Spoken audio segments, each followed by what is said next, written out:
Well, here I am, better late than never. I've been sleeping half the time today. I've been a right dozy. So I don't know whether anybody's here except me. Doesn't look like it yet. So I look a wreck of the Esperus because I've been asleep half the time. In fact, I've been asleep all week. Hi, Lily. I'm very, very unlively, whatever the opposite word is today. Hi, June. Hi, Karen. Hi, Sandra. Hi, Susan. Hi, Cynthia. I hope I don't fall asleep on you tonight because I've been so dopey. Hi, Chris. So dopey I've been today. I fell asleep on the desk. Kelly just said to me, "It's wonder you're not going to get a bad neck." I said, "Probably will, probably stiffen." Just put my hands down, like you do when you're at school. Put your hands on your head, on your arms. I fell asleep. Hi, Evie. Woo! Moving myself around here. Woo! There we go. That's better. Oh, it's a squirrel raid. Hello. No, I've got no energy at all. They've done loads of blood tests on me, and the only thing that showed up is that my diabetes levels were up when they should be down, but everything else was fine. Yeah. Hi, Michelle. Hi, Julie. It's a squirrel raid, is it? Ooh, looking forward to that. Come on, squirrels, where are you? It's a square raid. Hi, Karen. Oh, dear. No, my iron levels are supposed to be fine, but I just feel like every time there's a gap in any conversation or anything on the TV, I'm like, and I've gone, I've got another appointment with the CPAP machine people, so we'll have to see. I was going to blame it on the weather, but I know I get that sad thing, where you go a bit droopy over the winter.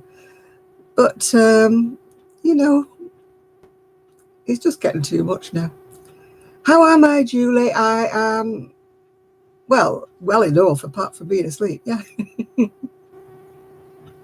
Oh, hi, Kelly. Welcome if it's the first time here. I hope you're not disappointed. We're all a bit mad in here, but you don't have to worry about that. Hi, Becky. We like to have fun, let's just say. We don't mind if we get a bit giddy at times. That's the nature. What is your first time as well, Sin? Very, very welcome. You're very welcome indeed. Everybody who's new, welcome from all of us. As I say, we have some laughs. We have laughs.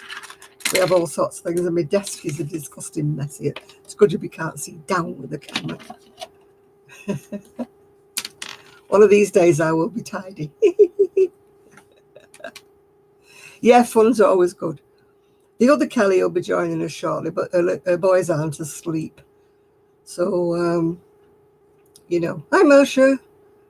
The boys aren't asleep yet, so she hasn't hit them with a rubber hammer yet. So as soon as the boys go to sleep, she'll come downstairs and join us. So I've just been talking to her, all's fine. And I still haven't managed to pin my map up on the wall. I couldn't find my drawing pins or press pins or whatever it is you call them. I call them drawing pins, but other people call them different names, don't they? I found the flag notes, where I can write on and pin the flags on. I found those, but I haven't found my drawing pins to pin them to the wall yet. Yeah. Hi, Nancy. Hi, everybody. If I've missed anybody out, I'm terribly sorry. Just hi to you all, yeah. You're meant to be researching. Oh, right, Lily. Can you research why I'm so flipping tired? Oh, dear. Oh, my goodness. We haven't got any of the boys in yet, have we? We haven't got Nathan, Ian. Well, we hardly ever get Trevor, do we? So, but none of the boys are in yet. Come on, wakey, lads. Oh, dear. Oh, well, I've got hardly anything to say to you. Yeah. Oh, yeah. There you are, Chris. I forgot you were in. Yeah. This is the one that Jill sent me. Yeah. Fiber Floozy. She sent it to me. So, like, it's nice, isn't it?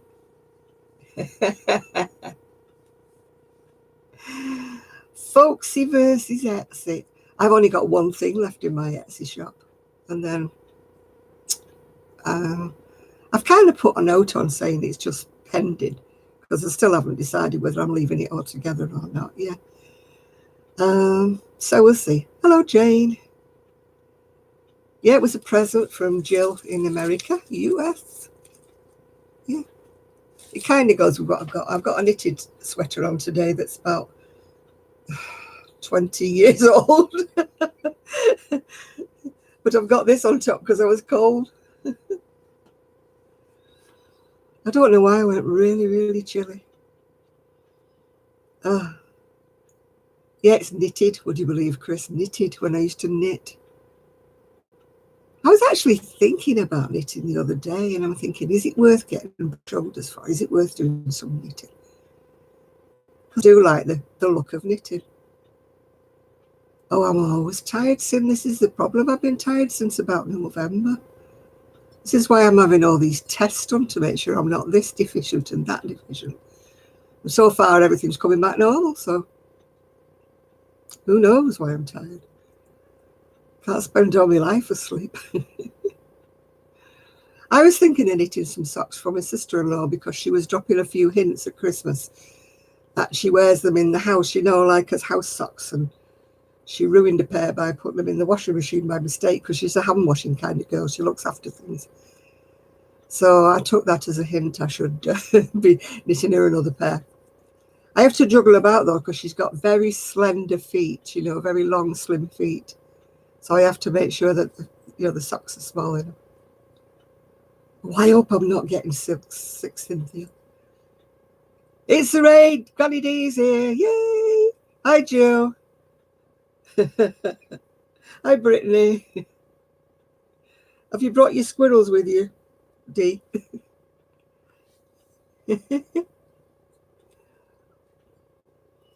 Yeah, you were being mentioned today on a video that I found a little bit confusing. It was Madonna, you know, Madonna Ballard. And she was doing a fake, what was it? You know, grow your channel thing. Fake grow your channel video she was doing. So she was shouting everybody out as if they were in the room with her, because that's why I remembered your name come up, Granny. And I just didn't understand it. What's it like? Is it like a glorified shout out where you're supposed to go and subscribe to these people, or what is it? I didn't understand it. I'm like, I didn't know anything about this. I'm way behind the times, obviously. Yeah, that's what it was, a fake grow stream. And I don't understand what a grow stream is, so obviously I'm in the dark here. I'm a bit dumb when it comes to things like that. But that's what reminded me when Dee came in the room, because she mentioned Dee as if Dee was in the room, because she was doing it like fake, as if there was loads of people in. She was mentioning all these people's names, yeah. But I don't understand what the grow channel is, the grow stream. You know, what is the point of it? Is it just purely to grow subscribers, or what? I'm out the loop here, I really am. Either that or I'm a bit thick. I'm not sure what I am. I said to her, to Kelly before, have you heard of it? She said, no.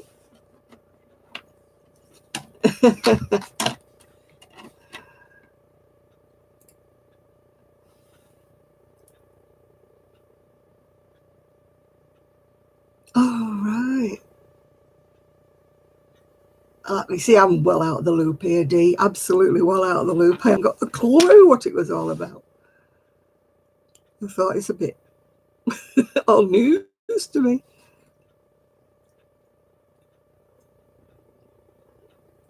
And it's all news to me, all this other stuff, this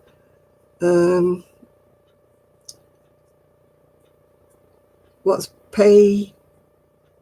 not PayPal, but all these loops and things that they put on.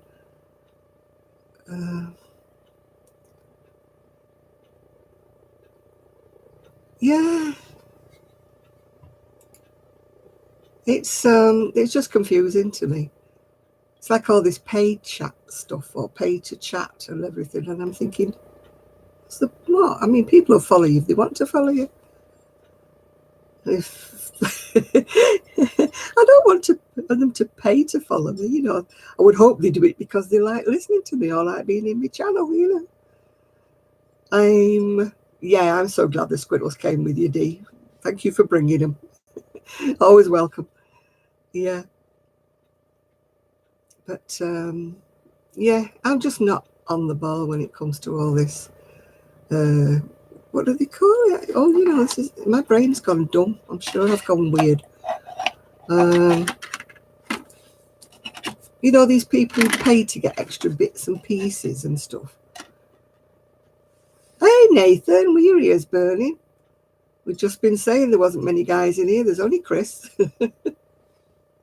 We just wondered where you were.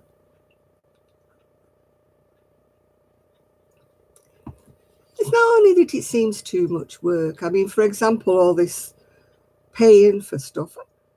I don't have anything to offer people if they paid extra to see me. What am I supposed to do? Am I supposed to offer them a free pattern or a free worth giving anybody? So no. Oh, give me the stick. Hello, hi there. Welcome, welcome. Yeah, I'm not at my brightest today, I should say. All right, Gina. I'm just at my slowest half asleep stage today.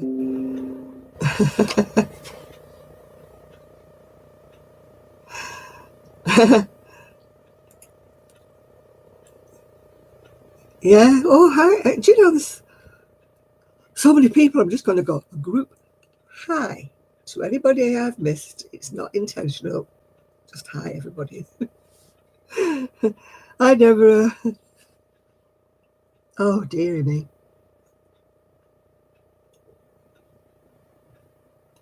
I'm having a coffee, hoping that it'll wake me up. Yeah, Kelly will be on later if you. She's putting her kids to bed at the moment. Yeah. Hi, Jean. How you doing? It's Saturday night meeting and sleeping group. That's just in case I nod off. I'm just warning in advance. That, you know, if you see me go, and anybody who's got my phone number, just go beep, beep, beep, beep. Yeah. You're watching IT Chapter 2 in a minute. IT? What's IT? I tell you, I am not with it, Nathan, at all today. I have no idea what IT is. Oh, Shad come in. Oh, hi, Shad. Hi there. Hi, Cynthia. Welcome, welcome. What is IT? Come on, tell me. What is IT? What am I missing?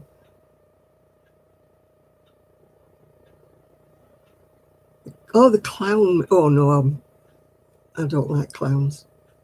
I don't mind funny clowns at a kid's party, but I don't like these scary ones. You know, like that film that's on at the moment. I wouldn't go and watch that if you paid me. Scare me to death. Those things. Oh, no, Chris, I'm not into that. I don't like horror things. I don't mind the old-fashioned horror things, but I don't like all this blood, gore, guts and that. But having said that, I do watch programs like, you know, Unsolved Mysteries on NCIS and things like that. But it's different, isn't it? They're not meant to scare you, they're just meant to entertain you. I just don't like things when they go at you. Oh, it's not IT. Oh, I don't even know what it is, Nathan. Oh no, then you can have the evil clowns. I'll have the nice, shiny little clowns that entertain children with balloons. That's the kind of that's the kind of clowns I like. I'm very childlike in lots of ways, yeah.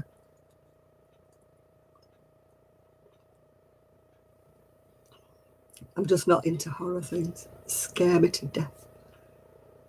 You know, when people jump out of wardrobes and things like that, you know, it takes me about 5 minutes before my heart stops pounding.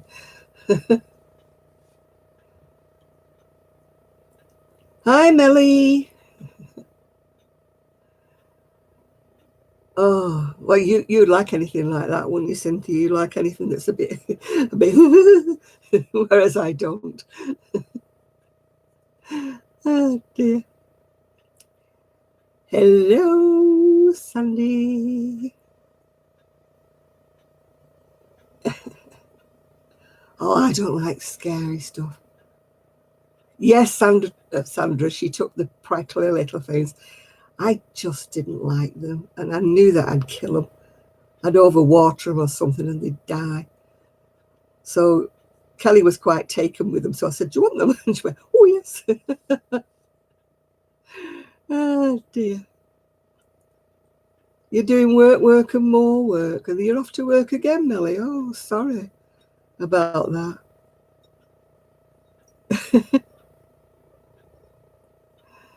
Oh, I am so behind with everybody's videos. I must apologize. Absolutely apologize. I'm so far behind. I'm sort of like giving up and just watching the new ones now. But when you just watch the new ones, you've missed all what's been going on, haven't you? You know, beforehand. So you feel like you're missing whole chunks of somebody's life because you haven't watched them. Yeah.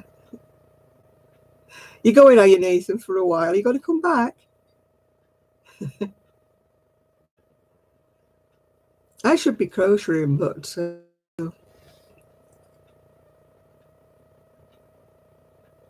hi, Ethan.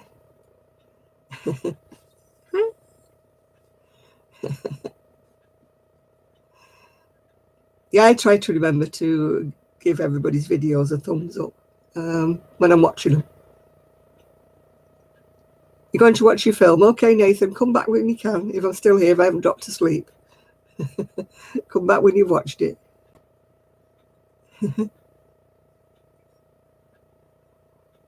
You took a month off. I can't do that because I'm already retired.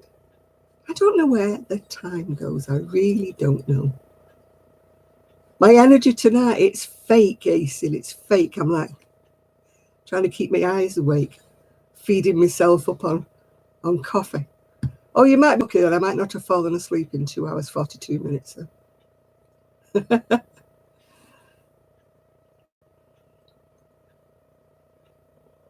Oh, dear. Hi, Kelly. Yeah, we're waiting for the other Kelly to make her appearance when the boys go to bed. She said she'll be here. When she goes downstairs, the boys don't go to sleep, so she stays up in her room till they go to sleep, and then she comes back down to chat to us. So let's hope she doesn't fall asleep. Time goes faster, you're joking.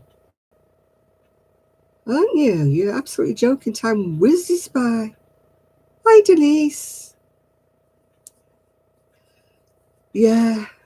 Oh, rest up your migraine, he said. I used to suffer with them. They're terrible. Absolutely awful. Yeah. Thank goodness I don't have them now. Although, having said that, I've had vertigo all week. Oh, that was fun. Kelly came to see me on Thursday, and I was like, hey, whoa, stop the world. I want to get off. She was very good. She was looking after me. She was giving me drinks. Because every time I got up, it was like, stagger to the left, stagger to the right. The room was just whizzing. It was worse than any hangover I've had in the past. I've not been drunk for donkey's years, but you can still remember that whirling feeling, can't you? When everything whizzes round and you don't know where you are. I was like that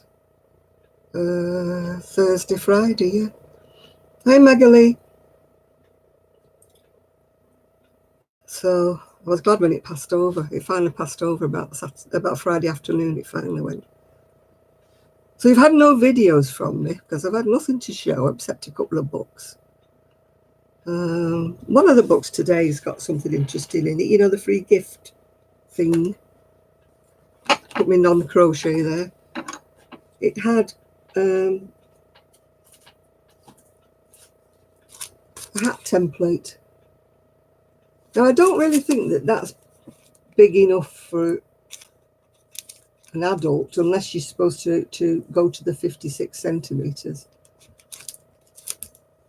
But it's like a template. I actually made myself one of these using the hat diagrams from, might have been the Crochet Crowd. So it came with it was in the Crochet Now book. It's in the Crochet Now. It got the free hat templates, and it also came with some hats. Yeah, I think maybe you're supposed to go by the sizes underneath. 56 centimeters, 59 centimeters, sorry. I made some templates, but I used I think it was the Crochet Crowds sizes, and I drew my own out with a compass, and then I drew it down to the length, and then I did it on some card. But these feel a lot stiffer, unless it's just because they're in a bulk. They feel a lot stiffer. But I mean, that preemie newborn hat looks like a preemie to me. Very tiny. It was shining into it. Very tiny. But it's more useful than the usual free gifts I get. I mean, one of the free gifts I got the other day, I can't remember, was a wrist tape measure. Kelly actually put it round her neck, and it fitted. It fitted her round her neck. That is not a wrist tape measure, is it? To keep in your bag, but unless you wind it round twice, maybe. Oh no, I've got fat wrists. Yeah, oh no, it doesn't. It doesn't, because I've got fat wrists. I'm buffering them again. I'm sorry, Karen. Yeah.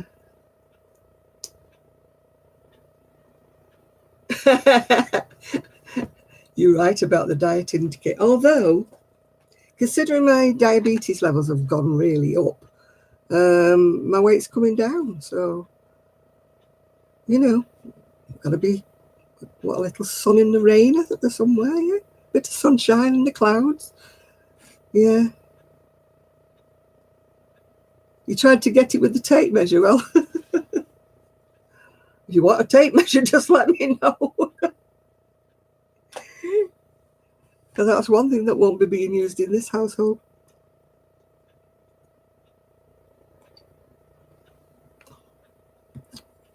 I do sometimes order my magazines through an online thing, but they cost a lot more, obviously, than you get them in the shop. You know, if you buy like a back copy or a different copy.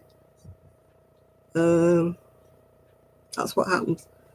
Well, I started one of Doris Chan's, and I don't know whether it's the confusing head, but I've got stitch markers on them, because you can never do never do one of her patterns without doing stitch markers. But even so, I'm very confused. But it doesn't take a lot to confuse me these days. So it's supposed to be like the neckline. I do love, you know, the Doris Chan's patterns, but I don't know what's wrong with me these days. I'm a bit confused with everything. I'm getting like Miguel. Oh, he's not here yet, is he?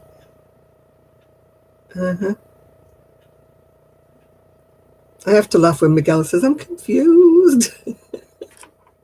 Well, I'm confused, Miguel, so you're not on your own if you're anywhere around.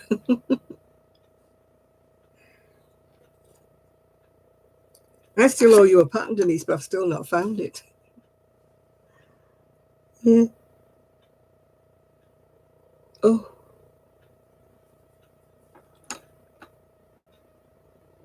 That's what I'm using from the Doris Chan. And normally I can work them out, no problem. Well, I've just wiped my eyeliner off, never mind. But And I've made several patterns, including this one before. But don't ask me why. When I started it yesterday, I'm like, huh? Don't understand this. And I don't know whether it's the frame of mind I'm in at the moment, or maybe I am confused. Yeah, it's upstairs somewhere, and I just haven't been upstairs to find it yet. I was very tidy, and I took them all upstairs and put them in a, like those plastic drawer things that you pull out that say they're not to have heavy things in. So this is why all the legs fall off when I put all the patterns in, because they go, yeah. Mandy Kelly popped her head in the craft room when she was here the other day, and she went, "Oh, it's not that bad." And I went, "Where are you looking? It's terrible." Because everything that's arrived lately is just all gone in like that on the floor. Yeah. Oh, that's awful, Sandra.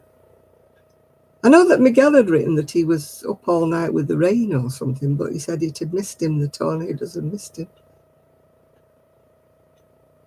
Oh, what we call a tornado is probably like a little whirlwind, we call them. They damage roofs and bits and pieces over here, but I don't really think that they're tornadoes.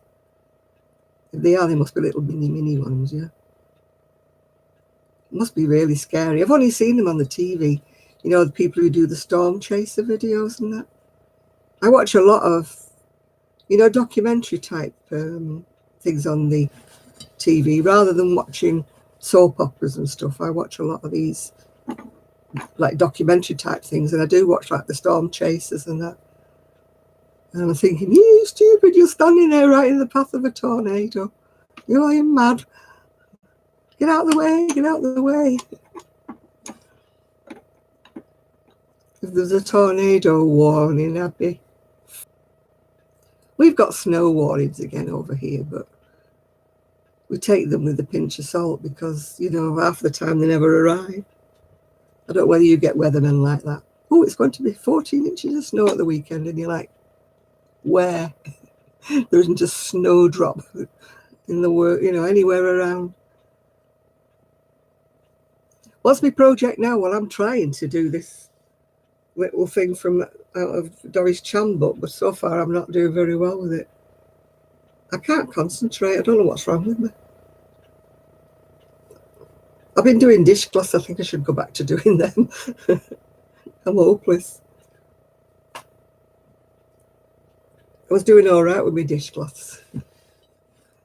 Yeah, everybody that's in that zone, batten down the hatches and go somewhere safe.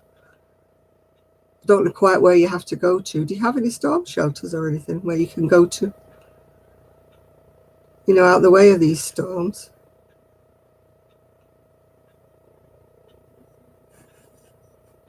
Snow in Nebraska. Who was I watching the other day? Somebody was saying there was snow outside their cabin. I watch so many people, I get confused with all the YouTube people. It was somebody's recent video. I saw it, and she was sat there with all this snow was falling outside. She was going to have to get the snow plow out and everything. And I'm like, ooh.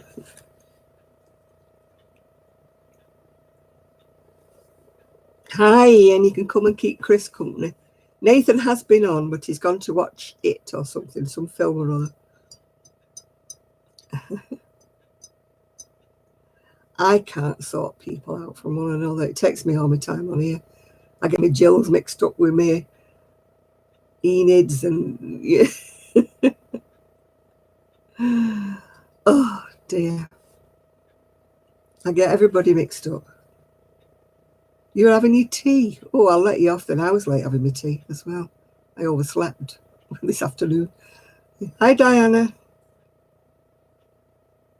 8 inches of rain. Well, who is it that wants the rain? Man, it was Miguel, wasn't it? But he got some rain, didn't he? Yeah. Bad storms in Georgia. Oh dear. I don't like using black yarn. You'll have to get one of those headlights like I have, or one of those neck lights or something. I'm not sure whether a neck light would work on me. I'll probably move about too much. It'd probably be like the light would be going up and down. I did buy some glasses, you know, that had the lights on them.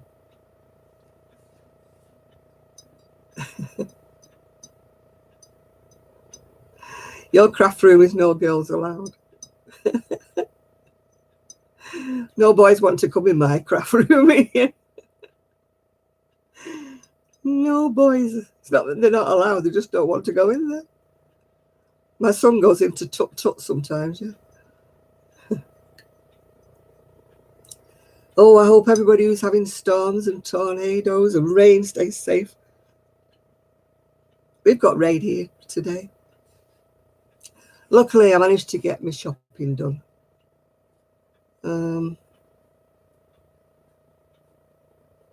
Yeah. I got my shopping done this morning. It was a bit chilly, but it wasn't raining. And then the rain came down this afternoon. It's like, oh. I was going to go to the chip shop, but I didn't fancy getting wet, so I did a cheat and I ordered online. And I got a burger and chips, and I still got some chips left over. Anybody want some chips? Little thin chips they are. They're more like French fries. Yeah.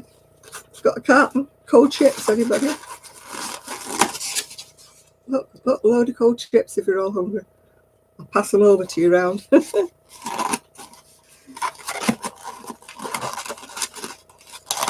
I have had a light up yarn. A light up hook. And it's plastic on the end of it and I can't use it. I don't know, I can't crochet with it. It's not my, you know, I like the ones, like I said before, I like the ones with the bamboo handles, yeah. Oh my goodness me.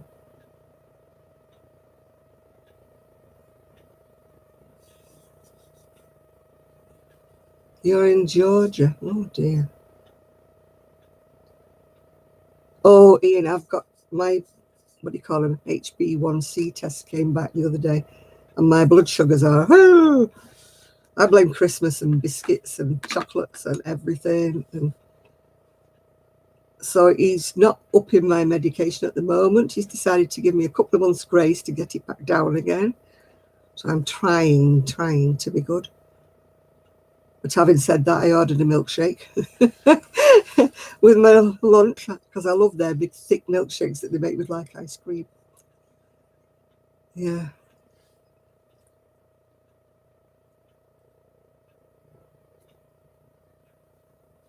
Got no Miguelas yet. I don't know whether he's doing his washing or.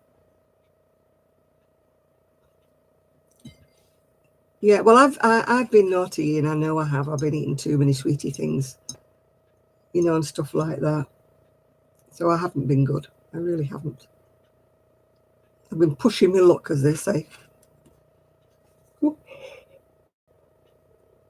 he found them, Ian. He found his spuds. They were in a see-through bag on top of his fridge. So Miguel found his spuds. Potatoes to everybody else. It could be June. It could be. Although when I asked the GP, he said he didn't think that it would make that much difference. Hi, craft enthusiast. I think that's Enid, isn't it? Oh, gosh. I've lost my bit of paper.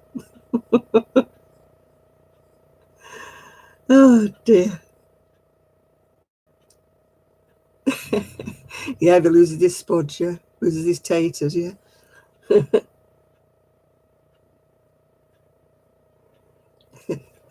I don't think you mean that, Becky. I think that was said sarcastically.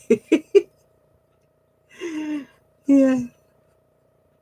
Yeah, I think it's Enid. I always got Enid and Jill mixed up. Oh, terrible, isn't it? I haven't seen Jill yet tonight. Have I? Have I not? No, I haven't.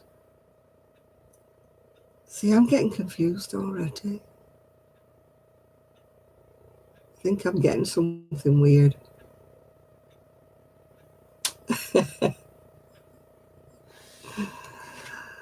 No, I don't think so, Morgan. I think you are just being silly.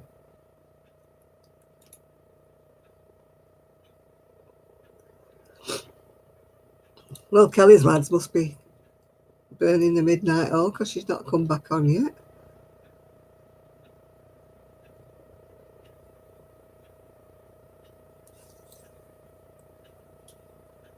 Oh, I got some lovely pictures from my great niece and great nephew. I can't post them because it's got their faces on and I don't do that. And they loved their blankets. They call them their movie blankets, so they cuddle up on the sofa with them. So they did, they loved them, yeah. My elder niece took the youngest, the great-granddaughter, clothes shopping because she didn't get her a present, if you know what I mean, because she didn't want her to just buy something she didn't want. So they went shopping and she said, oh my goodness, she said, idea of clothes. Well, hello, Z. Her idea of clothes taste is really like tarty. I mean, she's only 5, yeah. Z is in the house. Z, Z, Z. Hello, Zelda, NRJ3. Hello.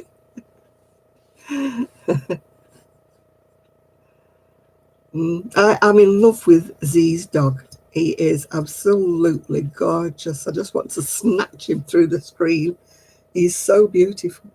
And he's got a little coat on the last video. And he looks so cute. Yeah. I don't think that Gigi would wear one if I made him one. He's got that little, you know, like the Lady and the Tramp, he's got that little face, hasn't he? He's just, yeah. It's just absolutely a beautiful dog. I hope you'll be watching these videos because that dog is so snatchable. Not that the other two aren't nice, but that little one, oh, could just. Yes, I'm doing the D-stash, but I'm not doing very well. Well, it's not the D-stash, no, it's we're doing that marvelously well, but I'm not doing too good. I know. When I see him, I couldn't. I have had Gigi all week this week, and I've so missed him because I haven't had him since before Christmas. And it was like, oh, I just want to snuggle him, yeah.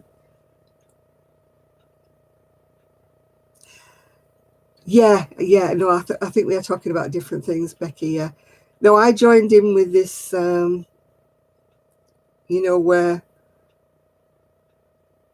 you like earn credits for when you use up your stash. So far I've not really.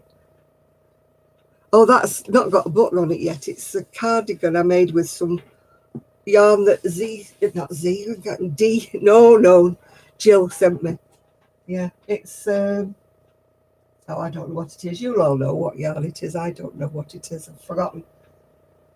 And me, I mean, he's threw all the papers away today. So I can't tell you what it is.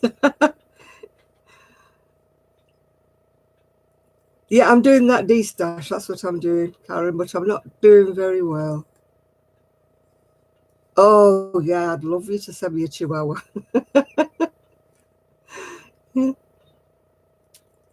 I mean, I just think little dogs are so cute, aren't they? I'm not too fond of pugs because they breathe a bit funny, don't they? My friend down the road was trying to sell me one of her pug puppies, but no.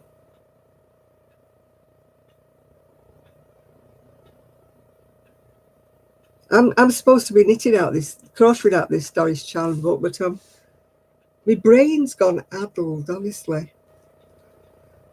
I started one. That's as far as I've got, and I've gone confused already. And when you think how many of those cardigans and jumpers and things I've made out of the book, and I've just got brain fade. I haven't made any credit, so you're all right. I think with you, I mean, I don't really call this stash because it only arrived, didn't it? And So I suppose I could call it a stash, even though it briefly went in stash and briefly came back out again. So I can't really say, can I, that it's stash? Or can I? Kelly read the labels and decided that I got 2 credits for it or something. So maybe I have. Oh, I might have been Z, but my brain's gone addled. It's gone fuzzy. I'm sure it's suffering whatever I'm suffering with sent my brain a bit doolally. I just hope I'm not getting Alzheimer's.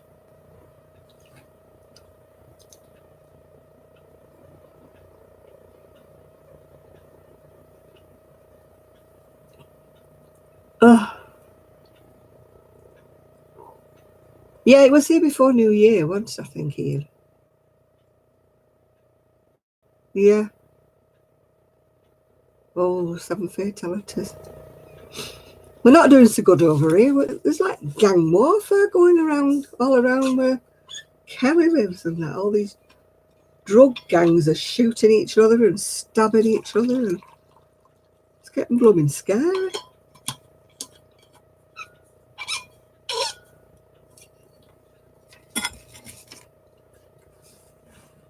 We could do a little bit of a tornado whipping through there, knocking them all out.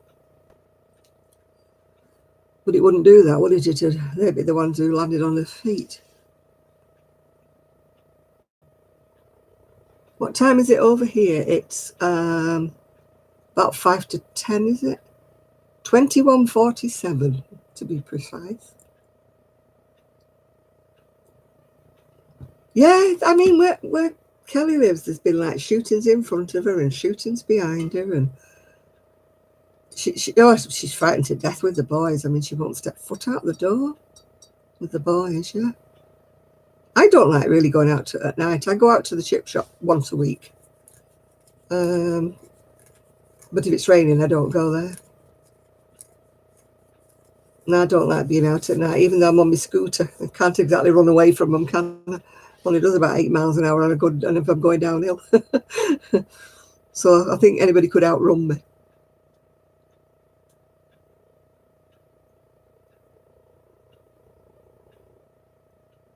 Oh, has Lolly got a web page up? Oh yeah, if you go in your car, I mean, I don't have a car, I've only got the scooter now. I'd seen it and then Denise said it was down. I don't know whether it's back up again or not. So it's a shame she doesn't export it to the US, but it's the postage, isn't it? Because she's really got some lovely bargains there. Kelly's saving up to 10 minutes to 2 p.m. I think it meant 2 a.m. I'm just going to say get to bed. Kelly's saving up to her credits and that, and the money each month, like from what she's not destashing, you know what I mean? So she's hoping to go up to Berry Market in, maybe a couple of months and buy some yarning. Yeah, she added to her stash because I got her a bit of yarn for her Christmas. So she added a bit to her stash. And she'd already ordered some ice yarn before Christmas that hasn't arrived yet.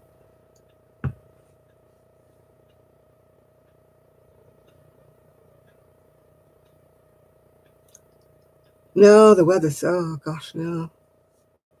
No, I haven't added anything to my stash except what was donated to me.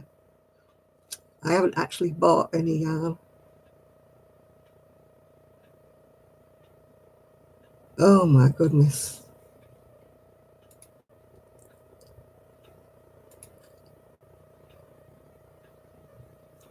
Well, that's why maybe when Kelly's going, actually, because she can't go for a couple of months. She needs to save up some money. She doesn't like going, she said, without at least £30 in a purse, to go and buy some stuff.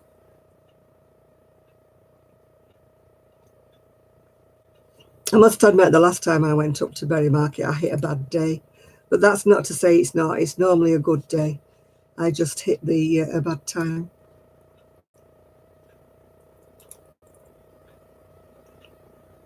There was, I mean, if you were making baby clothes and baby blankets, there was loads of stuff for you there. But I just wasn't into that. Hello, Jeanette. Yeah, I don't mind going up even if I'm not buying anything, by March.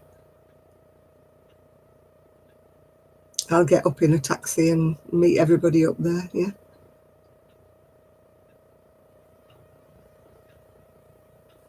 About $40 in the States. Yeah, that's what she's hoping to have saved up, and then she can go shopping.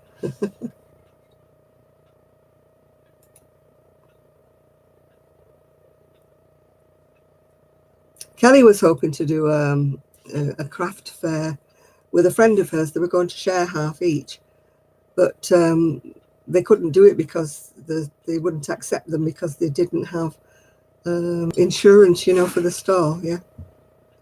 How have I been feeling? Sleepy, tired. I can't tell you how tired I've been, Z. Been absolutely.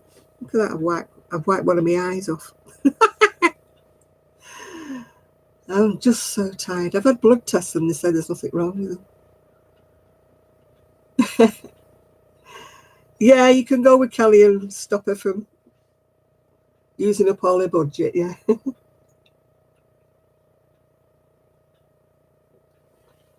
Yeah, my blood tests have all come back fine, Z. All that is showing up is that my diabetes levels are wrong. I've been eating all the wrong stuff. I've got to hold my hand up. I've been eating chocolates and biscuits over Christmas. So it's my own fault. But I was tired before then, before I started doing that. So I'm still not to the bottom of what's wrong. We know you're awesome, Enid, yeah? Why are you more awesome than usual?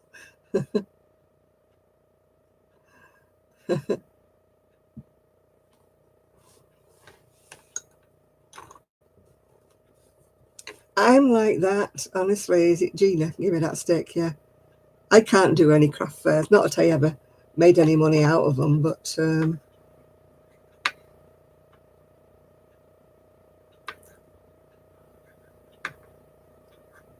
a frozen pizza, when you opened it up, it was all broken. I hope they're going to give you a new one.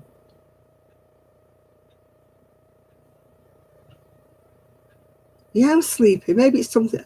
They don't say I've got RA like you've got, but I've definitely got osteo. But my hands do swell up across the knuckles like yours do. And my hands hurt, but they don't clamp like yours do. They hurt and ache like anything. Whee! That's great, isn't it? Free pizza coupons. Yeah.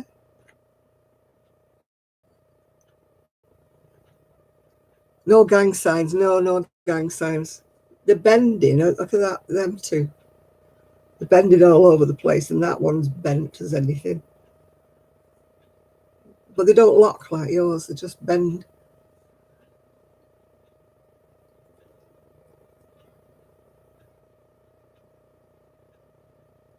Northern Train Line on Google.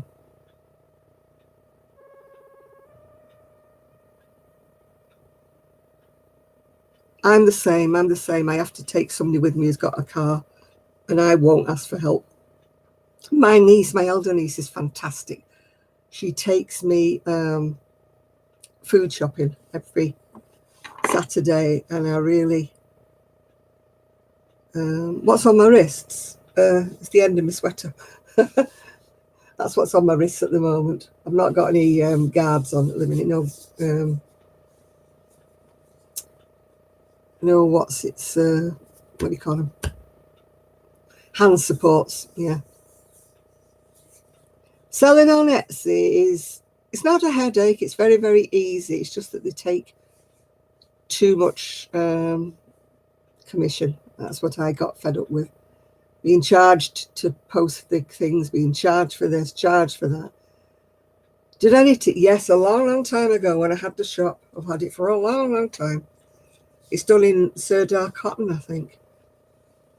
Oh, my connection's unstable. I must be buffering again. Sorry if anybody's not hearing me.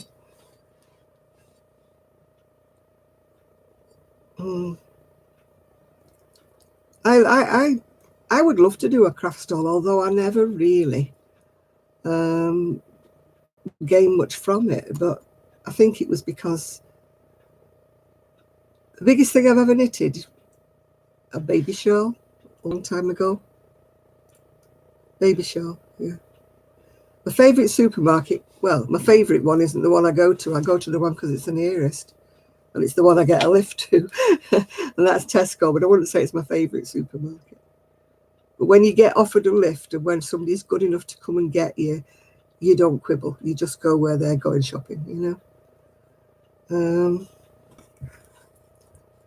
Oh, I got up at 9 o'clock and I was supposed to be going shopping at 9:30. And then I came back home, didn't do much and fell asleep. And then I came in here, switched the PC on and fell asleep with my head on the desk. Where am I from? I'm from Manchester in the UK. Yeah. What was the 70s like? Well, I was married with a small teenager, so the 70s weren't that brilliant. The 60s were great. Yeah.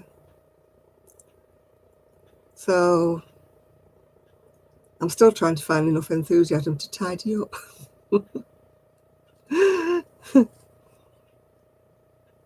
Honestly.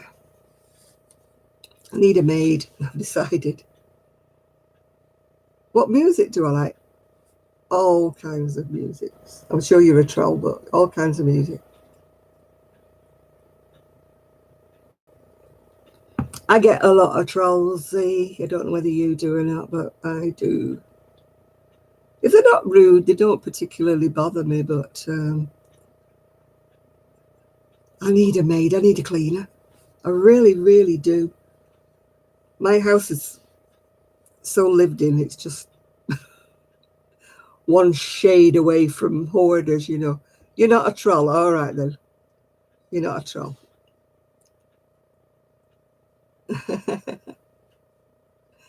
I'm glad you're not a troll, so don't be a troll. Please don't be a troll, because we don't like them in here.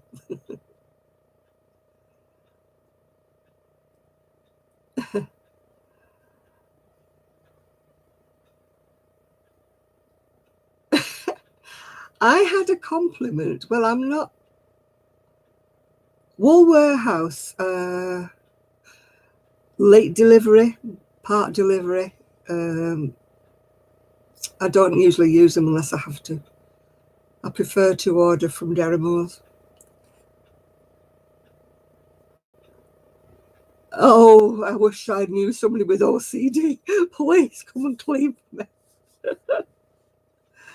me. I used to always. No, I've not been to Macclesfield now. Lived in house. My house looks so lived in. It's. I don't want to live in it, let's just say.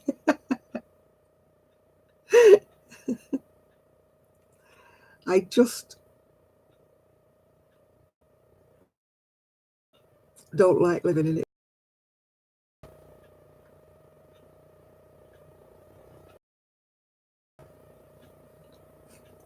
Hello, Freaky Geek. How are you today?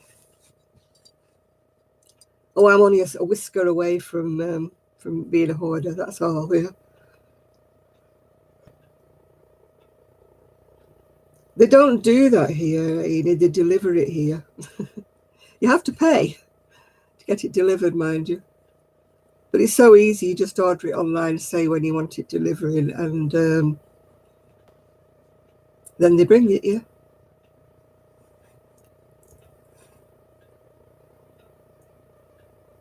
Yeah.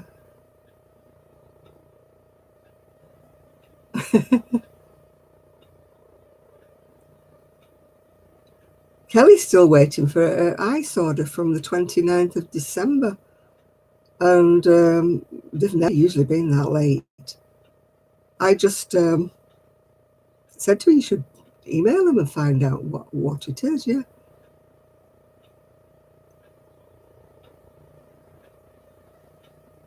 Yeah, Wool Warehouse is not very good at... Oh, hi, Mia. They're not very good with the deliveries, Wool Warehouse.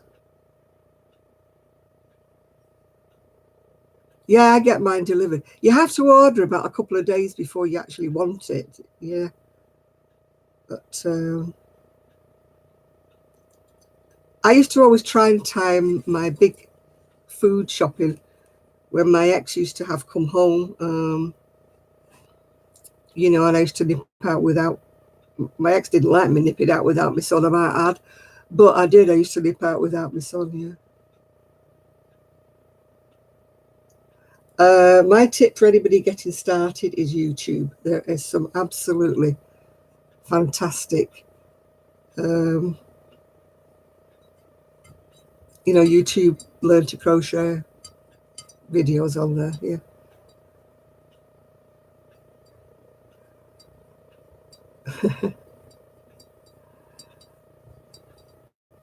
My bedroom is the only place actually that doesn't have any wool in it. That's only because it's got nothing in it at the moment, because I emptied everything out of it. And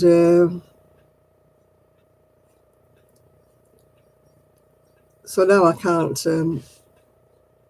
get in any of the other bedrooms.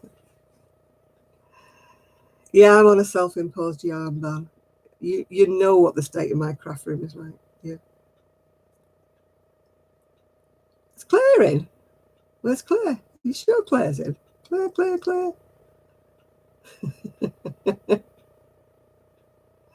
I didn't see Claire. Oh, I see you're just doing the shout outs, aren't you?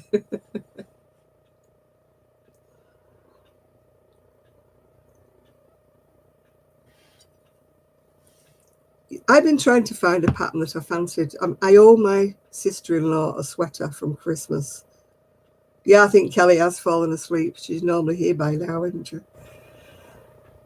She's probably nodded off.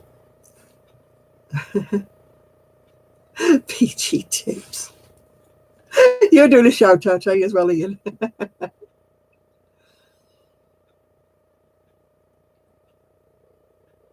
Oh dear.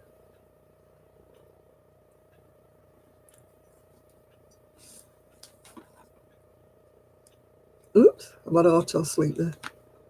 The sweater behind me, it's wool that Jill sent me, and I've forgotten what it's called because my niece threw the labels away. I'm sure Jill will tell you if you ask her. All right, you're going to have some lunch in the shower. Well, enjoy your shower. I think we're getting some people here who are being a bit silly because they're watching from Bournemouth and then they're in Crewe and then they're in somewhere over. I think it's time for whistle.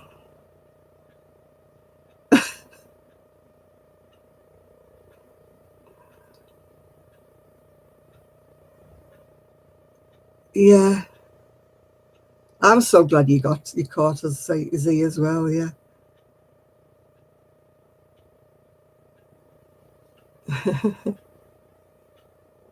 Are you going now? Bye, Z. Thanks for your company. Bye-bye. I'm so dry tonight.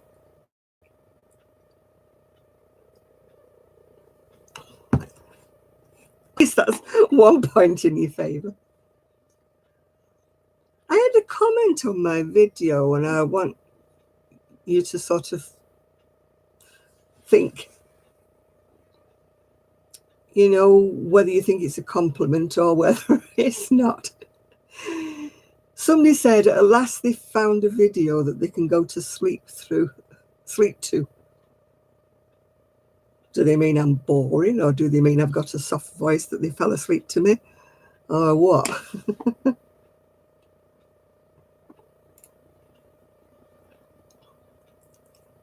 I'm not quite sure whether that was a compliment or not. I was going to answer it saying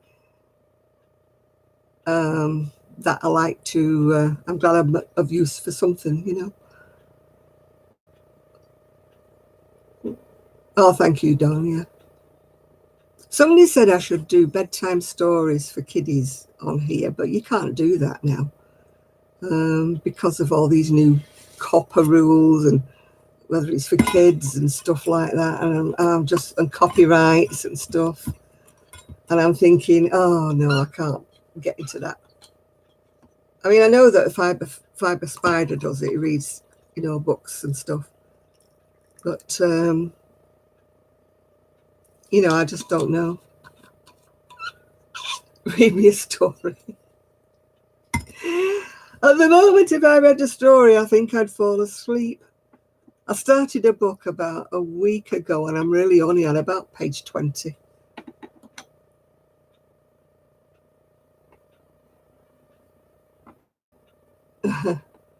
Oh, there's too many rules, honestly. There really is. No, I haven't seen Chad. No Chad here yet. We haven't even got Miguel. I don't know where Miguel is.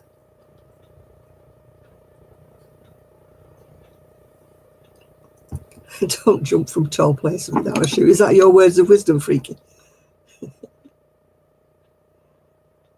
What's my favourite book? Of all times, my favourite book of all times was called Ballet Shoes, which was by Noel Streatfeild. I used to read that over and over and over again, followed by Swallows and Amazons. But modern books, I wasn't. I was into the ones that were all about crafting. There was a whole load of them that were about a crochet group. I read all of those. She had a new one out that came out in November, December, but it's still at the £20 book mark, and I'm just not paying that. I'll wait while somebody's selling the second-hand ones on eBay. Swallows and Amazons, I absolutely loved it. I think being a child from a city, like, and not having access to any water or stuff like that, it used to fascinate me that they had the freedom to go on a little boat and go and camp out on an island. I must admit that when I saw the film of it, I was sort of more sadly disappointed, because where they were sleeping was like not on an island, which I expected, which was miles away from anywhere. It was kind of like a little island that was like about a foot away from the mainland. You know? I'm not football minded at all. Don't like either. Yeah, I like reading autobiographies as well, yeah. And British mystery books, yeah, I've read all the Agatha Christie ones. And I used to read the ones that were about Perry Mason. Was it A.A. Fair and whatever? I used to read all those books about Perry Mason. And obviously Agatha Christie, yeah. And Miss Marple books. I don't know whether I read the Hercule Poirot. I think I just read the Agatha Christie ones. I have been to Torquay once, and I'm sure I stayed at that hotel that they filmed Fawlty Towers at. I got bitten by their parrot. Oh, hi, Donna. They had a huge parrot in a cage just as you went in through the door. Very sweet little parrot, and I'm talking away to it, and it suddenly went, bit my finger. I wasn't even poking it. I must have had my hand a bit too close to the cage when I was talking to it. It looks such a pleasant little thing, but I'll tell you, that beak, I had a job to get the beak out of my finger. Put me off keeping a parrot. Oh, all right, Donna, it's just one I made up. It was some yarn I got given by Jill, so I've forgotten its name. It was two big cakes.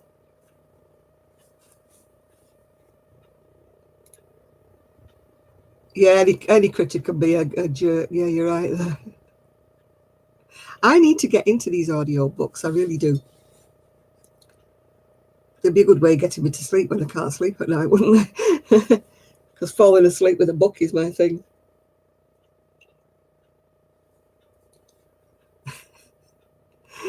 Karen, and she casualistic. She's got a monster bird that.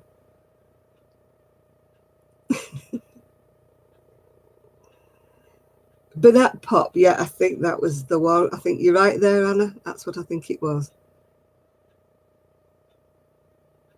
It's just, hang on a minute, if you're American, one double crochet, one chain, one double crochet, like a V-stitch, yeah?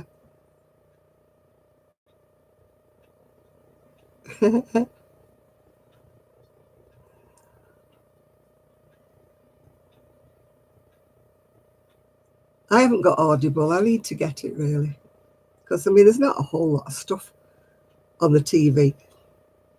I can watch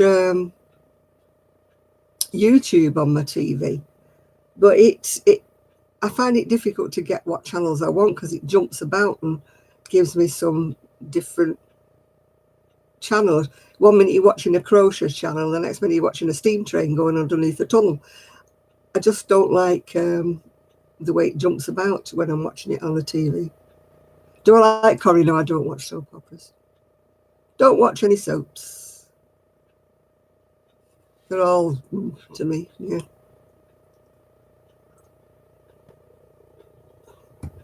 I used to watch Coronation Street donkeys years ago, when it had real storylines and, you know, real people in it, but now they're all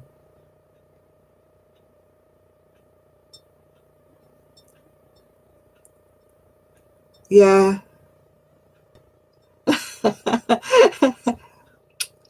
Hi there, my darling. How are you tonight?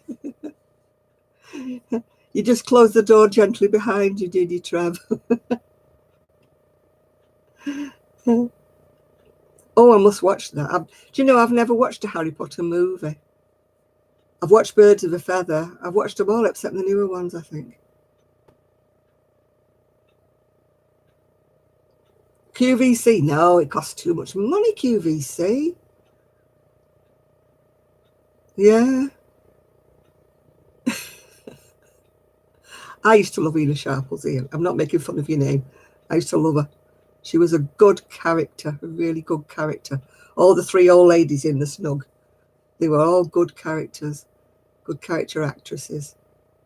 Yeah. Jonathan Creek is great, yeah. I've watched all of his. And I like that mystery that's set in the Caribbean, Death in Paradise.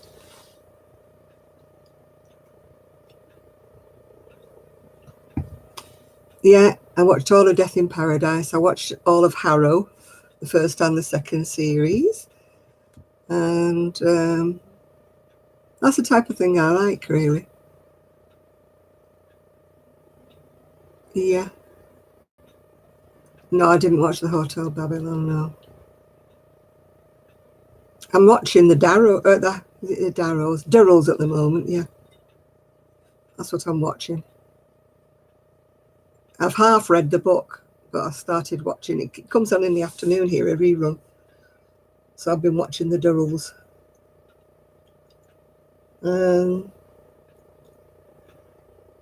I used to love Heart to Heart donkeys years ago, and then that, yeah, Vera. I absolutely adore Vera. There's a new series on at the moment, isn't there?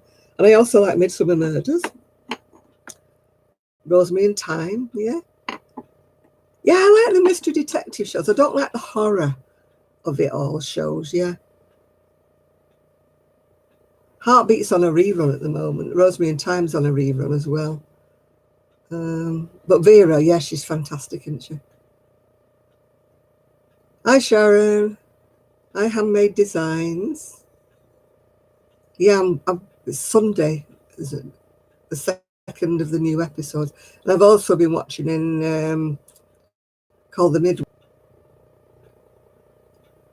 Casting on, do you have magnifying glass or something like that you can, and strong lighting, you know, to do your casting on with?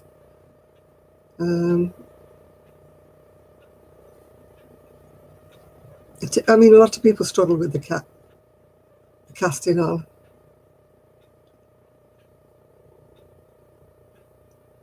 I struggle with the oh, very funny freaky geek. No, she's not using fishing line.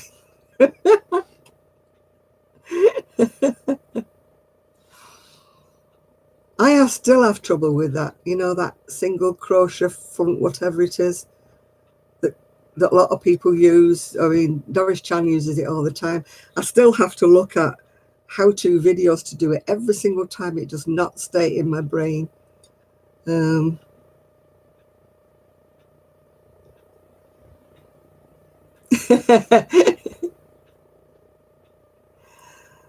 Oh, right, yeah.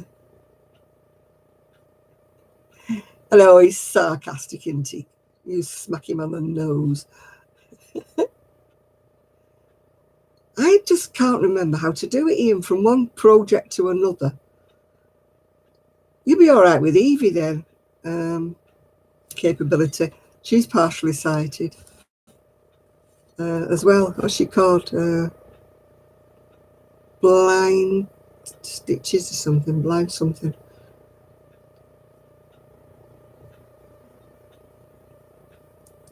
Oh, if I could earn money from sleeping, I'd be doing all right then. Blind Needle, that's it. She's a lovely lady. She's partially sighted as well, capability.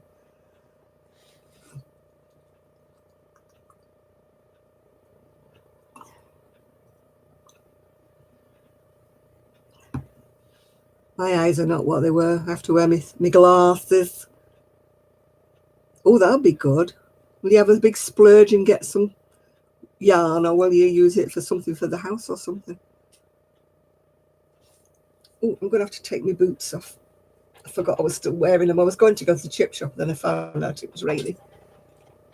I need to take them off. They're gripping me around the ankles. Oh.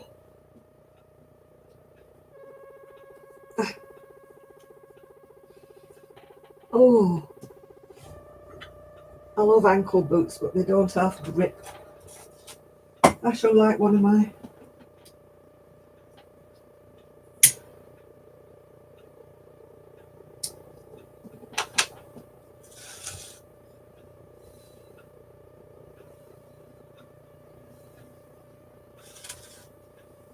I'm burning white sage today. Ugh.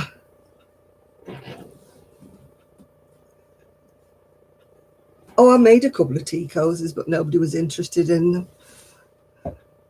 What do I normally order from the chip shop?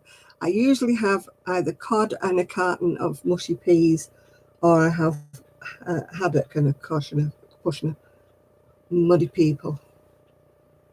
Mushy peas. Oh, do you know? What's a chip shop? It's a takeaway. No, I don't want chips. Do you want some chips? I've got some chips here, actually. If anybody wants any chips, just let me know and I'll pass them through. Got a portion of chips I didn't eat. That's the trouble with them. You can't really...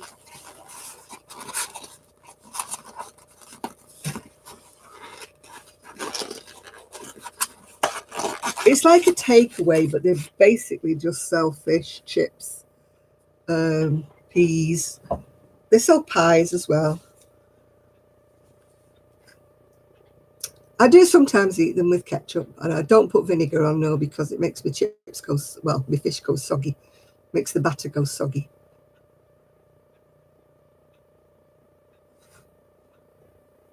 No, I don't have gravy on the chips. No, no, no.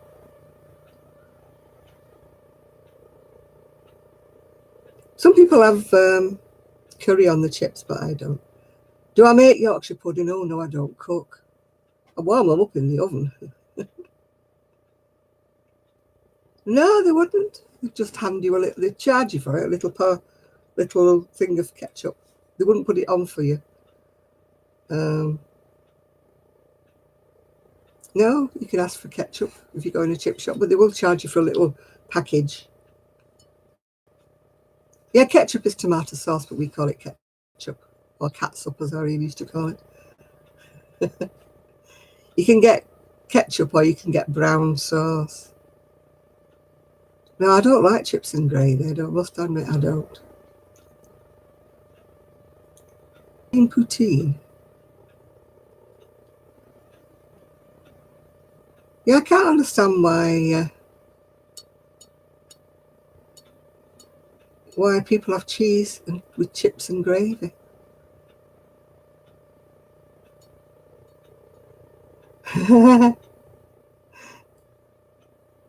No, the salt and vinegar is complimentary. They usually charge you for the ketchup, yeah.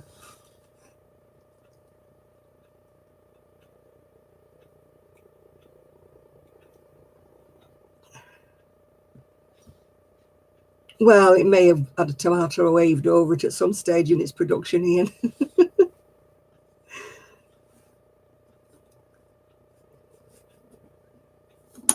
But it does have spices involved in it. Otherwise, it wouldn't be okay to leave it out the fridge, would it? Yeah. Yeah. But oh God, peanut butter. Do you have to make me feel sick, Trev? Mm.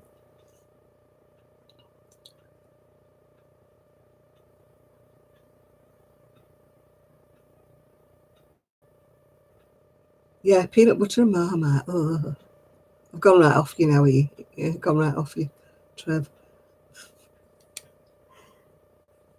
I used to give peanut butter to our Ian's dogs.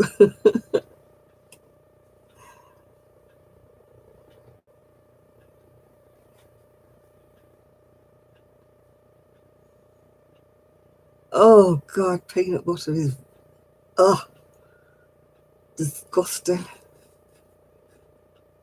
I don't like peanuts, so why would I like peanut butter? Blah, blah, blah, blah. Oh. My son changed from tomato ketchup to brown sauce at some stage in his life. I don't know why. Oh, I hate peanuts. I don't like satay because of that, because it's got peanuts.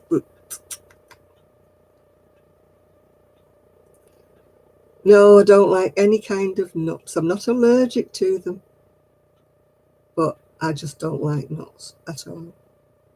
I like butter beans, yes. They're nice. A bit tasteless, but I do like them.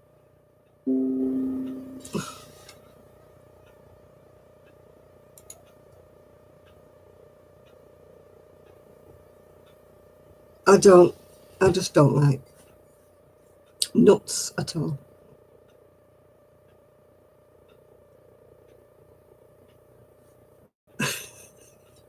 You would, wouldn't you, Trev? I'm not saying a word about that. No, it might have chocolate in it, but I don't even like just chocolate spread. There's something a bit icky about chocolate spread.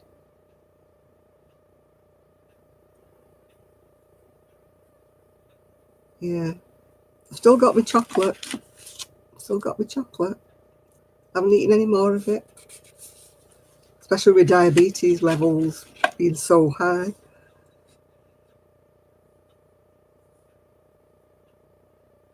I don't know, because I've not tasted Cadbury's from anywhere else but England, so I can't tell you if it's less sweet or not.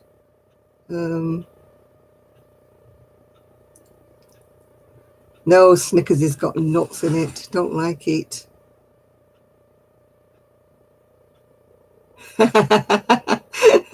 It might be freaky geek, I don't know.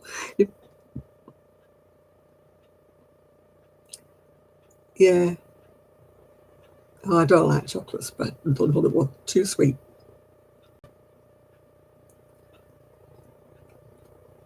Oh, excuse me. No, I've got hiccups now. Do I like Caramac? No, no. I like the old-fashioned sweeties, although I've got some that I don't like. Some that I've ordered, they're in the drawer. Kelly took me chocolate coconut home with her. No, I'm going on Tuesday. I've got an appointment with it on Tuesday. It's coming out on Tuesday, Sandra, my tooth. Coming out.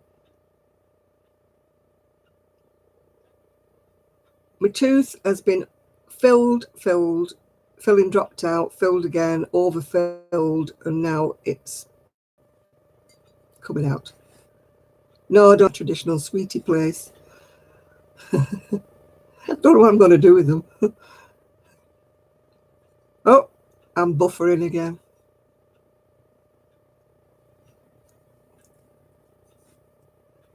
Yeah, I'm not supposed to be eating sweets anymore. Trev, my diabetes levels are way. Licorice of any kind I like. Not so keen on licorice all sorts, but I like licorice. Well, I have got a dentist. I have to pay for her. She's not NHS.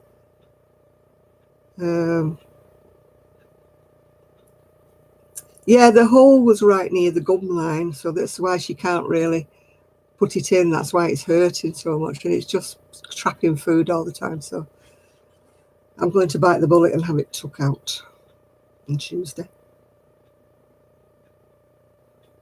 Yeah, that's what he said. Have you got any reasons why your levels are so high? He said, have you changed your diet? I went, well, it's been New Year and Christmas, and that's what it's been. I said, that's all the explanation I can give you. I've been eating mince pies and everything I shouldn't be.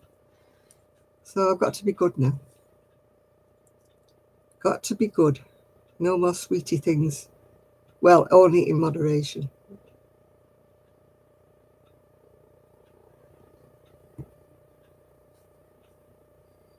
Soup and rice pudding. Yeah, I know anything I haven't got to chew.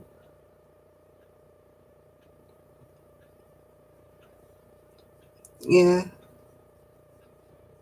No, I can't get.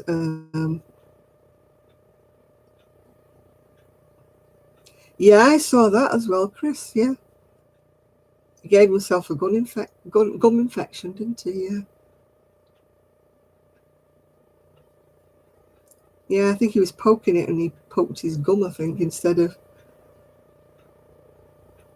I could do with sucking some. I've got some clove stuff that you put on your tooth. I've also got my Bonjela. Bonjela that I put on my sawtooth. I like the whip bit, but I take the walnut off the top and give it to the squirrels.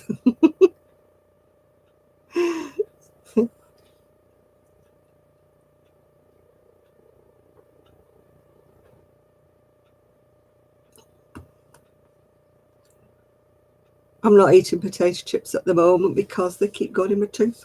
So maybe after Tuesday.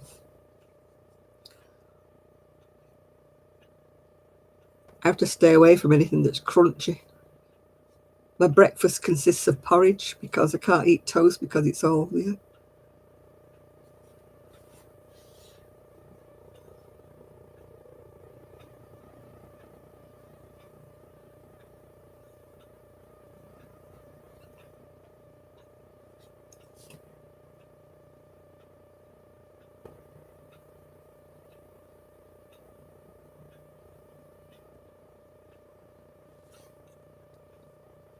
Yeah, I've got some whiskey, but I'm not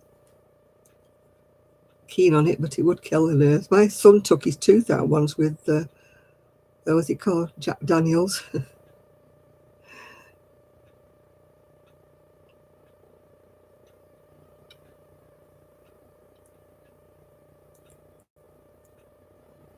No, I've had an abscess on me. Do I get well drunk? No. I very rarely get drunk. I think the last time I got drunk was, probably about 3 or 4 years back.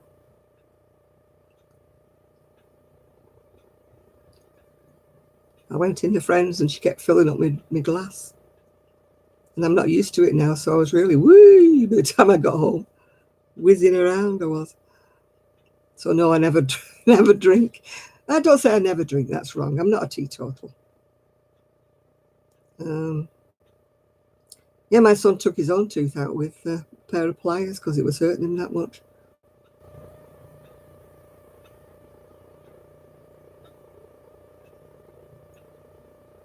Yeah. I don't mind a drink. It's not like I'm teetotal. I'm not against anybody drinking.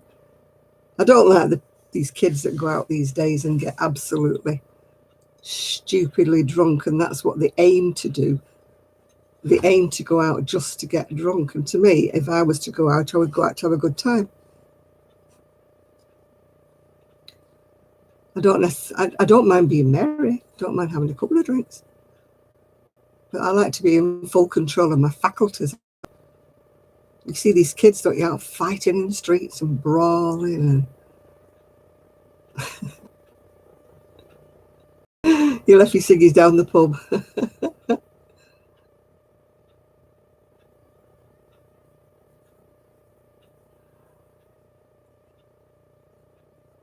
Yeah.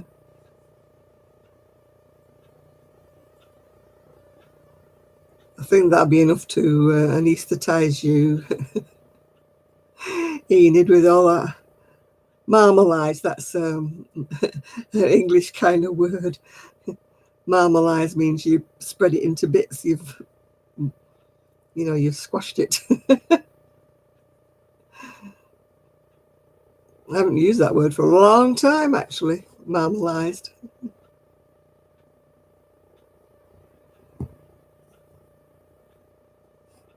That's a bit ironic, isn't it, Sandra?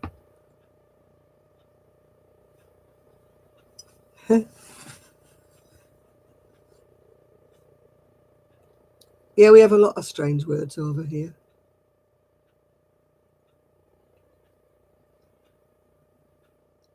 He was lucky he only lost his tooth, wasn't he, Dick?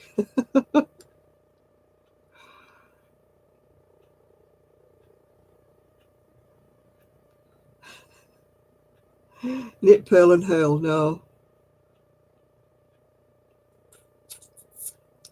I never got drunk.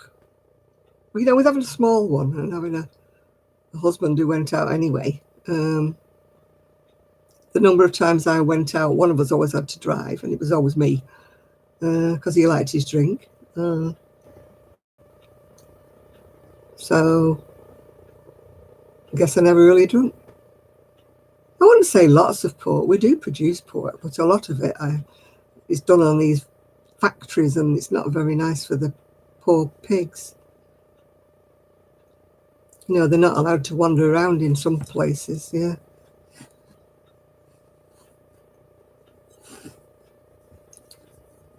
I'd prefer, if I was buying pork, to make sure my little pig had been wandering around in the fields somewhere.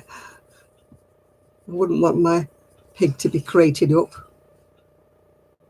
All they do is feed it, and no. I wouldn't want my little pig to be there. I like to think of it being on a farm and walking about and happy and stuff.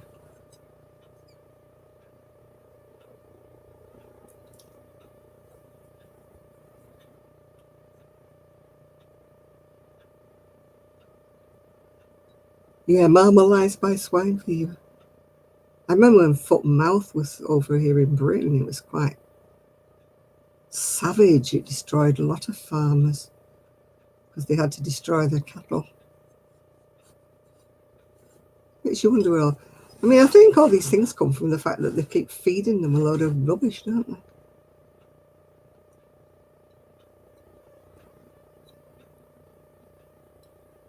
Manchester's greatest export used to be cotton. It was the cotton trade. But I wouldn't like to say what its latest best export is now.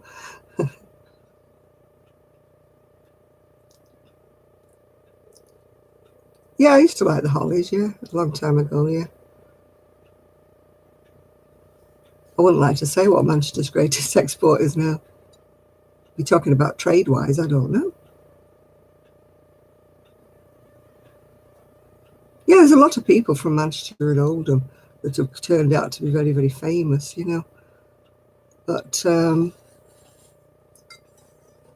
as for anything to do with what Manchester exports anymore, I wouldn't like to say there was one thing anymore.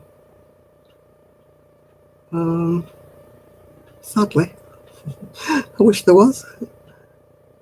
I was born in Royton in Oldham, but I don't live there now. No. And that's where I came from originally. That's why I've got the accent. It's sort of half Manchester and half Oldham. I'm not a Mancunian with my accent, but I'm not an Oldhamer anymore, or an Owdamer. Dost thou come from Owdham? That's how they talk up there. Yes, I've been to the Ardwick Apollo many, many times. Seen a lot of stars there when I was younger. My son used to work there, actually. He worked on the doors at the Ardwick Apollo about 3 years ago.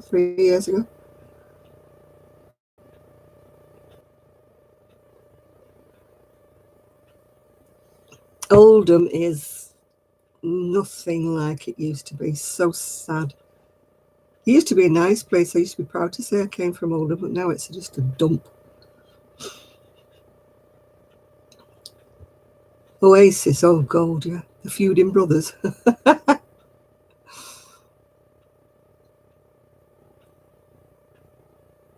Big Dipper. Oh yeah, you're so funny, Freaky Geek. No, it wasn't. Oh dear. Do I like Northern Soul? Yes, I do. I've never been and danced it. We went one time. We picked the one time that it was shut. We went to Wigan Pier, up near Wigan Pier. And we picked the one Saturday that they didn't have a live. So we were sat outside there like a pair of lemons. There was nothing going on. Yeah. Oh, Oasis. I mean, the Gallaghers, they're well known for it, aren't they? I went to Wigan Pier, yes. I went once to look at the, what do you call it, like a museum that they had there. We went in there, looked around it. And then I went to near Wigan Pier where they had the Northern Soul, but it wasn't open. I went to the Twisted Wheel one time also, never found it. I don't know why we didn't find it, but we didn't find it. We went to the Twisted Wheel, went to go to the Twisted Wheel, couldn't find it. We were in the right general area, but we just couldn't find it. Do I like Chester? As a to visit. I like Chester to visit, but I wouldn't like to live there, no. What am I crocheting? I'm supposed to be crocheting something out of the Doris Chan book, but my head is not with it, and I just couldn't understand the instructions because it was top down, and I made it many times in the past. Yeah. Oh, that I made in the back. I made that for me. I just made it without a pattern.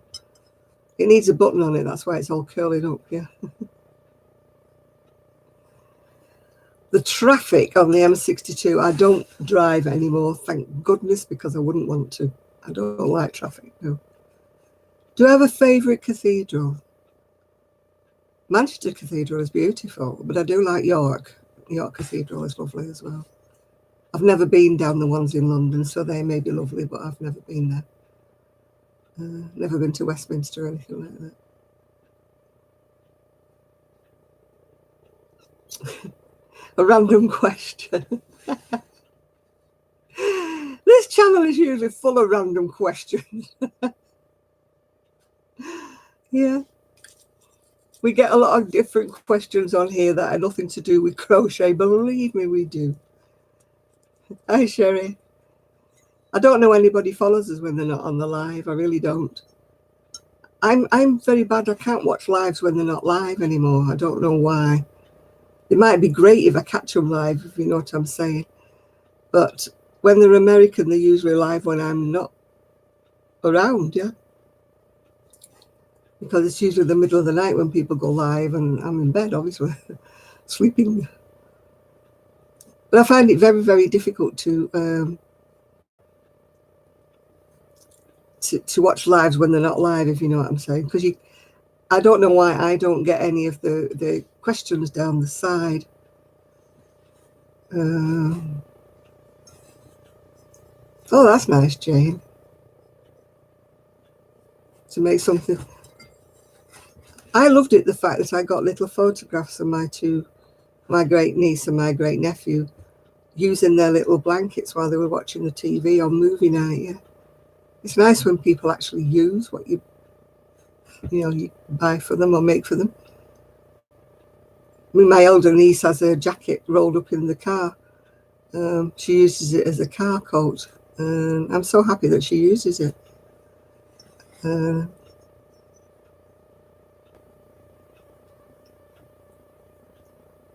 Yeah, you miss out on all the on a replay. I only hear the people that are talking. So I don't hear I don't read what's being said because it's never there for me to read. Yeah, the picture behind me there with the stag, there, I got that from my next door but one neighbour when they were moving out. he was putting a lot of stuff outside that they weren't taking to the table. That's like, you know, got all these different sides, like a threepenny bit with a glass top. And I gained the picture, and I gained a beautiful lamp, but sadly it broke. And that's where it came from. He was going to put it in, you know, take it to the charity shop, take it to the tip or whatever. And I said, oh, I absolutely love it. So he said, if you love it, then just take it. So I said, and I love that coffee table. He said, right, I'll bring it back up after dark. He said, I don't want people seeing me carrying it up there in the day. So he brought it for me. And he said, and do you like this lamp? It was gorgeous. It was like 2 snowdrops hanging over. It was beautiful. I was so sad when it broke. I couldn't get it mended, so that was the end of it.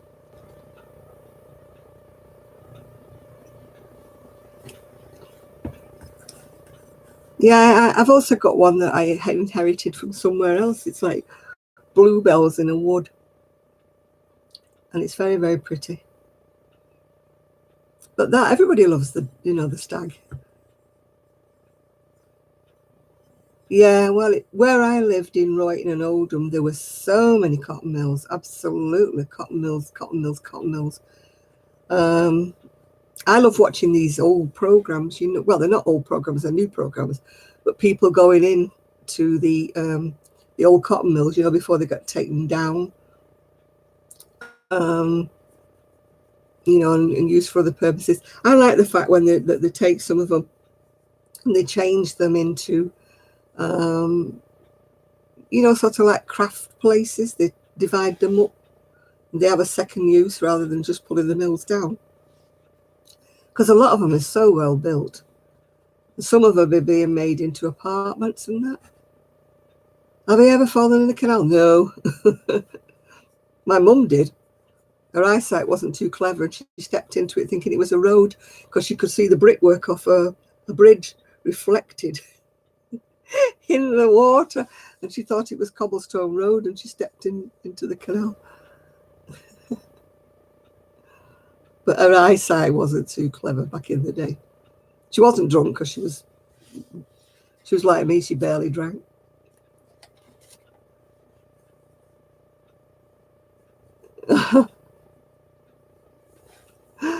You're falling all the time with your eyesight. Oh my goodness me. Oh, I'd have to get a seeing eye dog or something so you don't fall in.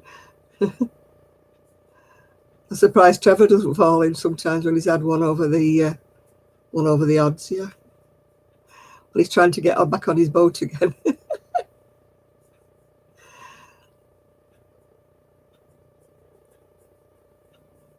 You know, I try not to Enid either, but sometimes you can't help it because what you order, what you think is English, and it says it's from somebody in England, and then when you've ordered it takes forever to arrive. And when it finally does arrive, it's come from blooming China or Hong Kong. What have I got planned for tomorrow? Probably sleeping. I never turn the alarm on Sundays. I just wake up when I wake up, yeah.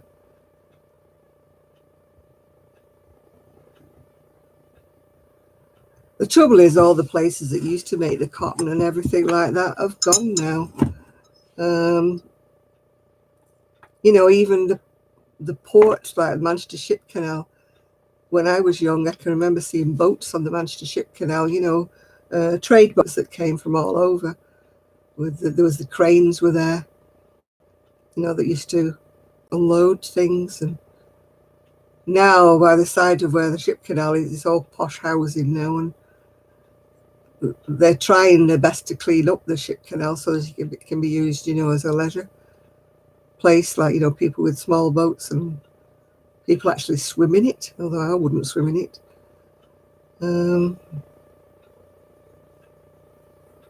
You know, they're trying to make it look pretty, I suppose, aren't they?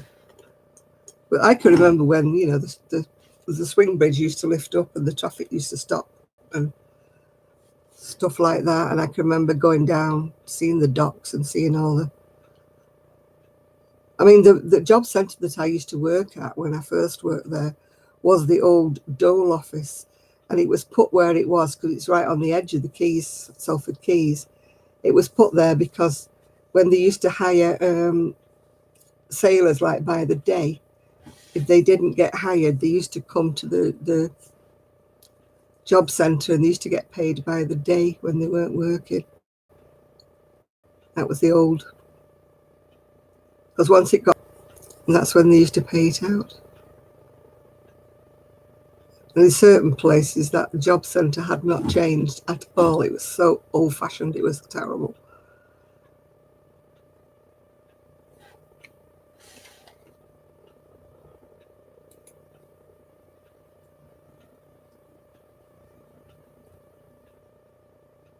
Yeah, all our cotton, unfortunately, most of it comes from abroad, even though the actual garments may be constructed, you know, in the UK. The actual raw materials usually come from somewhere else. That's the only problem. We were guilty of doing that. We sent people over to teach them how to use the cotton mills and teach them how to do the weaving, and this, we did it. And then they took the trade away from us. Why did they think it was a good idea for us to go and teach them? Have I got any pets? No, I have a part share in a Chihuahua. I look after him during the day. But I don't actually own any animals at the moment, no. I used to have a bull boxer called Buster. He was my son's dog, but I inherited him. But he died 4 years ago, so I really miss him. But I don't have any pets of my own. I keep thinking about what I could have, but I don't like fish and I don't like birds. And I don't think I want rats or anything like that. I can't have a cat because my son's dogs, when they come to stay, they don't like the cat. And Gigi hates cats. Hates cats.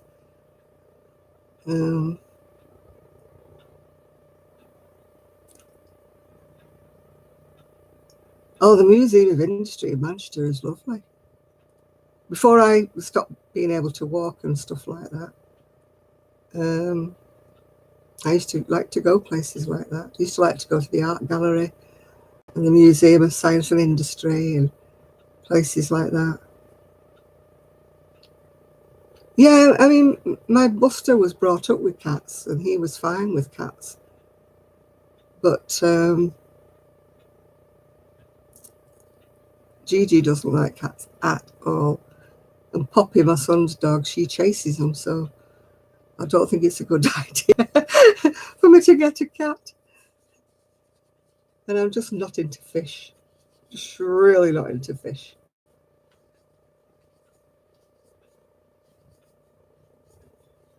Yeah. My young'un, he's got married in the art gallery. FB's Facebook.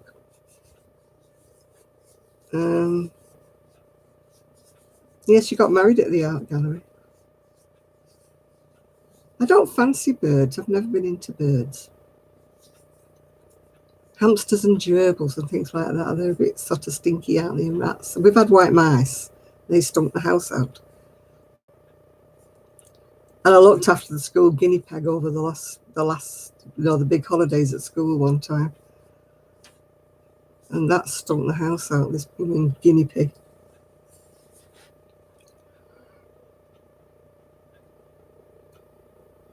No, when I was young, my friend had a hamster.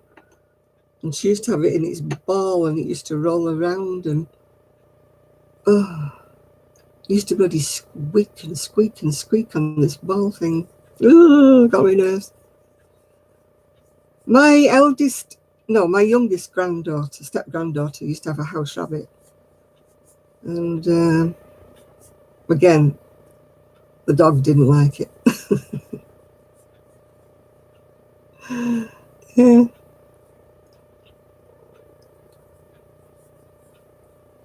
No, I don't know what I would. I say I would like another animal, but then I have Gigi most of the time, so. Yeah, fudge bucket, yeah. Farce book is what they usually call it, isn't it? Oh dear. My son used to have ferrets. but he didn't handle them enough, so they started biting. And he had to get rid of them because one of them bit the grandchildren. So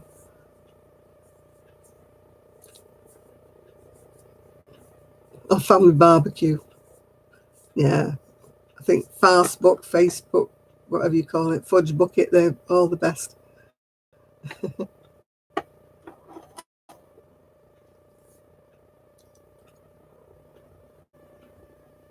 We've probably got native rabbits if they've not all been eaten in the clough. Well, I wouldn't want a pet otter. You'd have to have a... It's not kind to keep them indoors, is it? You'd have to have water for them, wouldn't you? I mean, otters are wild things, aren't they, that build dams and all sorts of things, yeah. God, it's been a long time since I ate a bunny. Got too many bones in them for me.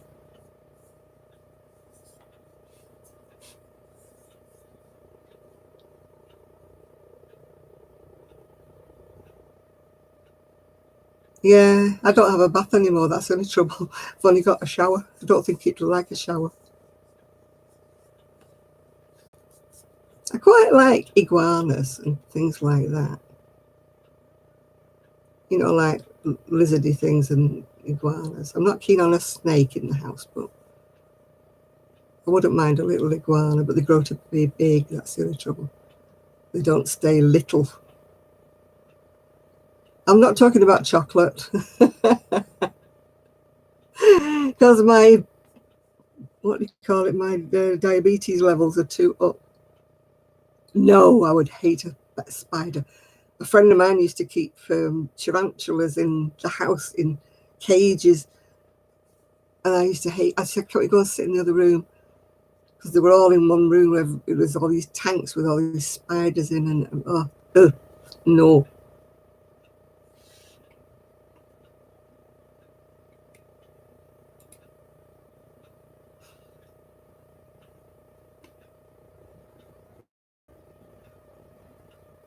Hello, Alex. I used to like my tortoise, but you can't buy them over here anymore now. No, I don't want a cuddle spider. Thanks a lot. I think as much about cuddle spiders as I do about cacti. I've got squirrels that come and sit on the deck, and I feed them nuts occasionally when I remember.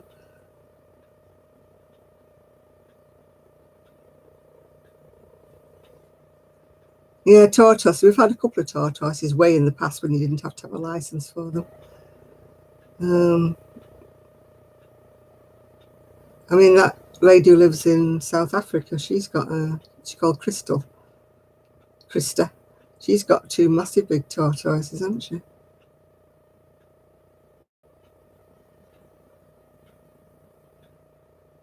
Shad used to have a snapping turtle. He used to be his pet, but he let it go loose eventually because it got too big and too snappy. So he sent it out to the wild. Yeah, the last tortoise kept escaping, and people kept bringing it back to us, and then it escaped and it never came back, and we asked everybody had they seen it, and nobody had, and so we just presumed he went walkabout. Yeah. It's a bit difficult where I live. It's classed as like being urban, and you know, we can't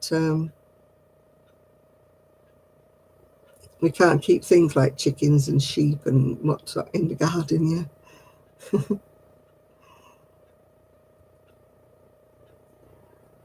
Well, it was always escaping. We had the fence made, so we thought tortoise proof, but it used to get out somewhere or another.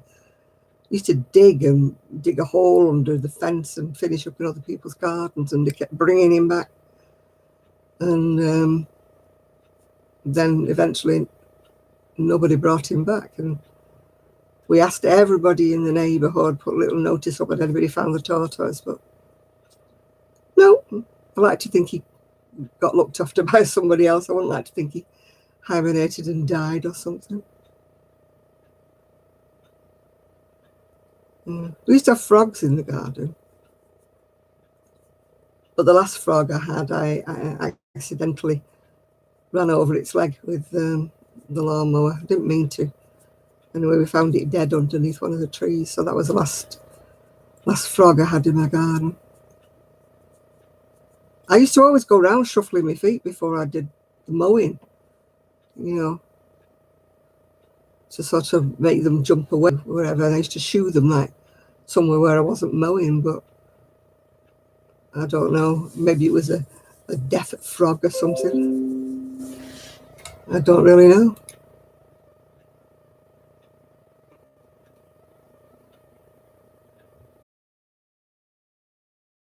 Push the lawnmower anymore with her back. She's not coming at the moment though, because it's winter. Yeah, I've got a notification saying my connection is unstable. It's gone now. I'm gonna have to get a glass of water. I can't stand not having a drink. It's driving me nuts.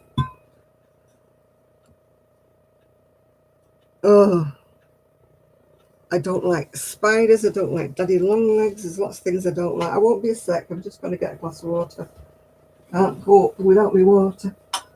Oh.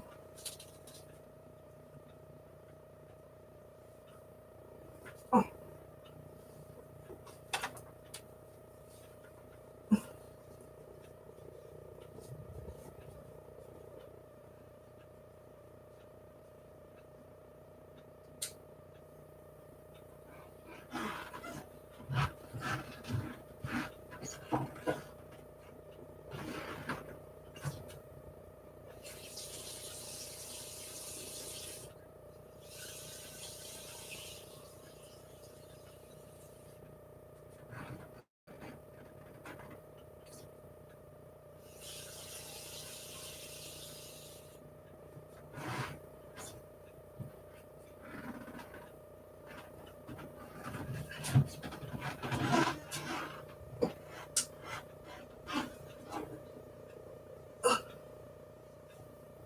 Who wants creaky knees? Who would like my creaky knees? Oh. Oh. Ow. Oh.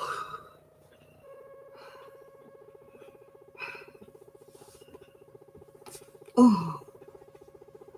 Oh. Oh dear. Which one would you like? I've even got two.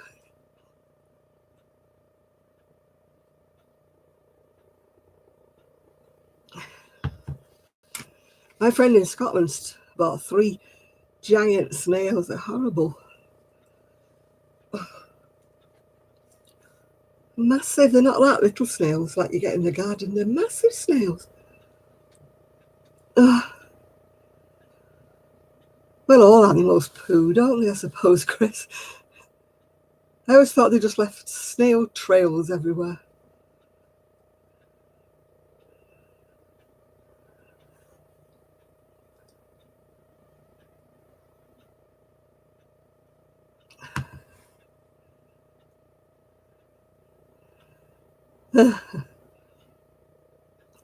We get a lot of slugs in the garden. Oh, I planted nasturtiums once. They're flowers, like an orangey flower.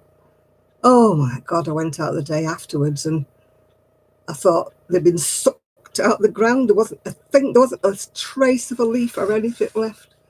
The snails had ate them all overnight. Tortoises were bad enough when they used to poop in the house. Ugh.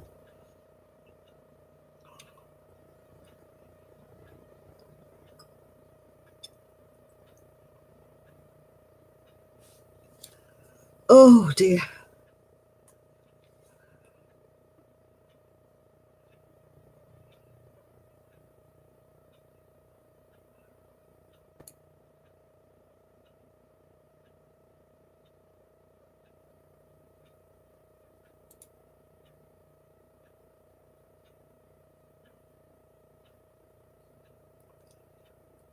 Oh dear, I think Trevor's gone to sleep or he's disappeared. Or maybe he's just listening to us while he's doing something else. If you're talking about me, yes, it's raining. Yeah. Yeah.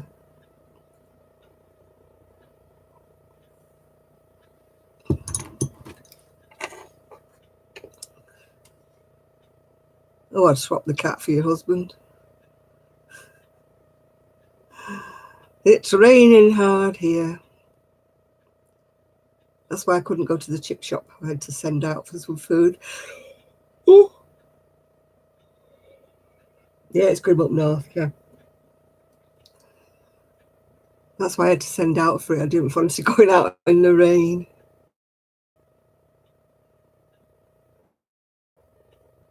I was waiting until I'd gone to work. And then it was... Oh.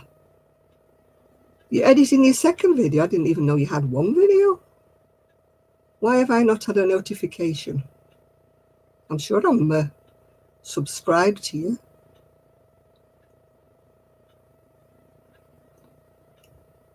Are you keeping your videos secret over there, Trev? I need to make some videos, I really do, but every time I think about it, I fall asleep. And then when I wake up, it's pitch black and I can't see a thing. I've ordered a new light anyway. That's supposed to be coming on Monday. So maybe you'll be able to see me and I won't be like orange like I was in the last videos I did in electric light.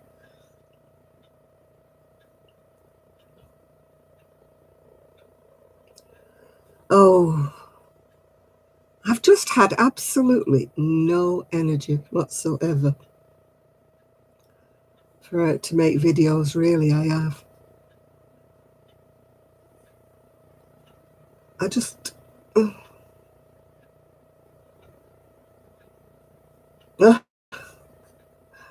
I haven't played with dolphins, I've seen them. Oh.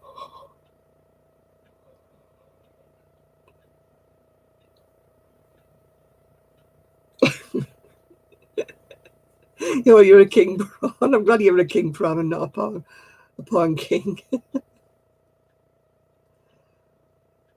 Have I talked to Sue? Yes, I have. I spoke to her last week.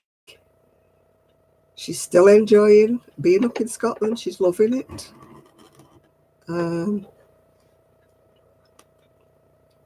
Yeah, I'm hoping that, I'll get up to see her sometime this summer. Hoping to maybe spend a long weekend with her or whatever, or a week with her.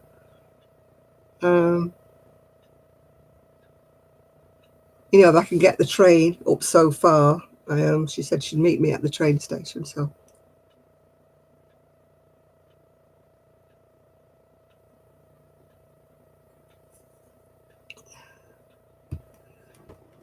No, I don't think it's a remark about Australia, no.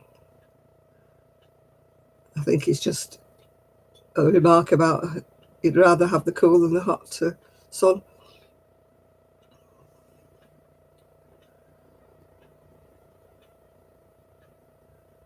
I don't think it was meant to be a sarcastic remark about Australia. None of us are doing that. I see that, Bob Wilson 123, Claire, she's had a donation page on her site. She's doing very well getting donations, for the people who've lost their homes and stuff. Even if they have insurance, you don't know whether their insurance covers things like acts of God, as they call them.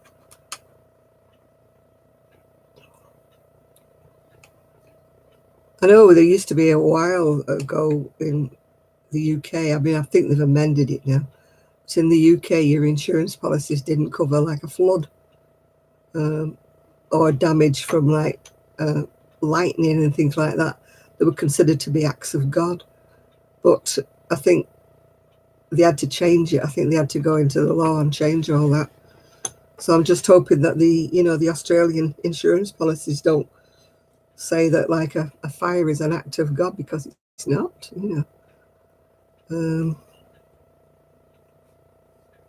so I hope they're covered. I know insurance never covers when you've lost your home. It never covers it, no matter how much you're insured for. It wouldn't hear what my house is insured for. if anything, God forbid, happened to it, you're not insured enough to rebuild it or whatever. Hi, Rebecca. All right, capability. Your bedtime now. It's not getting far off mine, actually. It's 11:15. Okay, then I will. Thank you. Yeah. I mean, acts of wherever they are, you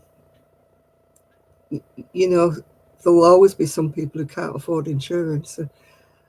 I mean, that's one thing I would never go without, even if I had to go without something else. I would never go without house insurance because, you know, you never know what things are going to happen to you.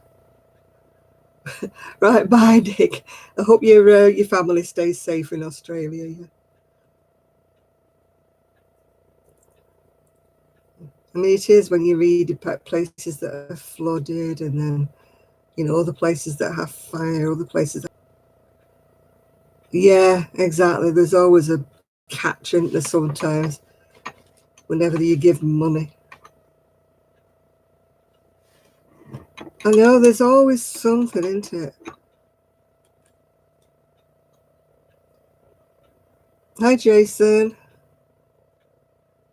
Yeah, I just don't know what's going on in the world today. There's so many things happening, aren't there? Floods, fires, anything, droughts.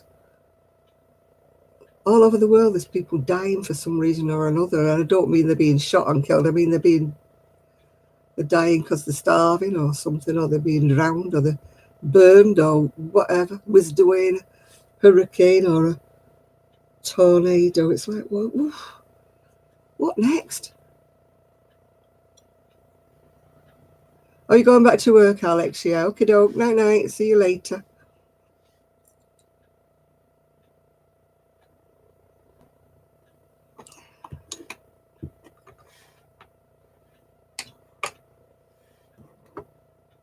Oh, another hurricane in Puerto Rico. Don't worry, I can't spell either, Donna. Yeah, that's where Ephraim's family come from, Puerto Rico. And what's that other girl called?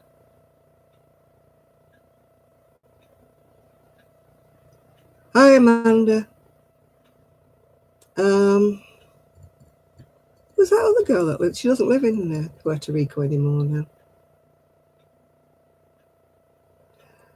I sort of half agree with you there, Becky, because some of them were caused by lightning, I think, but some of them were caused by people, and that's just not funny. Well, I'm glad it wasn't live then, if you were saying potty words, dear.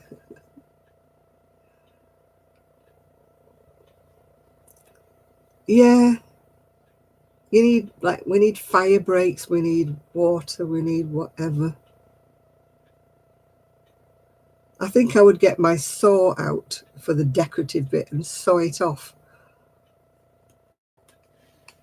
I stayed once in a hotel that had a wood framed bed, and the mattress like sat inside, the wood frame. Oh, I come back from my holiday absolutely bruised. Every time I got in, I got out, I banged myself on the side of the bed frame. It was not funny. I don't think they were all set, Becky. I think some of them were lightning, but then other people have contributed by being stupid. Yeah.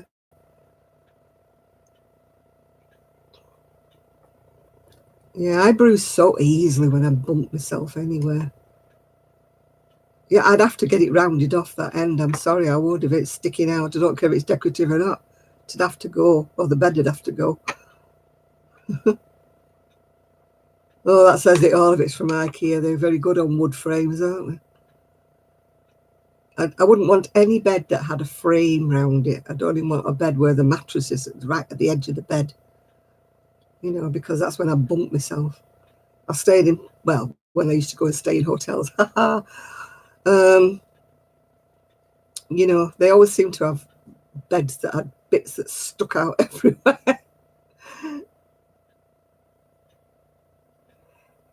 Yeah, they say they've got enough mittens. They don't need mittens. They just want joey pouches and blankets now, don't they?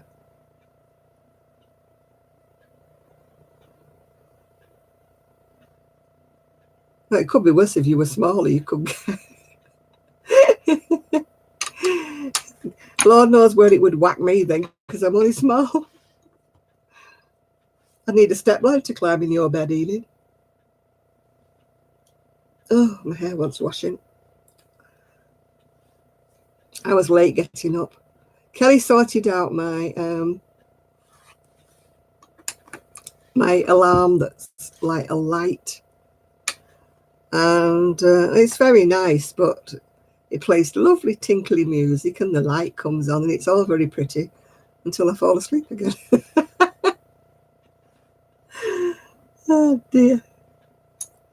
You went to IKEA, or as they say on the adverts, IKEA. When has it ever been called IKEA? To IKEA for a long time. Long time.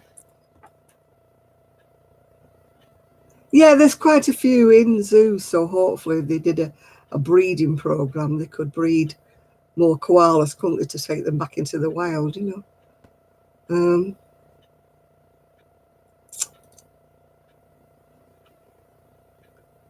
Oh, I get bruises all over my arms and my thighs. And I mean, I live on my own, so nobody bruises me. And I look at myself and think, where did that bruise come from? Where did that come from?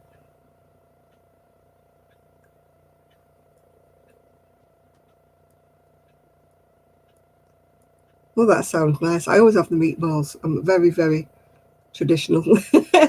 Always have the meatballs.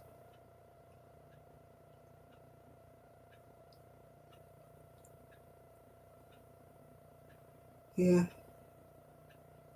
That's one thing about IKEA is they have really good food, you know, and they're not very expensive.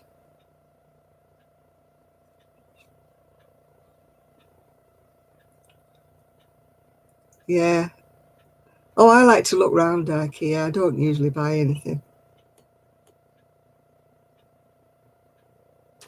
Well, I'm usually been given a lift there, so it's not as if I would buy any furniture and expect them to bring it back.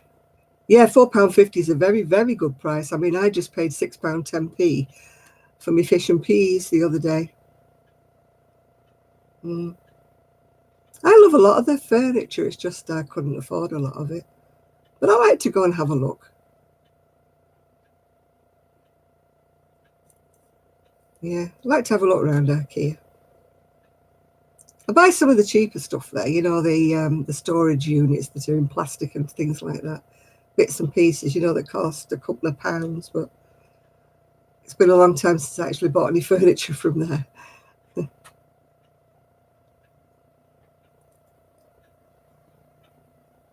Yeah, I've got a plastic box full of fabrics that I bought cheap from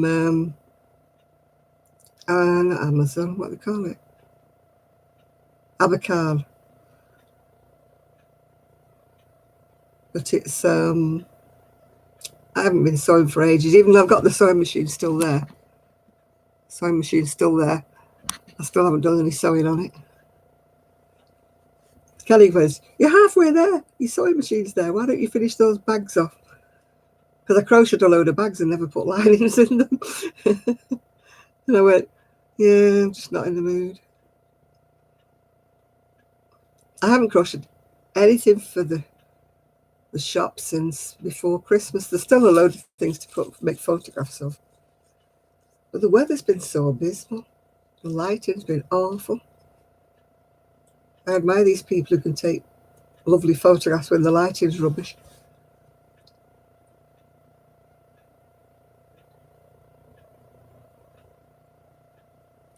You just cut sort of around the shape of it. My bags are like flat at the moment.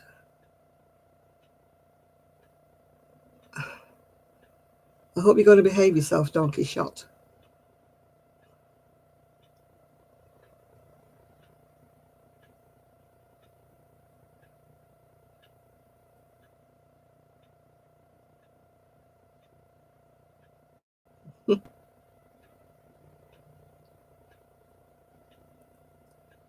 You have meatballs, gravy, and lingonberry sauce. What on earth is lingonberry sauce?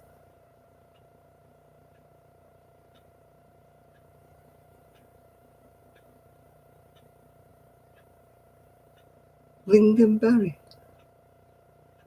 Don't know what that is. Oh, I love going into IKEA. I like to sit on all the seats and sit on all the furniture and look at what's nice and things like that. Yeah. I got my fold-down table in the front room. It folds, drops down, and it's got drawers on either side. I got that from IKEA. And I got my shoe rack thing, because I don't keep shoes in. Keep all my hats and scarves in it, in the porch, because it didn't hold enough shoes for me.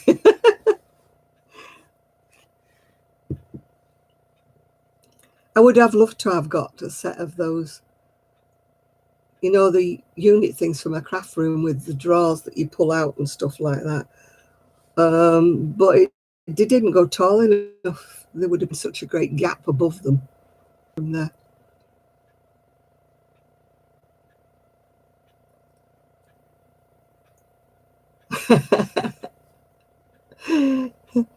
Your thigh basher bed.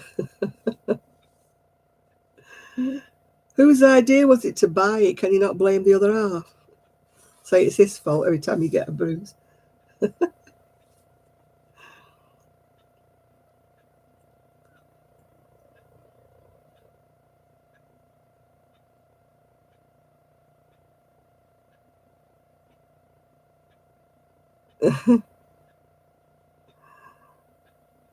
Partridge berries. Sounds like pigeon droppings, doesn't it, Chris?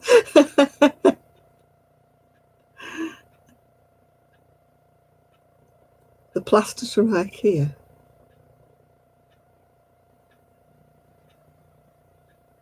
No, I like looking around. My friend gets some absolutely wonderful bargains when she goes to IKEA.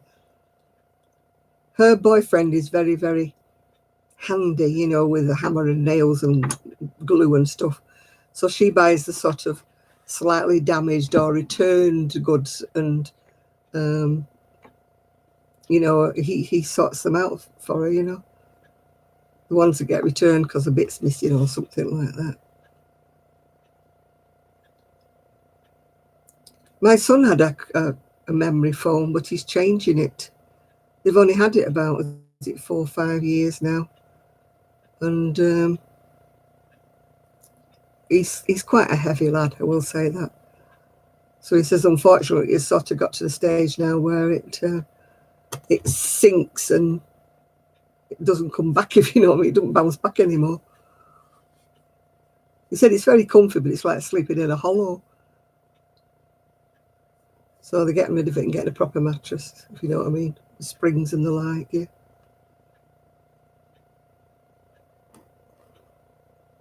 I mean, he paid a lot for his mattress. That when I say they buy things, they don't buy cheap, you know, but I think it's just the fact he's such a big lad, yeah.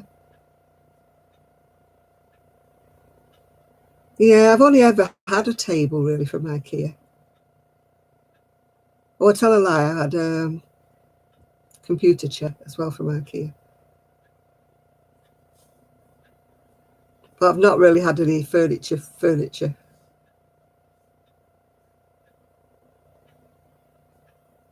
Oh, hi, Connie.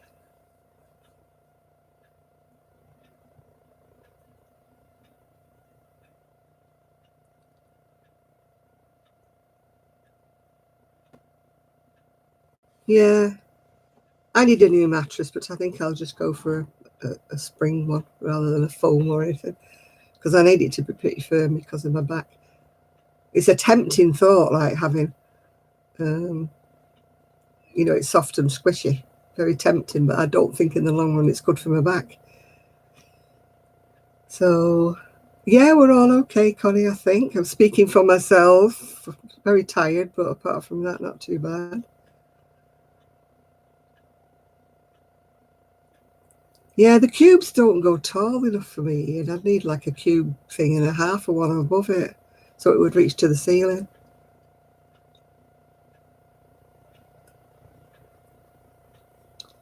I've been looking at mattresses, but some of the really good ones, you're talking about £600 or £700. Oh, hello, Shad, you're still here. I thought you'd disappeared. You've not been around for a bit. I would imagine Trev's on dry land now for the winter. A bit chilly.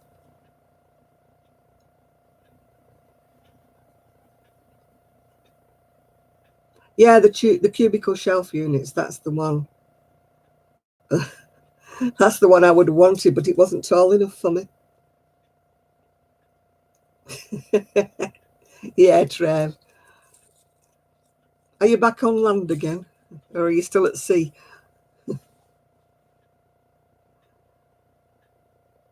Oh, right, Ethan. Enjoy your trip to the forests of Sweden. I hope it doesn't snow on you.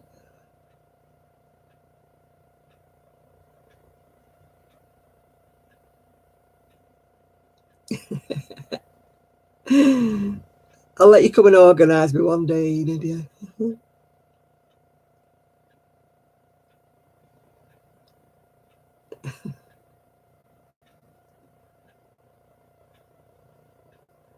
Have fun in the forest and don't look for the teddy bears. Because I don't think they're really in there. I think that's a... You're so funny, Ian. Oh, hello, I'm buffering again. Oh, no, it's all right, yeah.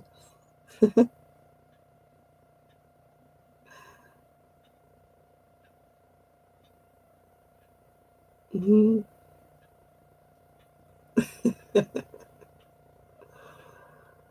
Oh, dear. What shall I do tomorrow? As usual, probably nothing. It's a new episode of Vera tomorrow if you're in the UK. Woo! I love Vera.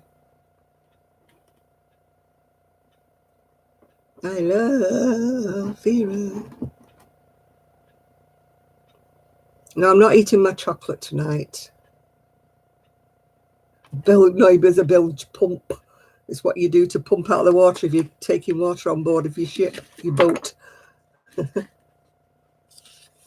It's a pump that pumps out water that might seep into your boat or your barge or your whatever. Yeah? It's a bilge pump.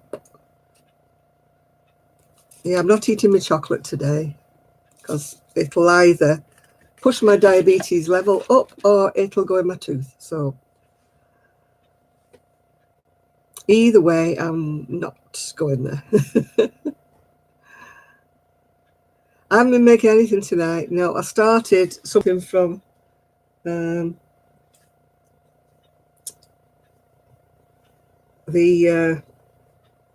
Doris Chan book, but that's as far as I got, and then I got stopped. Yeah.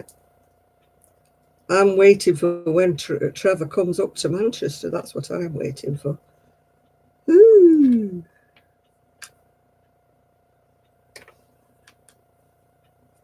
And I can get to meet Trevor in real life.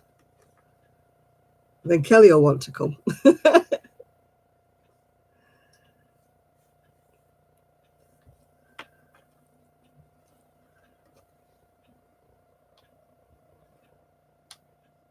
Oh, why is it not looking the same? Why? Is it not looking the same? Whoa.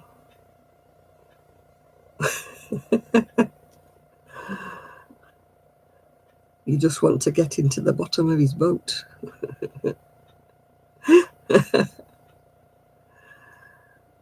Why is it not even? It's going to have to come back, this. One side of my... I know why, because I'm halfway through a rope. That's okay. I don't have to pull it undone. Never mind. Just not in the mood. All I've done so far is I've crocheted that behind me, but that was dead easy because it was on a massive hook. And some dishcloths or washcloths or whatever you want to call them. Yeah. Oh, you just ignore them, Jane. They go off on a tangent every now and again.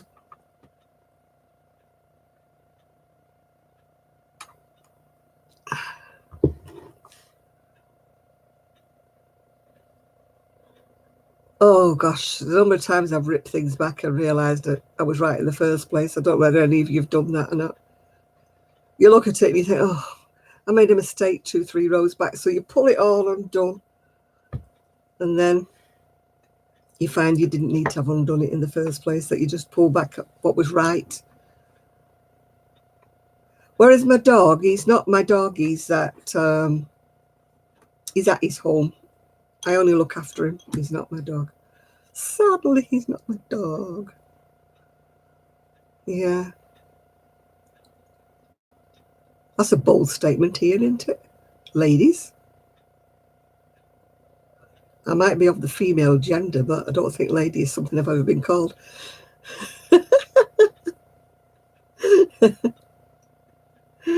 Oh dear. I've been called a few other names that weren't ladylike, but lady wasn't one of them.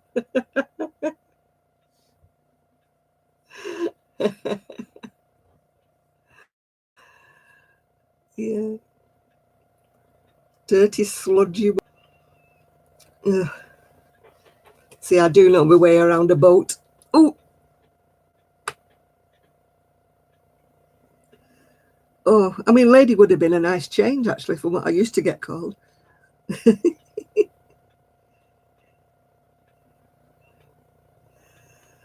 Oh, when you worked at a job centre and you're trying to get somebody who doesn't want to work, believe me, your vocabulary goes up by a few notches, yeah.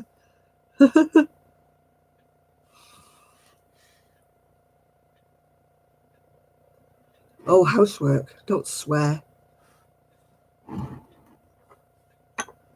Ironing is also a swear word.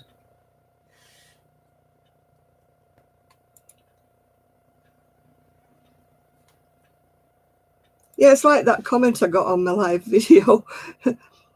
I still don't know what to respond to it. When somebody said they were glad that they'd finally found a channel that they'd go to sleep to.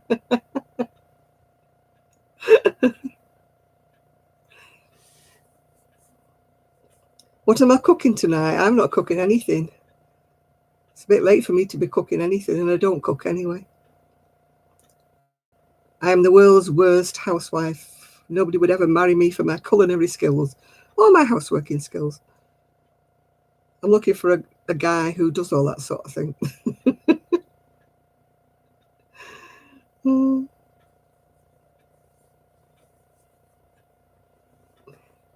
No, if you're from the north, the afternoon meal is called your tea. Yeah.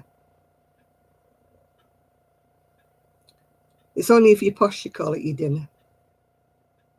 Breakfast, lunch, and dinner if you're posh, or it's lunch break, which is like the midday, or it's your tea. You're having your tea. What you're having for tea, yeah. We don't call it dinner. It's only, are you going out to dinner? Or if you're going to a hotel. What's the meal you would call if you eat roast potatoes? Sunday dinner. That's more or less the only time we Brits eat it. Sunday dinner. That's what we would call it.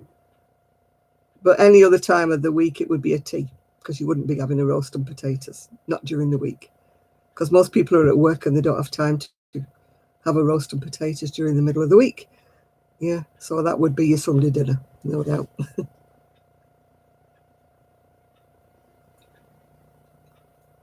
Now, it's breakfast, lunch, and dinner if you're eating out in a hotel or if you're a bit posh. But If you're like me, it's breakfast, lunch and tea. Yeah, what you having for your tea?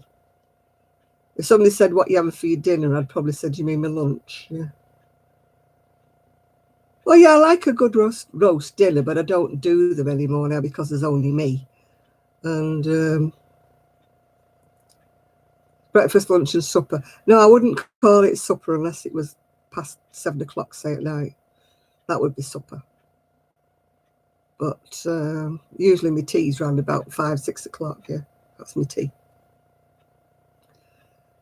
And we don't have sandwiches and afternoon tea in the middle of the afternoon. That's just for the rich and the famous. If we had afternoon tea, we would probably have just a few biscuits or something like that. Tea for your dinner, yeah. Yeah, tea is dinner. It's only if you're posh you call it dinner. Or if you're eating out, you say, are we dining out for dinner? Yeah.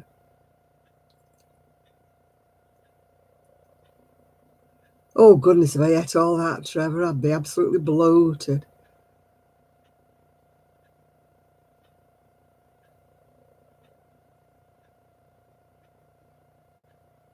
Yeah, supper's a snack for before bread. Before bed for me, yeah. Yeah. Oh, you're posh. Yeah, you're posh.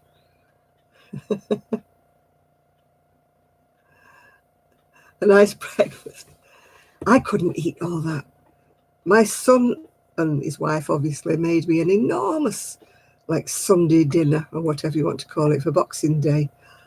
And I had to leave half of it. I said, I'm very, very sorry. I said, it's not that it's love. I said, it's absolutely cooked lovely and it's wonderful, but I can't eat it. I'm not a very big eater. She said, it's all right, Poppy, I'll eat it. That's the dog. So Poppy had my leftover.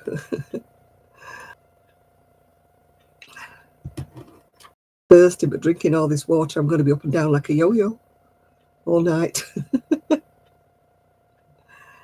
Oh, I couldn't eat it if it took me an hour and I have to keep having it warmed up here.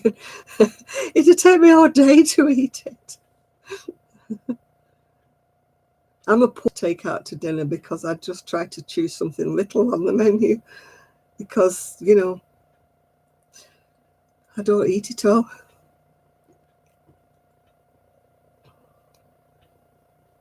I mean, the Christmas dinner we went out for was quite adequate. It wasn't too much for me. I did leave some bits and pieces. I left some vegetables, I think. But I did eat most of it. I wasn't doing bad. I did eat most.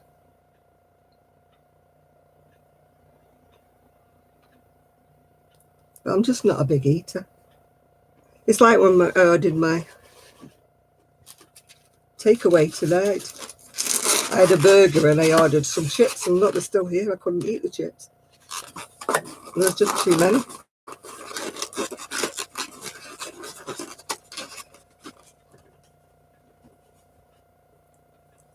Yeah, I usually ask for child portions of chips if I have any chips when I go anywhere, because they give you way too many chips.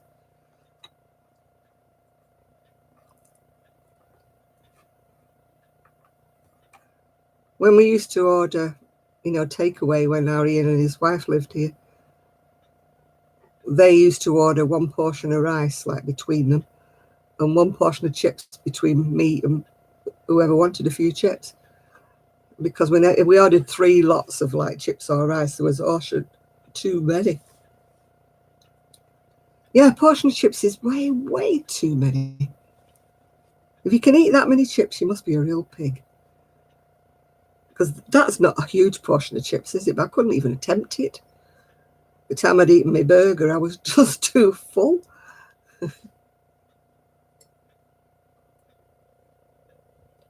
Big glass of water gone. Little glass of water now. I'm just so very, very dry. That's a sign that my diabetes is over the edge. The only way you can reduce it is to drink quite a bit of water. And that flushes it out of your system. Only trouble is it flushes it out of my system when I'm sleeping. I have to keep getting up, and it annoys me. Wandering your way across the landing in the dark, you know. Because if you put the light on, it wakes you up too much.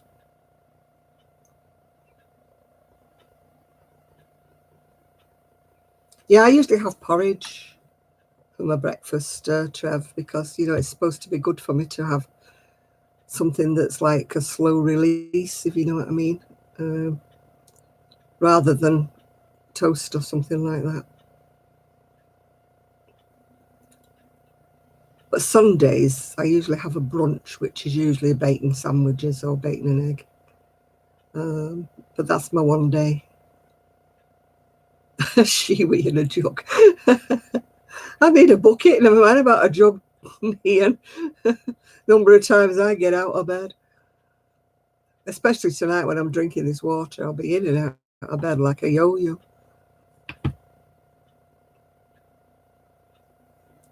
A Shiwi is a little device that ladies can use, like when you're, say, for example, going to a concert, something outdoor concert, and you have to go and sit down to have a wee. Well, with a Shiwi, you just put it there, and it's like a funnel, and it makes you able to wee like a guy, which is very handy if you want to go and stand behind a tree, because you don't have to get undressed, if you know what I'm saying, to squat down. So it's handy to have one, especially if you're on a long car journey and you can't stop anywhere. You could use a bowl, a bucket or something, and a Shiwi. And there's many times I wished I'd have had one of those, because my ex-husband would not stop. You know, when you have to stop at service stations for a wee or something, he's going, no, I'll stop at the next one, I'll stop at the next one. And I'm going, I can't wait till the next one.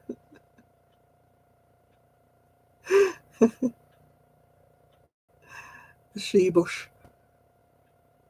Yeah, Shiwi, yeah. It's a funnel, but it's shaped so that it goes underneath. It's kind of not like the ones they use in the hospital for guys, because it's not that bulky. You only eat once a day. Blimey, Shad.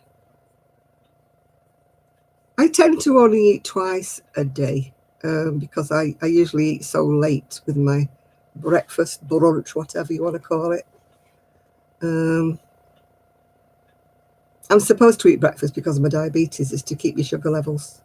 I'm supposed to eat every 4 hours, light and simple, but every 4 hours to keep my blood sugars level.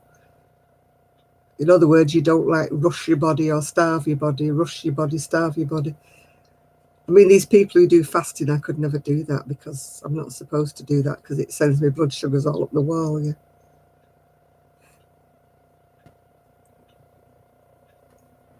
Yeah, eating twice a day keeps my weight level or whatever, but it's not always easy. I find I'm hungriest at night time. You know, I'm talking before I go to bed. I'm trying to think of things I can eat that don't shove my blood sugars up. You know, because obviously you can't eat a biscuit like most people do before they go to bed. That's when I find I'm like moochy, looking for something to eat. It's like I get my hungriest just before I'm going to bed.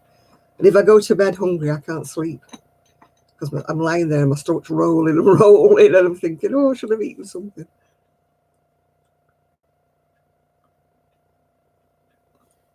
My diabetic nurse, or diabetes nurse, said, you could eat carrots. And I'm like, I can't really think I want to crunch a carrot like about 10 o'clock at night.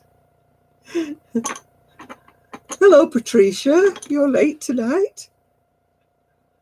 I don't like wholemeal bread. It has a drastic effect upon me, which I'm not going into. But it does, has a drastic effect on my digestion. Yeah, carrots do have sugar, but it's supposed to be the right kind of sugars or something or other. Yeah, and then who wants to eat carrots, you know? My son used to eat grated carrots and grated cheese when he was at the age where he wouldn't eat and he wouldn't stop for a sandwich or anything, I used to do a bowl with grated cheese, grated carrots, and some sultanas in, and he used to snack on that.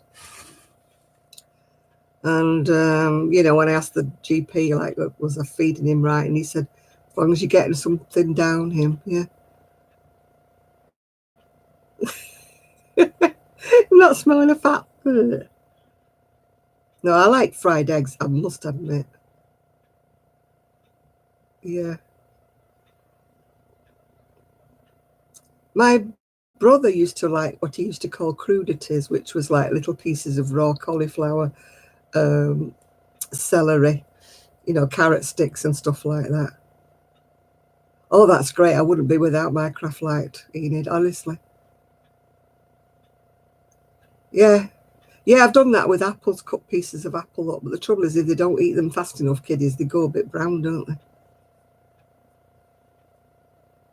Yeah, for this week's dinners, I've bought some stir fry, like chicken, and I'll use that for 2 meals. And I've also got stuff to make a soup, you know, in the soup maker.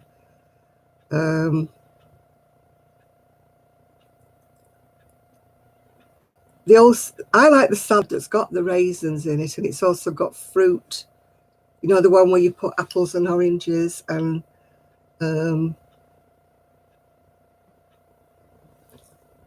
mine's just an ordinary one.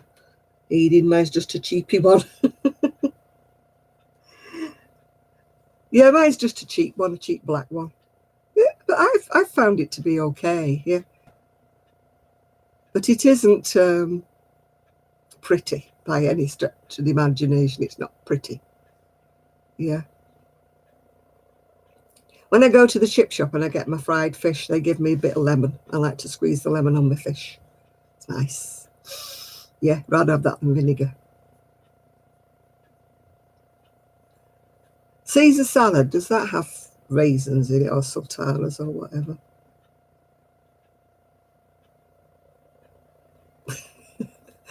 Your house sounds like Bedlam.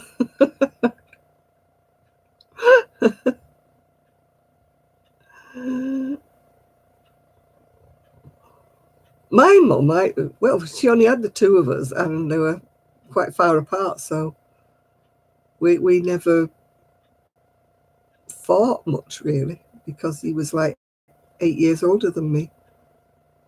So, and also we were a boy and a girl, so we didn't fight that much. My son's eldest two granddaughters, at the moment they're not speaking to each other. They fight like cats and dogs, which is great because they share a room. Yeah.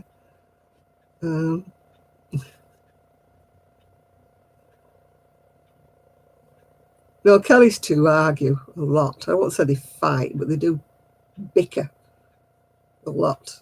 You know, he's pinching me. He's doing this. He's doing that. No, he's doing this to me. You know. Well, that's my jacket that I made with the yarn from Jill. I think. Oh, somebody said what it was. I forgot. My youngest niece's kids, they play together quite well. There's about 3 years, I think, between them. And they play quite well, actually. Kelly's boys are they're less than 18 months. They're more than 12 months apart, but they're about 18 months apart, I think. But they're at the young fighting stage at the moment.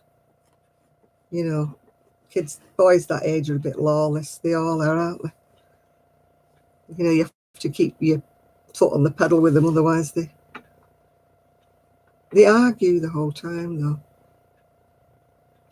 I've never had two boys. I've never had two kids, so I'm just not used to it. So I can't say. I know my two nieces, when they were young, they used to fight like, they used to argue, bicker, shout, oh, duh. I always used to say God knew what he was doing when he only gave me one. Yeah. I never wanted a huge family. I would have liked to have two. Ideally a boy and a girl, but it never happened. So, you know, I'm just glad I got the one boy. Yeah, my mum only wanted 2. She never wanted any more because she was from a family of 16.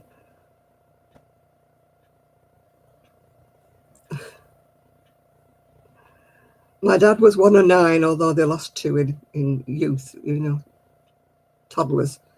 So there was like 7 of them living in a 2 up, 2 down house. How the heck they all fitted in, I do not know. So my dad didn't want, you know, more than a couple. Yeah. Yeah, I was fortunate to have my one. I had complications, so I was so glad to have one. At least it could have been worse because I could have had none. So at least I have one to look at.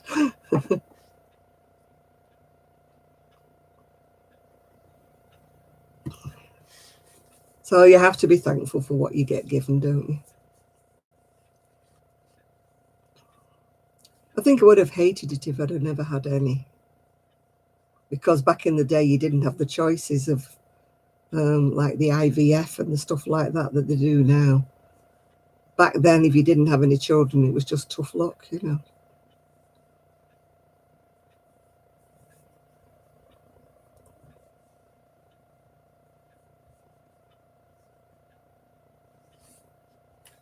Mm-hmm. I would have never coped with a big family. No. I think I probably would have learnt to cope with 2, but that kind of would have been it, I think. I never wanted more than 2.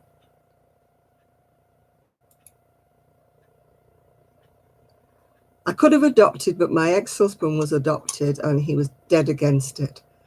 When I found out I couldn't have any more, I would have adopted another one, but you know, my ex-husband was, I don't know why, because he was adopted, but he was dead against it. He wouldn't even let me consider it.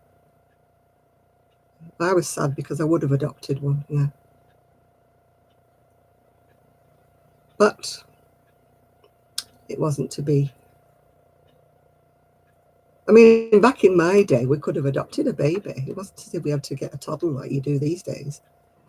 I could have had a brand new baby when, you know, when I was thinking about adopting one.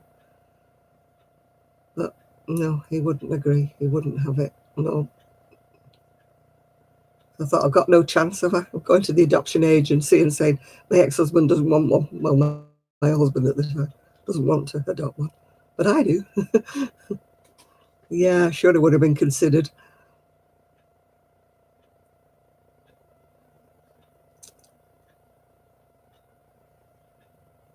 It's always been one of my regrets that I didn't adopt one.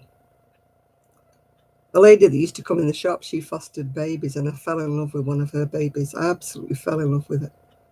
And I wanted to adopt her, but nope. She was so beautiful as well. She was a mixed race little girl. She was a part Indian, part white. She was beautiful. But nope. Wasn't to be. I used to nurse her every time she came in the shop, said, I want her, I want her.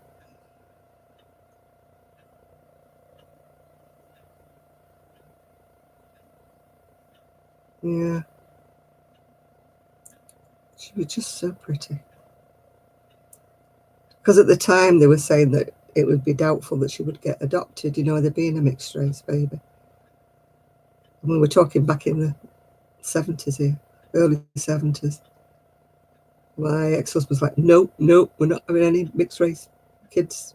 Oh, no, it's not ours, and all this jazz. And I'm like, it's a baby, it needs a mum.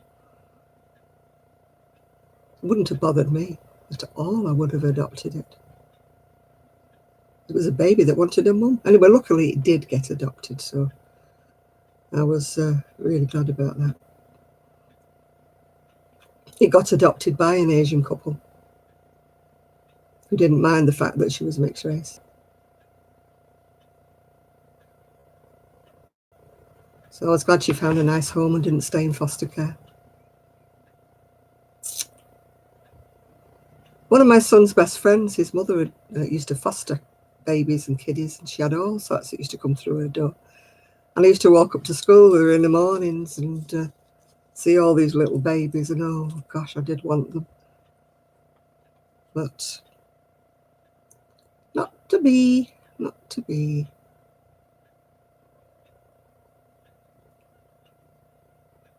By the time my husband and I had parted company, it was too late to foster or adopt or whatever. And my son was anti it anyway because he was a teenager. Well, he was 20. And so he's like, no, no, no.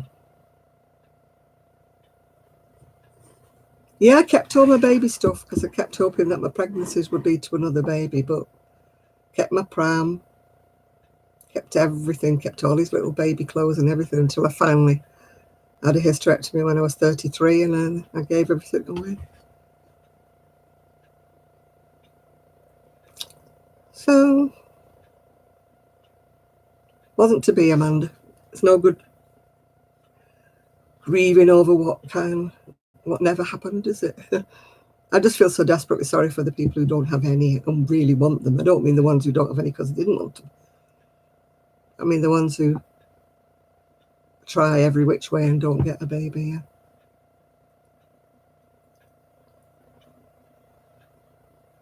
It's sad.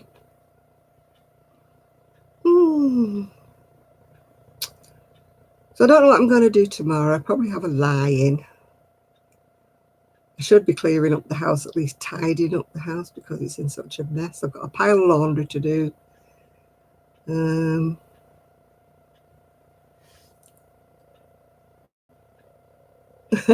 Sheldon from The Big Bang Theory.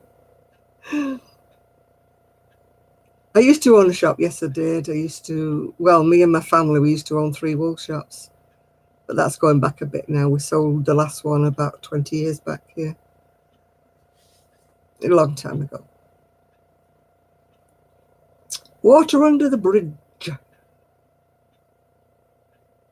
I would have loved to have carried it on until I retired, but it wasn't to be. Just one of those sad circumstances.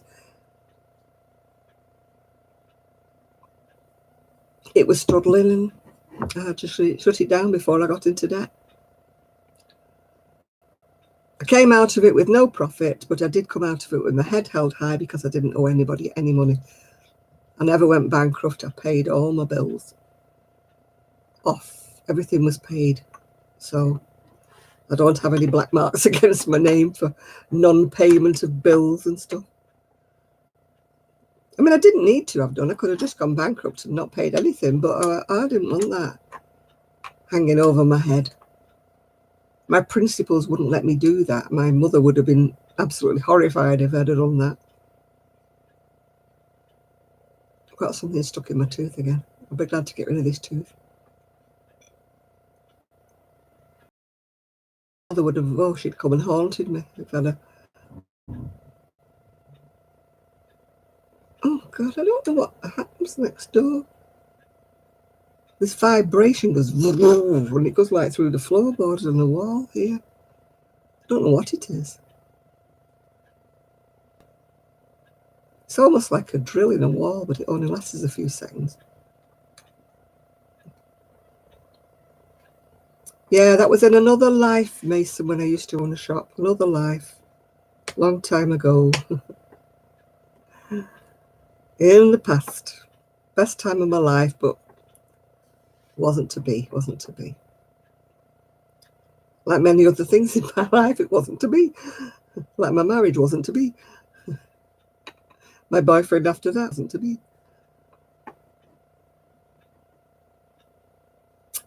That's why I'm still single. It wasn't to be. And now I'm not looking, so it won't be. Definitely not looking for anyone. Unless they were a multimillionaire and could, pay for all the house to be decorated and stuff. And the chances of that happening are slim to none, yeah. If there was any multimillionaires knocking about, they'd be wanting to go for a very young, pretty woman, wouldn't they? They wouldn't want an old bag like me. So don't think there's many spare multimillionaires knocking about. Yeah, in a galaxy far, far away, yeah. Oh. A sugar daddy would be a bit like Hugh Hefner used to be, or like that guy that Anna Nicole married, that old chappie. Oh God, sugar daddy, that'd be a laugh. I don't want a younger one because they'd think I was the one with money, wouldn't they? They'd be looking for a sugar mummy. They'd be barking up the wrong tree with me. I have nothing to leave them. Get a good one and shoot them before they go bad, yeah. Should have done that years ago, Trevor.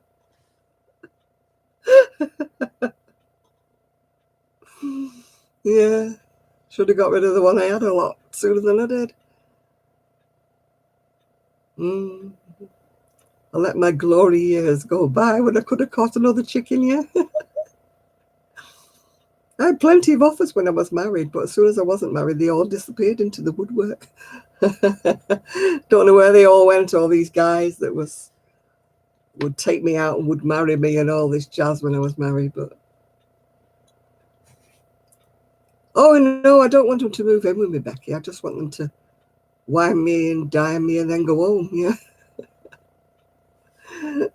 Wine me, dine me, pay for me a handyman and go home. Yeah, that's what I want, one of those.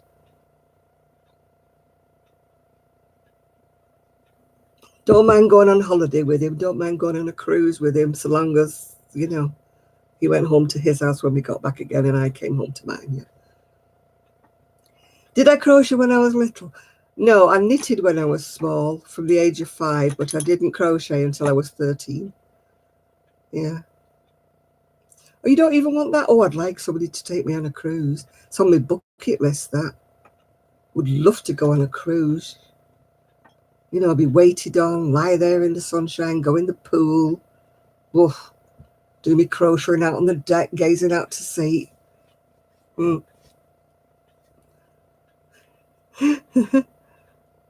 that or I could win the lottery and go on my own. That'd be even better, wouldn't it, really? My niece says she's got to come with me if I win the lottery and go on a cruise. So we'll see. Friends with benefits, yeah. At my time of life, a friend with a benefit is somebody who can drive and has a car. Willing to take me somewhere. That's what I call a friend with a benefit these days. Somebody put on YouTube that they want a friend with a benefit is somebody who could drive at night. I don't mind if it's daytime. I'll just go, well, yeah. Yeah, well, if you go on a cruise, you don't have this weight limit like you do when you fly. So you can, I could take 2 suitcases, one with my clothes and one with my wool and my hooks, yeah. Could do that, no problem. If I was going for like a fortnight, I would just take finer yarn, you know, that took me longer to crochet.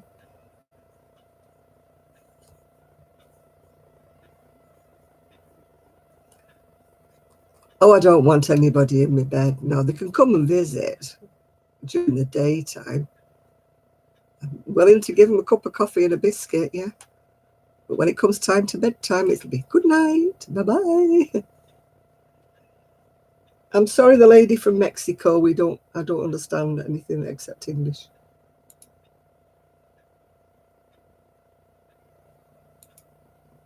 Yeah, but I don't want them kind of benefits, Trev. Yeah.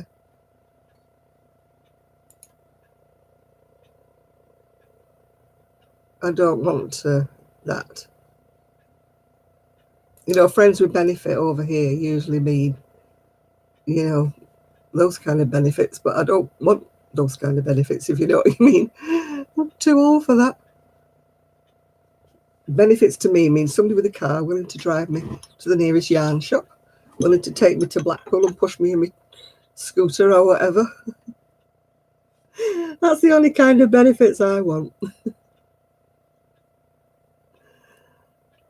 Yeah, I probably would get somebody on benefits, Trev. You're right there. I'd probably get one that wouldn't be able to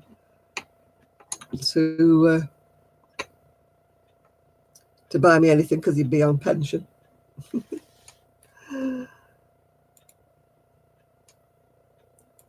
I'm getting all these notifications for people having videos. Oh, got an itchy nose.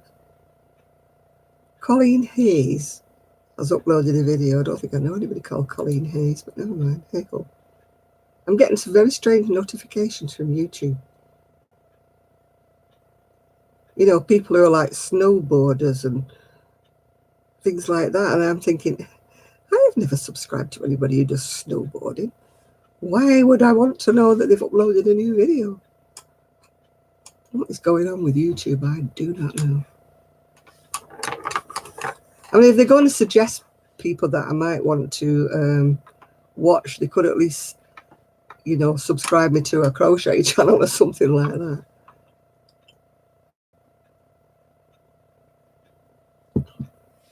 But I'm getting all these weirdy, well, I'm sure they're not weird. If you like snowboarding or you like things like that, they're probably not weird. But to me, it's a weird sort of recommendation when you know, you don't subscribe to something like that. Yeah, it's honestly, it's just weird, the people that keep saying that I'm. No, I don't like their new format. You know, you're trying to upload something and you're all over the place with it, aren't you? Then you have to remember to put share. I did a video, the last one I did, and I thought, why am I not getting any views? And then I realised it hadn't been made public. It was just like still private. So I had to go back into it again and change everything again. Is there anybody over the age of 18 watching this, under the age of 16 watching this? Is it for children? Is it for this? Is it for that? No, it's not for children.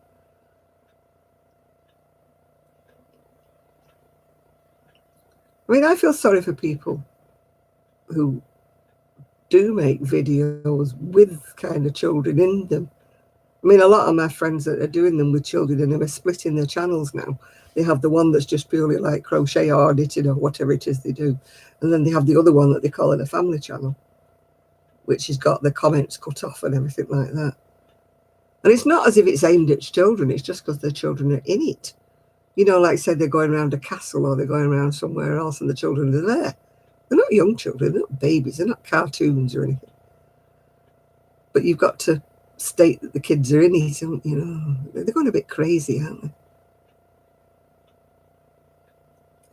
I mean, people who have things in it for children, they're not enticing children.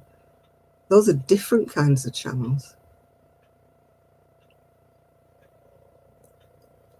Yeah, I click over 18, adults only, nothing in it for children. Well, my channel isn't really attractive to anybody, to a child. There'd have to be a child who was mad about crochet, wouldn't it, to want to watch mine anyway? You know, it's just not. Oh, his tooth is driving me nutty. But you're so scared of opening your mouth these days, aren't you? Saying something, you know. It's bad enough not being able to have a trace of music in things unless it's music that you've picked from out of their library that you can use and stuff. And that's why I don't put any music in it at all, because it's just, you're treading on broken glass here at all. You don't know what you do. Your channels altogether if you do something wrong. It's meant to be. It's not like, hey kids, do you want to learn to crochet? No. But I mean, some people's channels are really getting hit, aren't they? Because they do specifically direct their channels at children. And a lot of young people, I don't know how they get around it, the ones who do toy reviews, and they're quite young, aren't they? Because they don't get the advertising sponsorship because they take that away from them, and because the adverts might not be child friendly or whatever. It just goes on and on and on. They should spend more time trying to chase the perverts down. people on the deep web and stuff like that, rather than mither about somebody might say. Yeah. He's still got videos out as well. You mean Jonah?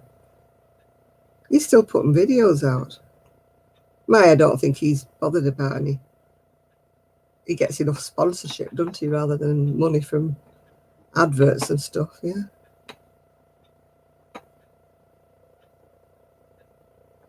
Yeah, 4-year-old getting money from that. I don't think I've earned 13,500 in all about the 10 years I've been on YouTube. I've probably earned about a couple of grand all in all, so I'm not exactly making. You couldn't live off the sponsorship or whatever. I don't have sponsorship. I've never been offered any sponsorship, and I don't think I'd take it anyway. Because if I was offered wool on a sponsorship, and I would give my true opinion, and then therefore they wouldn't send me anymore. If I didn't like something, I was no way I'd be saying, "Oh, you must buy this, you must buy that. It's gorgeous. It's this. This is my coupon. This is it." No, I'm not going to do that. I prefer to buy my own, and then I can have my own opinion. Yeah. So I'm not sponsored by anybody, except my lovely subscribers, of course, who allow me to get a YouTube check about every 3 months. Because if it doesn't get to a certain amount, they don't pay you out every month, if you know what I mean. Oh gosh, when would I get 1 million subs from? I'm not that fascinating as scintillating, Trev. Yeah, I haven't ordered any eyeshadow for quite some time, actually. Quite some time. About November, I think, was the last time I ordered any. I don't crochet fast enough. I don't have the sort of people who watch me that the yarn people are interested in. Maybe if I lived in America, they would see I was an audience that could target American people to buy this American whatever. Because I live in the UK, it's different. The UK wool people don't really sponsor people, if you know what I mean. Yeah. Oh, I should have sponsored me ages ago, but they don't. I could have applied to be to get a sponsor or something, but I think you start to order a certain amount, or you have to. There's hoops you've got to jump through before you can get like a sponsorship from us and that. The biggest thing I've ever crocheted would be like probably a long coat, like a long open work coat. Oh, there went that thing again. God knows what it is. Don't know whether it's the heating or the water pipes or what it is next door. It goes brrr every now and again. Yeah, I think a floor length coat is the biggest thing I've ever crocheted, but it was open work. It wasn't, a close together heavy thing. I don't do blankets. They bore me intensely. Yeah. Yeah, I've got one as well, but I need to make another one. I crocheted mine in black. Big mistake. But I also crocheted it in quite a cheap acrylic. And my super hat on, yeah.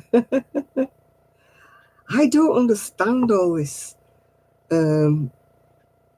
super chat and all this subscribe business and stuff. I don't understand it all. I don't want to put super chat on. I'm just not like that, Trev. It's nice to think that people might send me a little money if they felt like it, but I'm not going to ask for it. I'm not like some people who say, subscribe. My PayPal number is such a thing. Yeah. Just you at all. So I think, maybe you've wandered on the wrong channel there. Yeah, I just don't understand this. Not super chat, but that one that grow your channel and stuff like that. I know you keep telling me that, Trev, but I'm just not that that way minded. I never will be. I'm the own worst enemy. I know I am. I need a social secretary. One who does all the paperwork for me. One who promotes me, and I'm such a lazy. I will never make a career out of myself because I'm too idle to do a lot of it. I've not got that get up and go that. Maybe if I was younger and I was earning my living and maybe more money bothered. But I mean, some days now I think, why am I bothering at all? You know, what are you bothering for? Yeah, I do need a kick up, Jaxie, you're right there. Some days I just feel like just giving the whole thing up, to be quite frank. Still doing YouTube videos, obviously, and still doing things, but not even bothering to try and sell anything. Some days that's what I feel like. I mean, I've more or less given up the Etsy. There's only one thing left on the Etsy now. But I've got so much that needs photographing to go on the other channel. The list on Amazon. I wouldn't know where to start with that, Jane. That's why I say I need a social secretary. I need someone who's more computer savvy. I'm just not. Yeah. You see, if all the computer savvy people live nearer to me. Yeah. I could do with Trev moving a bit closer to savvy me up with all these ways, but I'm just, he tells me all these things and I nod and I say, yeah, okay, and then I don't do them because I'm too idle, too tired, too whatever. Maybe when the spring comes and I liven up a bit, Trev, maybe I might be a bit. Yeah, I know, yeah.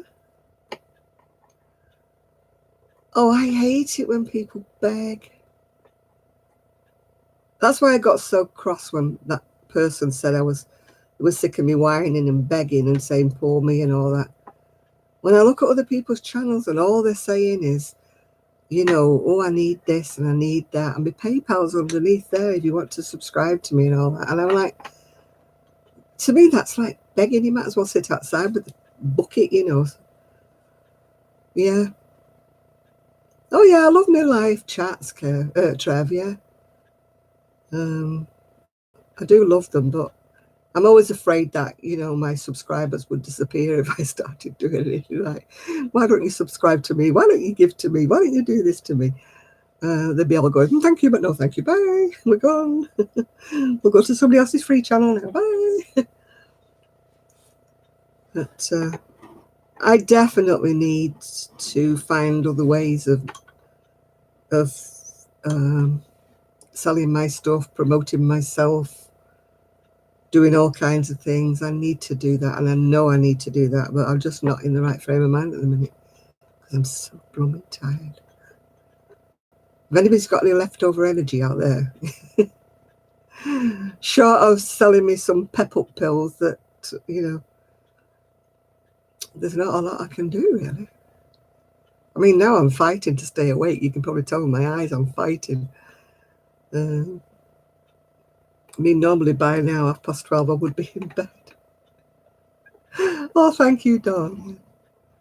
I like to keep it real. If I'm having troubles keeping awake and doing things, I you know, I don't mind telling you, you know. I'm obviously not begging for anything. Don't want anybody to think I'm begging for anything. I'm not. But I just wish I could get some motivation. That's the only thing I'm begging for, some energy and some motivation. That's what I really want, yeah. Yeah, there's no point in being phony, is there, Chris? Yeah. I've had the coffee flask. I've drunk it all. I'm on water now. I've had 2 glasses of my second glass of water. Yeah, if I'm feeling off, you know, off my crochet, off my whatever, lost my motivation. Yeah, I've heard of folks say I just didn't want to join anything else. I've still got again, whatever. I still want to put more energy into our, you know, the shop that me and Kelly are doing.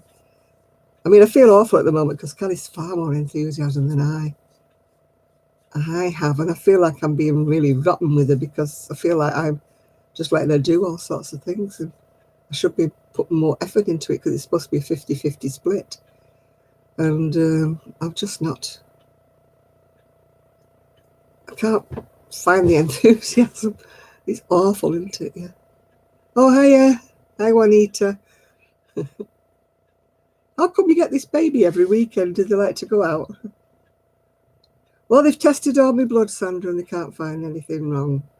I'm not vitamin deficient, apparently, and I'm not iron deficient. My thyroid's working properly, so they don't know why I'm so tired. They've checked my CPAP machine. That's working properly. And it's all linked up now to a computer in the hospital, and they've monitored my oxygen saturations, etc. I don't know what it is. I really don't know. I just feel so droopy and I get so cross with myself because I don't have the energy I was born with. It's making me feel really, really, ugh. Yeah. It's, yeah, the weather has a lot to do with it because I suffer from SAD. I think I've told you that before.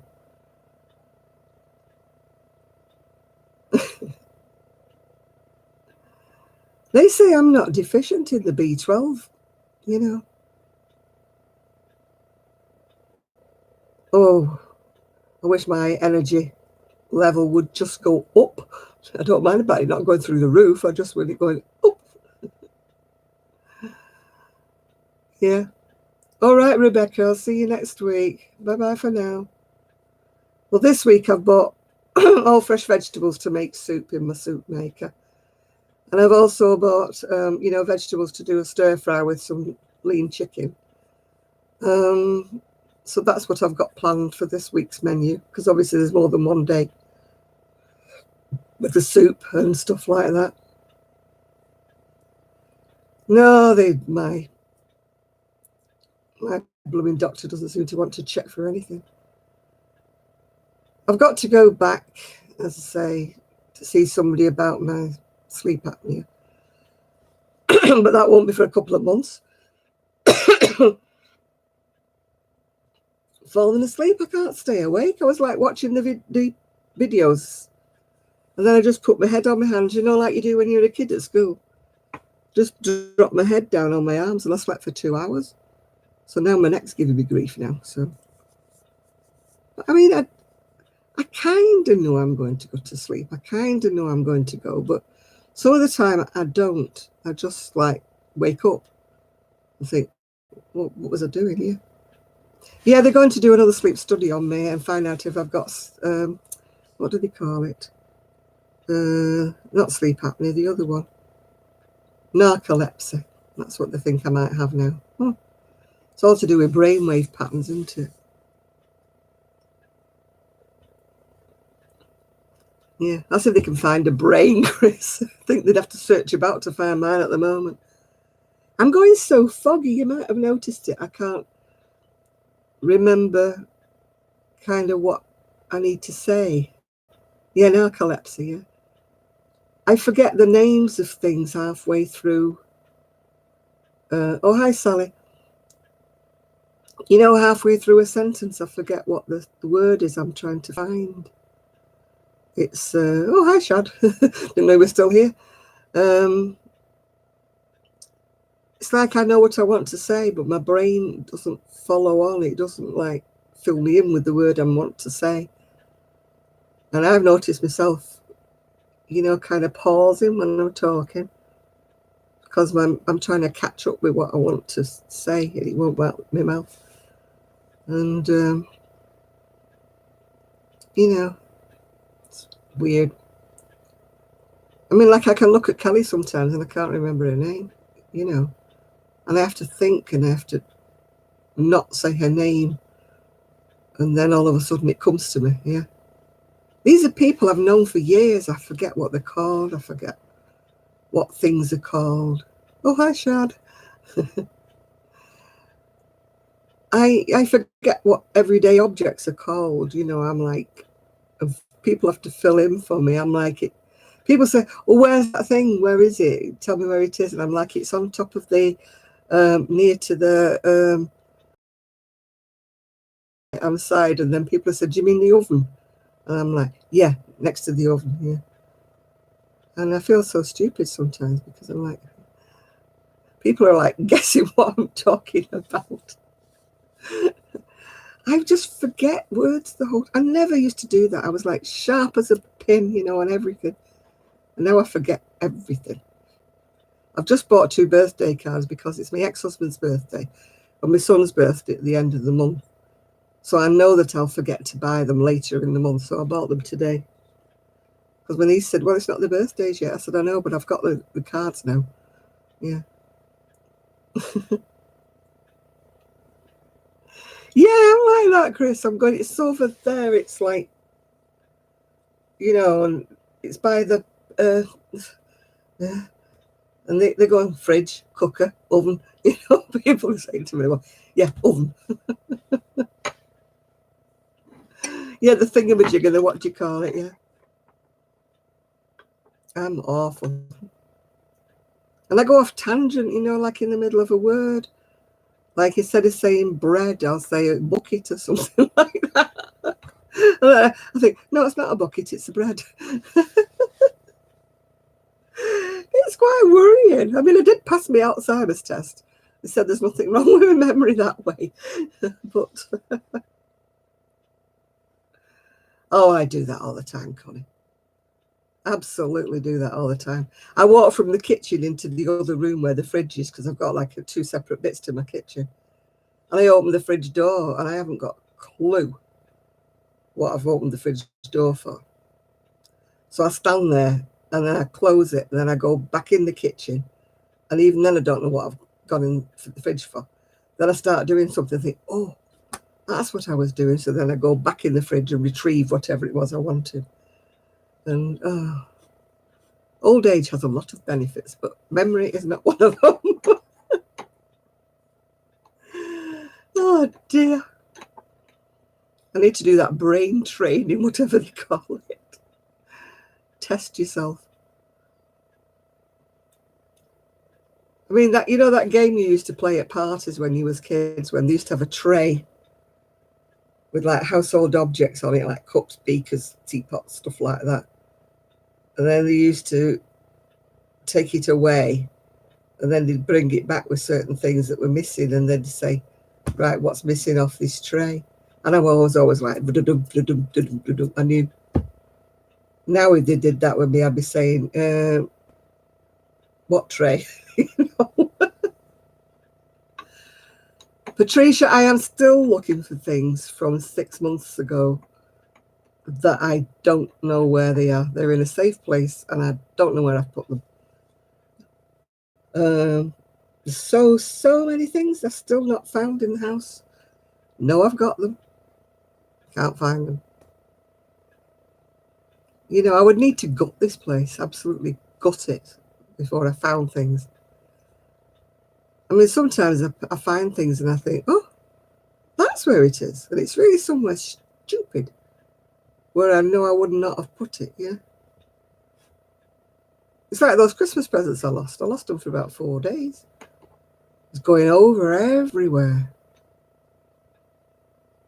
And I found them in one of the bedrooms where I was sure I hadn't put them. But I found them. Yeah, so safe, even I can't remember where they are, yeah. There's certain things in this house that I lost about 10 years ago and I've never found them. Yeah.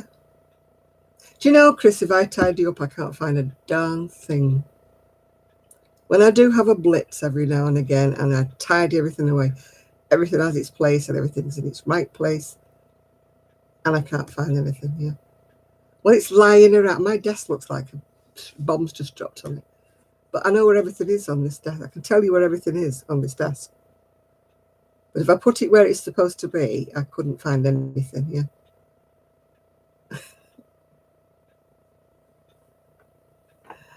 Oh, I need something or other.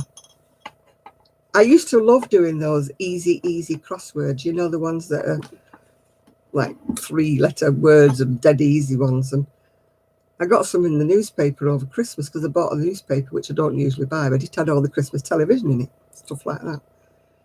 And right in the middle was this puzzle thing with about 4 or 5 pages in it, something like that. I thought, oh, brilliant. I'll be able to do that when I'm thinking of something, you know, I don't want to crochet or whatever. I was hopeless, absolutely hopeless at it. Digging my craft room out and saying, oh, when did you buy this? And I'm like, no idea. No idea, Kelly. Yeah. She said, this is pretty. Where's it from? No, don't know.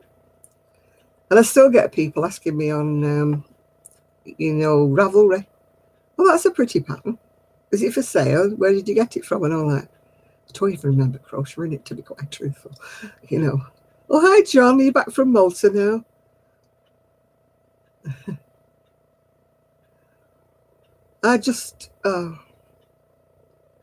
I mean to be so organised, and I'm not, and I wish I was.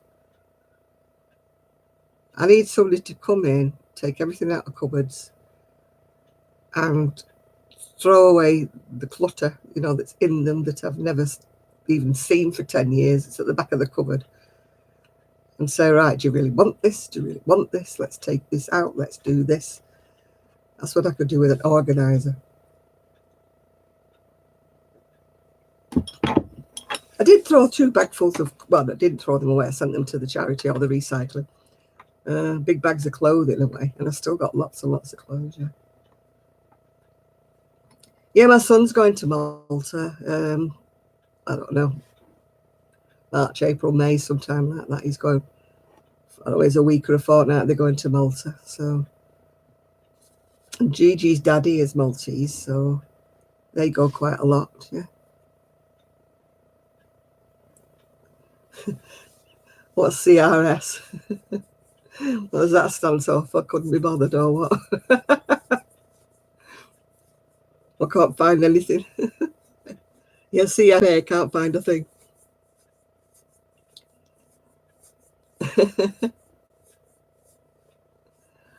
I'm still looking for stuff that I lost, I say, about 8-10 years ago. No, it's in the house.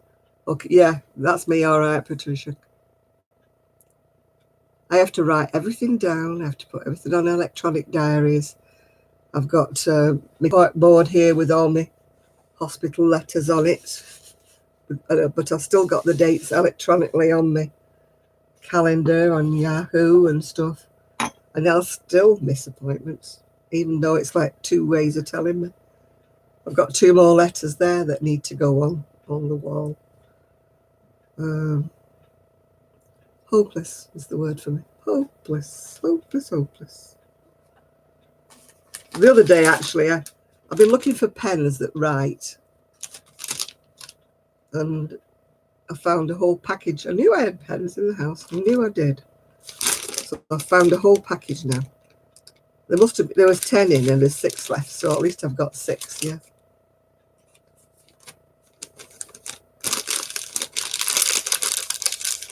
Oh, I say rats a lot, just rats. My friend used to always say cheese and fish. Now, I don't know where she got that from. If she was, you know, doing something and whatever, she'd say, oh, cheese and fish. I'm thinking, cheese and fish, what's that got to do with it? You know, I'll say things like, oh, darn it. And sometimes I do say the other word that begins with a D. But I don't really swear unless something really, really gets me down. And I have been known to swear. And if I do swear, my friends always go, oh, did you just say that? Did you just say?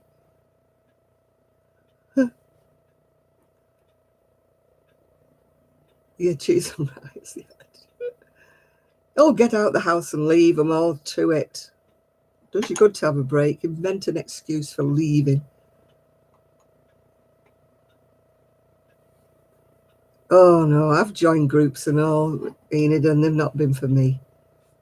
You know, I don't like sticking talk. I mean, I know how old I am, but I don't like sitting in a room full of old ladies that just want to knit amigurumis for charity. not my sort of thing.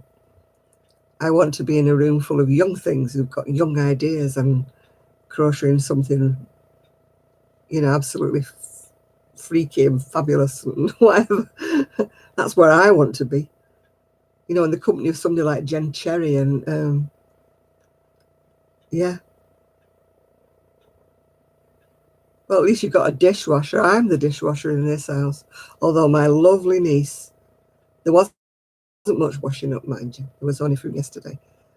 She just washed all the pots in the kitchen when I was sitting here having my breakfast. She is so good to me. She is really so. But Kelly did. Kelly just started washing the dishes, and there was a lot. She just said, I'm washing the dishes. I said, Kelly, I didn't ask you to come to wash my dishes. She said, no, I volunteered. That's not the same. She said, you don't. I said, I don't ask you to do anything. She goes, that's why I want to do it for you, because you didn't ask me to do something. I walked in the kitchen and I saw you hadn't done them. So I did them for you. Oh. Well, my husband got on my nerves. That's why I got rid of him.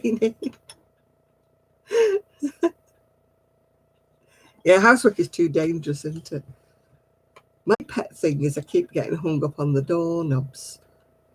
I hang my sweater. If your sweater's got holes in like that, I get my sweater hung up on a doorknob. I even got this hung up on a doorknob. And it's not really that, that bad, yeah.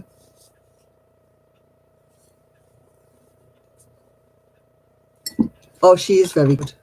Kelly is very good, and so is my niece. They're both really good to me.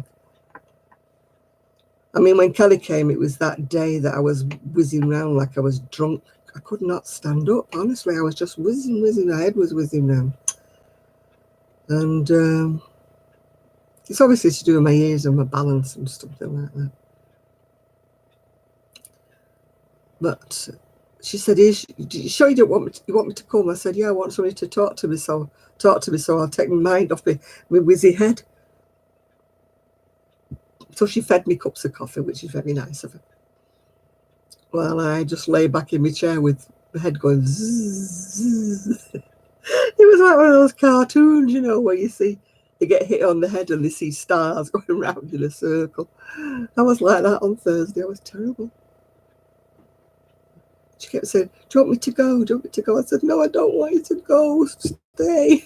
Talk to me. Take my mind off things. Anyway, she gave my cactus a new home, thankfully. Yeah. I didn't really want to keep them because they're not my thing, cactus. Just not. Anyway, luckily I hadn't watered them since Christmas, so there's a chance that they won't get killed because Kelly's looked up how many times to water them and what to water them and stuff. Hey, Nathan, you're back now. So they stand a chance of living in Kelly's house. They stood a great chance of dying in my house, which was a shame because it was a pretty little collection of cactus. It's just that they're not my thing. I love flowers. I don't like cactus. So I'm glad that Kelly took them. So they've gone to a good home now. She comes with her purse. She arrives with a purse in her hand and she leaves with a carrier bag every time. Because I gave her a birthday present because I'd not seen her since before Christmas. And she took all the coconut sweets because I don't like those. And what else did I give her? All right, Becky. Enjoy your food. What else did she take? Oh, I gave her some of the gorgeous ginger biscuits that Sue had given me. A big tin. They were beautiful. They were like gingerbread thins. And they didn't just have gingerbread in them. They had a lot of others like star anise and something else in them. And she couldn't have one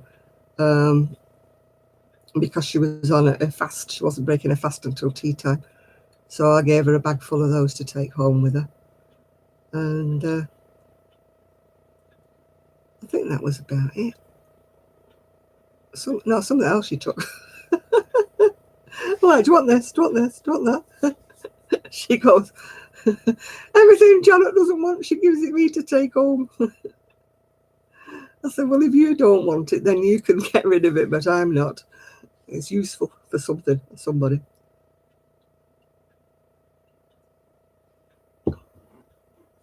And she went home with a big ball of 14-ounce ball of Red Heart, the old stuff, the thicker, more stiff, sturdy stuff that I've had about 5-6 years. So Kelly makes crochets bags and crochets things that need, to be sturdier. She doesn't just do like sweaters like I do. And so I gave her that to see what she could make up with that. It'll probably finish up in a bag or something, because it's, heart used to be really stiff. Yeah. All right, Connie, we'll see you later. Hi, Ginger. How many grams is that? I don't know. It said 14 ounces. It was a big ball. I mean, the people who've had the old balls of Red Heart might know how much that is in grams. It's quite a few grams, obviously, because it was a big, thick ball. But it was the thicker kind of Red Heart, the old kind of Red Heart, not the nice, soft one.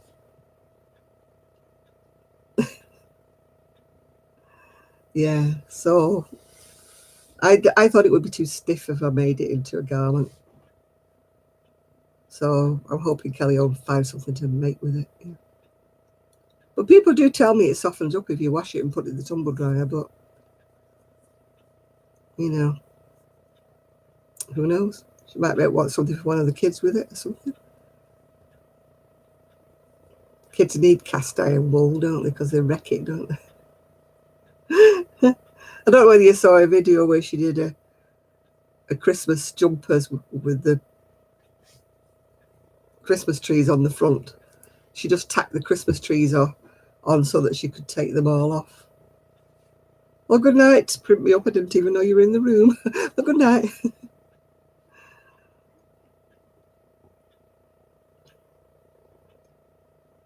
Oh, God, Dee, don't talk about falling asleep. It's a good drive. Still awake. My eyes are going, ooh, ooh. I've been asleep this afternoon, so your head on my hands, front of the computer, straight down, sleep. You're an airhead, I don't know what's going on in my brain, but I think I've lost a few brain cells. And this tooth is driving me bonkers. If you see me keep doing that.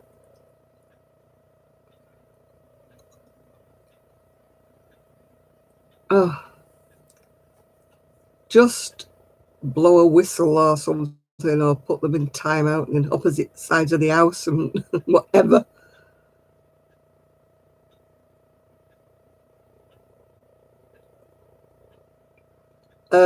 I've still got 2 Elf on the Shelf sitting on the window bottom that I haven't taken down yet. 396 grams. Well, I don't know what she's going to make with it, Nathan. No doubt she'll make something with it, yeah. That and her Christmas presents, because they don't count for a stash. Angry look. I've got a real school teacher look. But usually manages to quell even the most unruly child. I've got that. Are you serious? Somebody said to me once, have you been a school teacher once in your life? I went, no. Yeah, just say it's bedtime now with no electronics. No TV, no phones, no electronics. You go to your room now. I know it's not bedtime, but that's it now. Just tell them, mean it.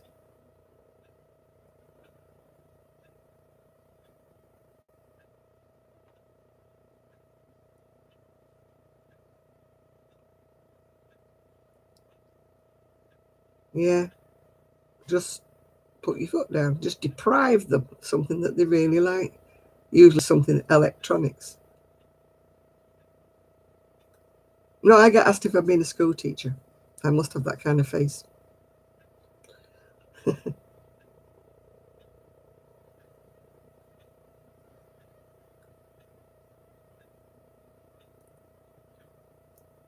Yeah.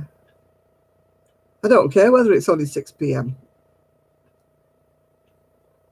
You just threaten them and say, look, I've had enough of you. You go upstairs for an hour. No electronics, no phones, no iPads, no nothing. Up you go. And you can only come back down when you learn to behave and mean it. Tell him if they put the foot downstairs before you let them, that they're grounded. I was a terrible mother when my son was always in timeout, grounded. Was always. Yeah. Hello, Mia. Oh, I didn't stand for any messing when my son was small. He said I was really cruel, but I don't think I was. And now I watch him eat grandpa.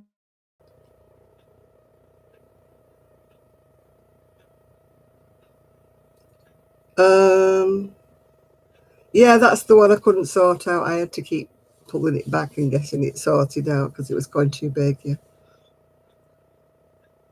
The US yarn is always a lot thicker than our UK yarn, so I had to sort of do a bit of jiggery pokery. It needs a button. That's why it's looking a bit sad and droopy and sorry for itself. It needs a button. So, oh, my tooth is hurting.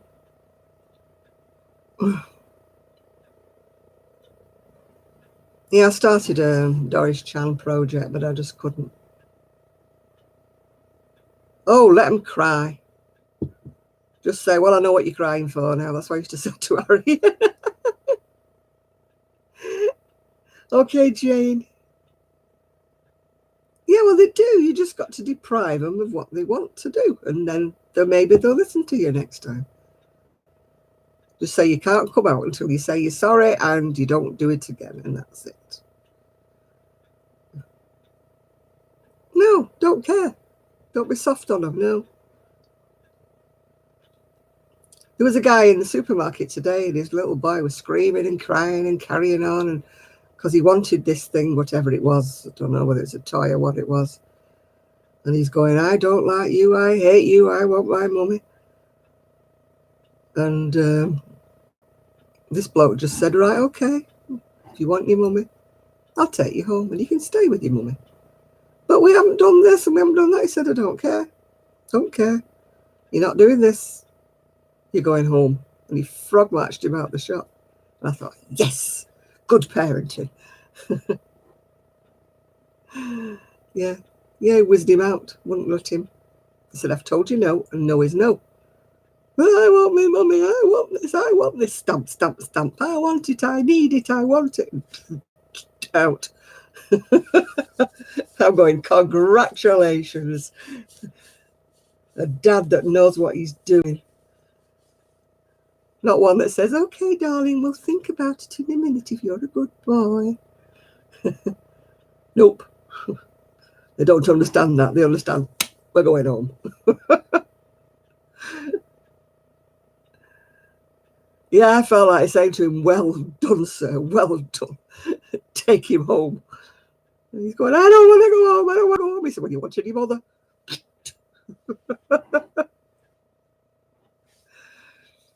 I tell you, the number of times I've grabbed hold of my child and yanked him out of shops when I was younger.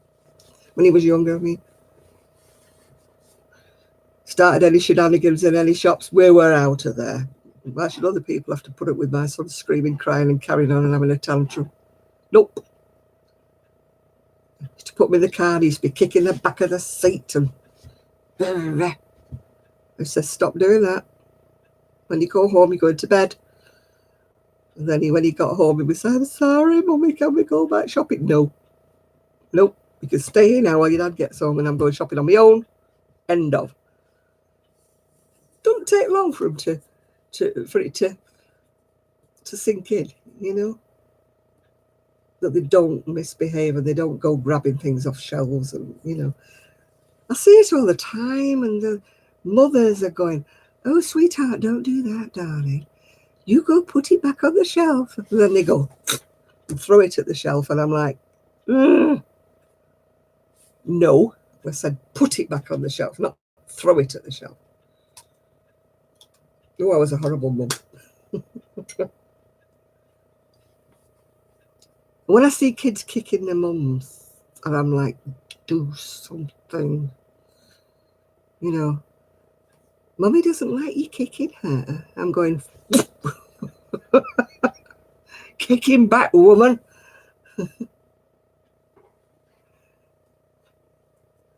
Now I've gone hot. All of a sudden. Whew. Or biting. Ooh. My son bit the little boy next door. He was only about 2 or whatever. The little boy was being a get.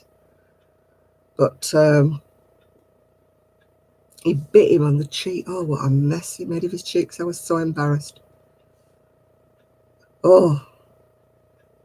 I said, you know, you didn't have to get clobbered for that. Won't stand anything like that. I was so ashamed of his behaviour. I know the girl won't bite Paul again. I said, if he goes anywhere near Paul, I said, he's going to get a wallop again. I said, do you want me to bite you? He's going, no, don't want you to bite me. I said, well, I'll bite you. If you bite Paul again, I'll bite you. That's the end. Yeah, you don't have to beat a child, but nothing wrong with giving it a quick slap. Now we're not allowed to do that. You know, you're not allowed to chastise them.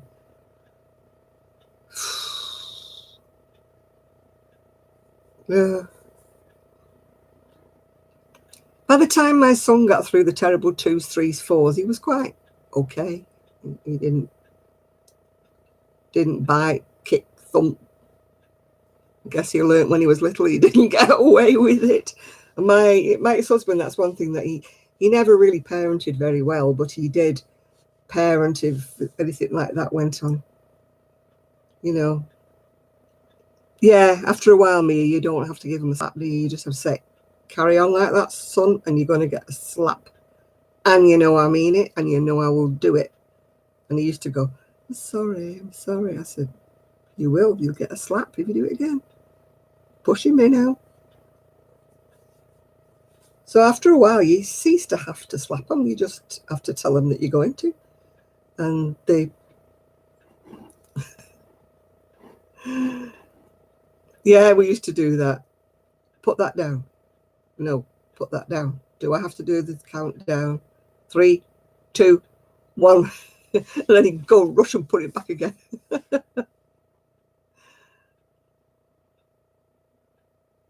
Yeah, there's not enough stern parenting these days. That's what's going wrong. In a way, I blame my generation in the fact that they brought up their children without the slaps and the put downs and the whatever you've got to do to put them in line. So they're now parenting their kids with just no restrictions. I mean, I was talking to a child psychologist one time, and she said a child is totally confused.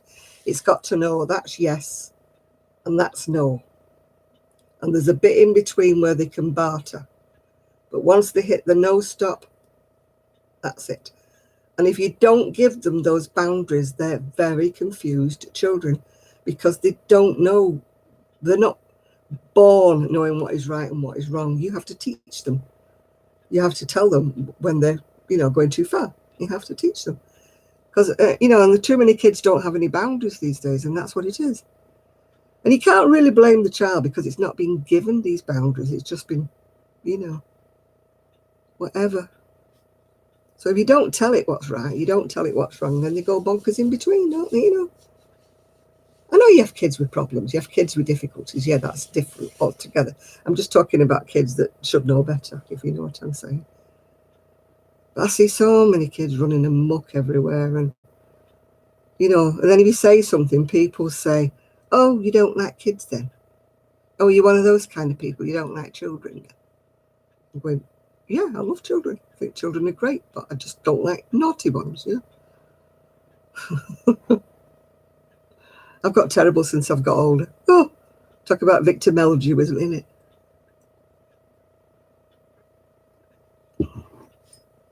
I mean, my niece's 2 children would not dream of getting up in a restaurant and running around.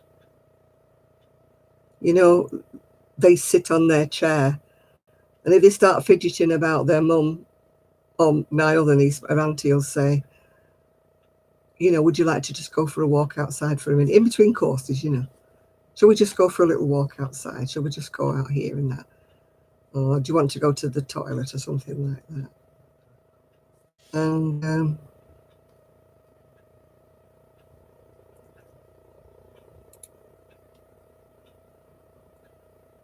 yeah. Yeah, a child doesn't, if it doesn't understand boundaries, Patricia, it's bewildered. Yeah, it's bewildered.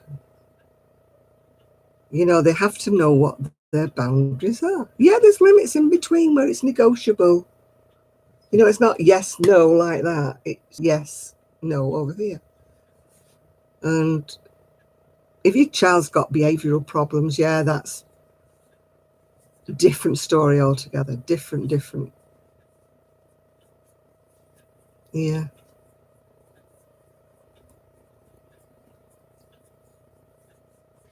Right, who's feeling not feeling well? Have I missed a bit? Have a look. Oh dear, Mia. Oh, well, adults, you see, they've never been brought with knives now. What's going on with that? I would know if my child had left the house with a kitchen knife. That's for sure. Sure as anything, I would have known. I would have known where he was at 2 o'clock in the morning when they're wandering the streets. Excuse me, but if you don't know where your kid is and he's underage and he's out at 2 o'clock in the morning, excuse me, but yeah, that's brilliant, Enid. You put your foot down and it's almost quiet. God, let it stay that way.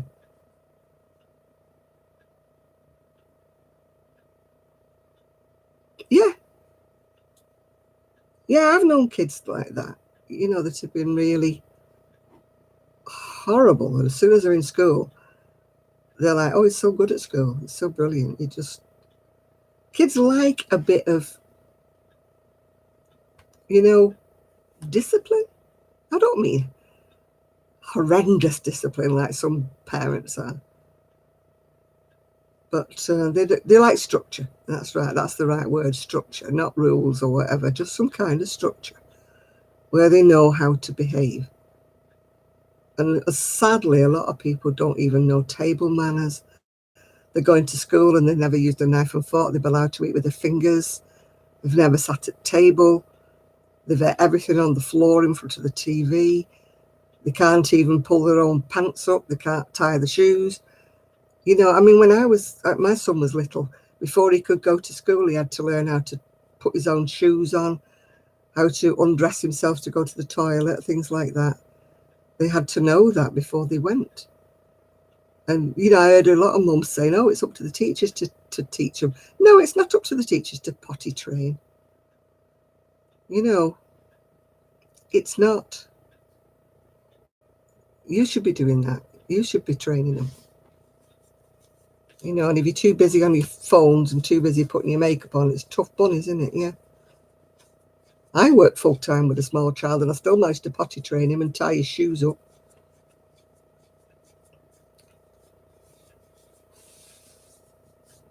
Mia, think of something that you like to do and go and do it.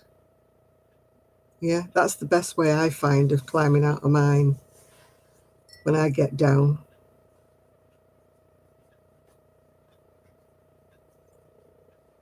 You know, just treat yourself to something that you like doing and go somewhere that makes you feel good and get some fresh air and have a look around or walk around. And I find like sitting on my deck in the fresh air is another thing that sort of livens me up when I'm feeling very down. Yeah, I agree, Chris. Structure makes them good about doing. Don't argue with him, just tell him to get back in his room. Did I ask you to come downstairs? Back where you belong. Don't come down until you can behave, yeah? Gets rid of the kids for a while anyway. I tell you, I was a horrible mum. Yeah.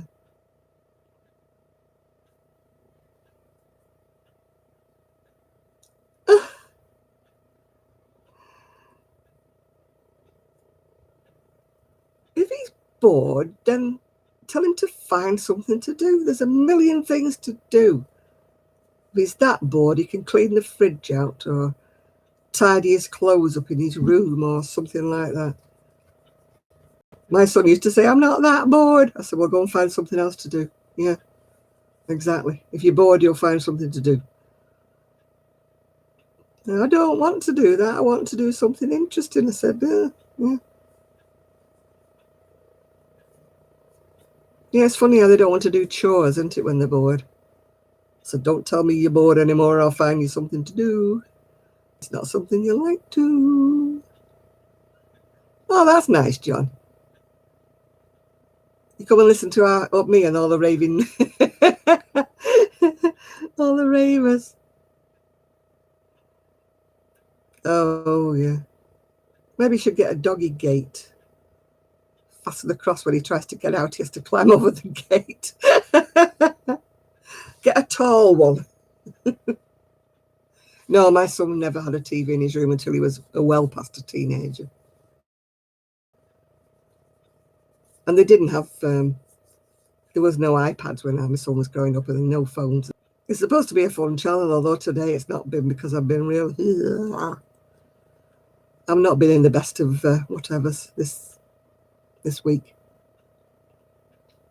Too many health issues, which I'm not going to go into because it's a fun channel. Except it's my tooth are driving me mad. And I'm going to get took out on Tuesday. We used to be bored. We had absolutely nothing to do when we was kids, Jane. There was no iPhones, no TV.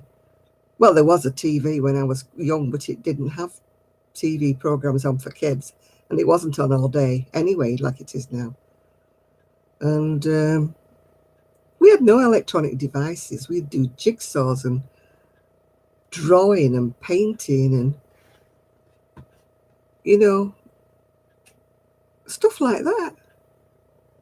Play out, go play football, go play this, go play that, yeah.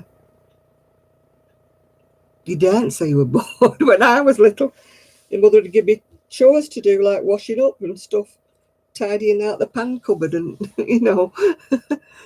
Well, you said you were bored. Let's give you something to do. I'm not that bored. Well, go out then and find something to do. I had an absolutely fantastic imagination when I was little.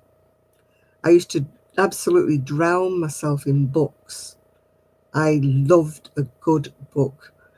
You know, I used to read like Swallows and Amazons, The Borrowers Afield, Ballet Slippers, things like that. And, you know, I could imagine. I think that books, if they'll read them, you know, but kids don't read anymore. They don't. They just play on their Xboxes and play games. We didn't have anything like that. You had to find somebody who wanted to play Snakes and Ladders with you or drafts or something, didn't you? Yeah, my son had an imaginary dog when he was little. We used to have to take it everywhere with us, yeah. I had imaginary, after watching The Borrowers Afield, I had imaginary people that lived in our skirting board. But they didn't come out when my mum and dad were around. And I used to lie in bed having little, well, not conversations with them in my head, you know, that I was convinced these little fairies or whatever they were, these little people, lived in our skirting board. But that's your imagination, isn't it? Yeah. I used to read and read. In fact, my mum got called to the library one day because I kept taking the books back and getting new ones out. And she got called to the library to reassure the librarian that I was actually reading these books and that I wasn't just messing about, if you know what I mean. And my mum said, oh, yes, she sits and she reads them. And I mean, the librarian used to quiz me saying, what's this book about, you know, and all that. And I used to be telling her what it's all about and stuff. And she still didn't believe me. She had to get my mum up to make sure I was actually reading the books. And I mean, I think it was only a little library where I lived because it was a little villagey place. And I'm sure I sort of got to the stage where I'd gone through the children's books and I got special permission off the librarian to read some of the older books, you know, the kind of adult books. Oh, your imaginary friend was Sean Connery. Oh, yeah, he's handsome bloke. Very handsome, yeah.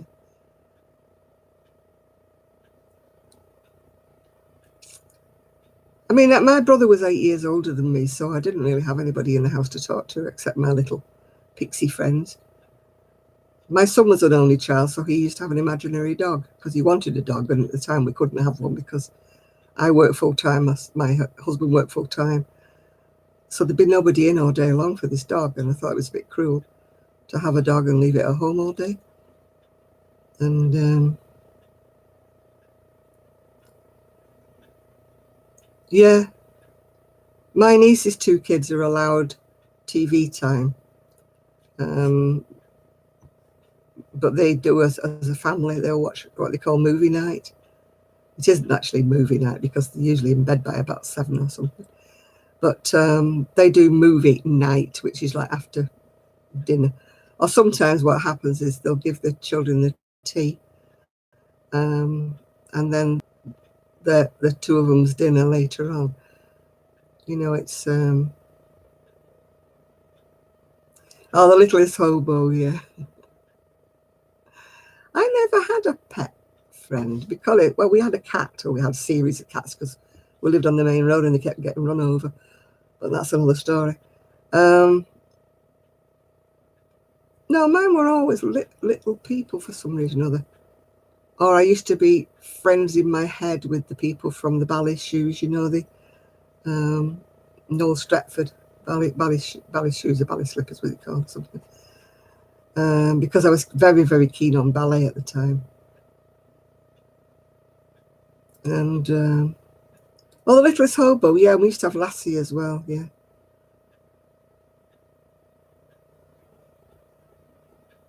I used to love books. I've still got some of my sons upstairs. Help, I'm a prisoner in the toothpaste factory. Oh, that dog, what was it called? It wasn't Lassie. There was another dog he used to read about. It was an English dog, I think, that used to go everywhere and rescue people and do things. I can't think what it's called now. He had all the books of that.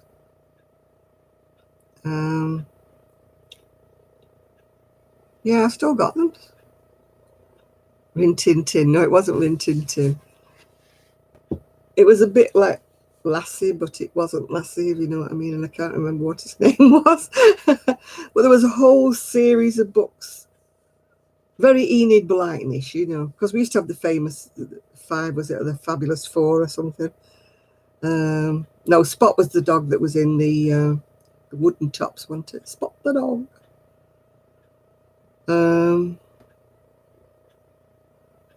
All right, time for Nibbler's Walkabout, yeah. Night, everybody, yeah. Yeah, Greyfriars Bobby. Oh, I cried my eyes out with that. So sad it was, wasn't it? Yeah, I read all of Enid Blytons. I mean, we started off obviously with Noddy and Big Ears and all that jazz. Nighty Night, Nathan. We read all of those. My son always demanded 2 books a night before we went to sleep. Yeah, there was the famous 5, wasn't there, and the something 4. There was 2 sets of books, weren't there?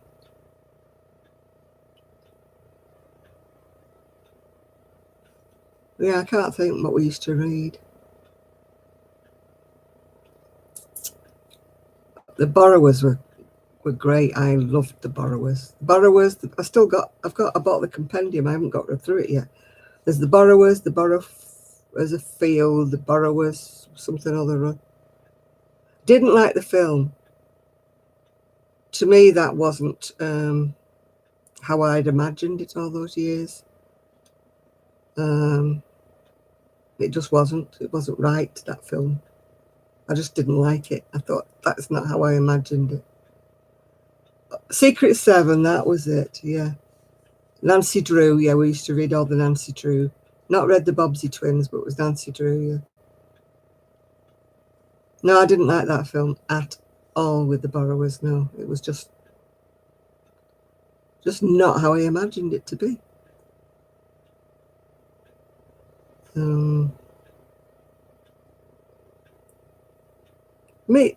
They alter things, don't they? Oh, Black Beauty. Read that, didn't we? And that one that they made into a film. No, The Borrowers wasn't Stephen King. It was much, much older than that. We're talking 50 odd years ago, yeah. Yeah, there was Black Beauty, wasn't there? And then there was, oh gosh, I can't think. I used to read all these books. Yeah, Childhood Memories, yeah. Oh, so many books I read when I was a child. The Secret Garden, yeah, I read that one. All books that stirred your imagination, weren't they? They made you think, which I don't think a lot of them. When you're watching them on videos and YouTubes and stuff like that, it's not the same. When you're sitting on your own in complete silence, like I used to do, I used to go up in my bedroom, well, the bedroom I shared with my parents, and sit there in the quiet and just read. Oh, I didn't read that one about a pet, do you? We read the one about the little boy who cried wolf, didn't he? And nobody believed him because he used to keep calling wolf. I'm not sure whether that was the little boy who stuck his finger in the dike. Was it to stop the Holland being drowned or something?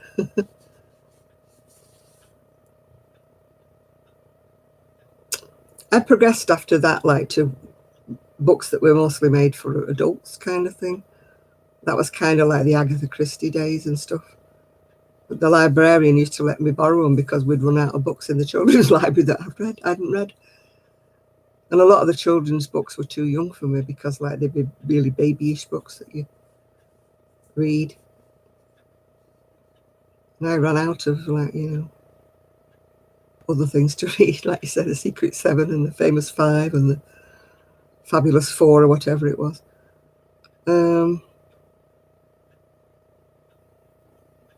Yeah, we still got. I don't know what that book was about the dog. We had a whole series of books about the dog. I'm sure my son would remember right away if I said it to him.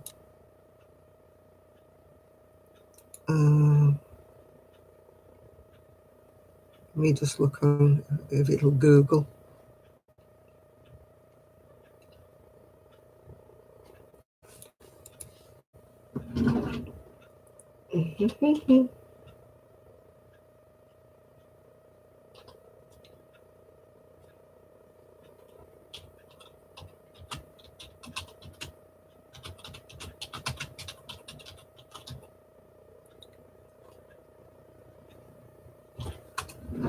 Let's see what it brings me up. No, I don't want personalised dog books.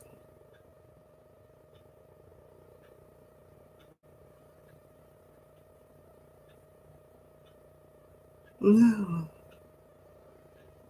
Old children's books. Great dogs books. No, it's not bringing in them because they're. I don't have any grandchildren to pass them down to.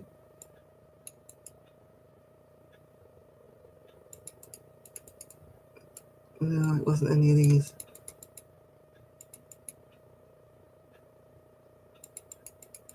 Oh, Irene used to watch something called Oggy or something. It wasn't Lassie Come Home, no.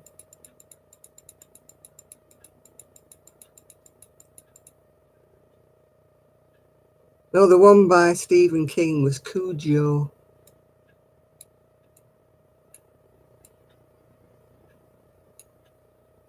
No, I can't find it. My Dog Skip, is it? Is that the one? Skippy? No, I don't think that's it. See, you've got me on a thing now. I won't rest until I find out what it's called, that dog.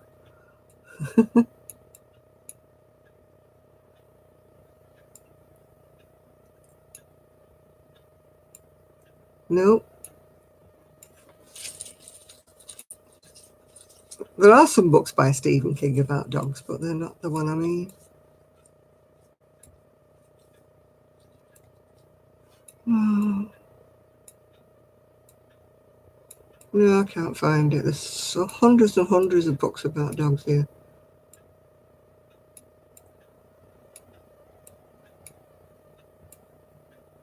No, can't find it.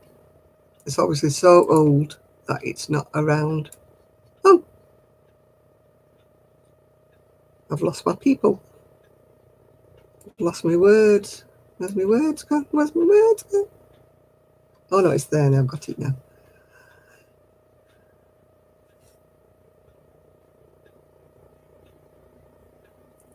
My words have come back. I lost you. Lost you all. Yeah, I did. I put 1970 in, Patricia, but it didn't bring it up. No, it wasn't all yellow. It was something very much lassie-ish. This dog was a pity-patty dog that used to rescue people. It was Adventures of a Dog, how it used to help the series of them. I don't think it was called Shep. It might have been called Chip or something daft like that. But there was a whole series of them, and he used to love reading this dog book. Mainly because he wanted a dog. Yeah, I need some more water. Oh, I'm terrible tonight. I'm going to be up all night, going to the bathroom. Oh, look at the time, 1:30. I won't be all night going to the bathroom, going to bed. Oh, excuse me while my knees cooperate. They don't want to walk.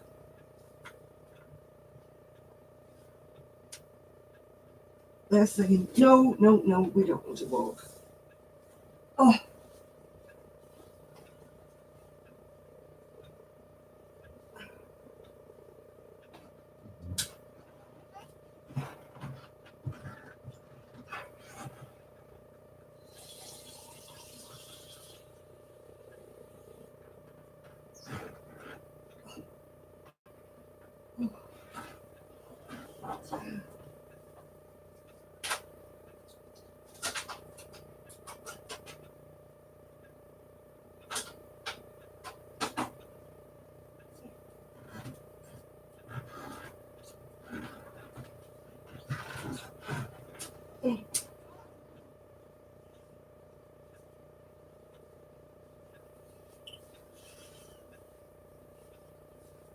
Oh.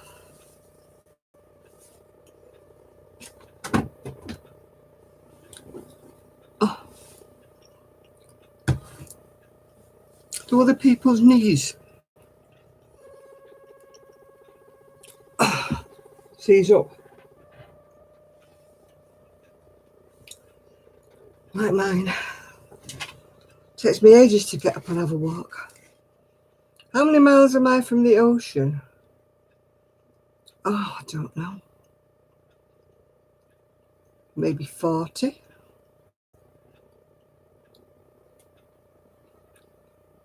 Could have been Shep. Yeah, it could have been Shep. I'm not sure.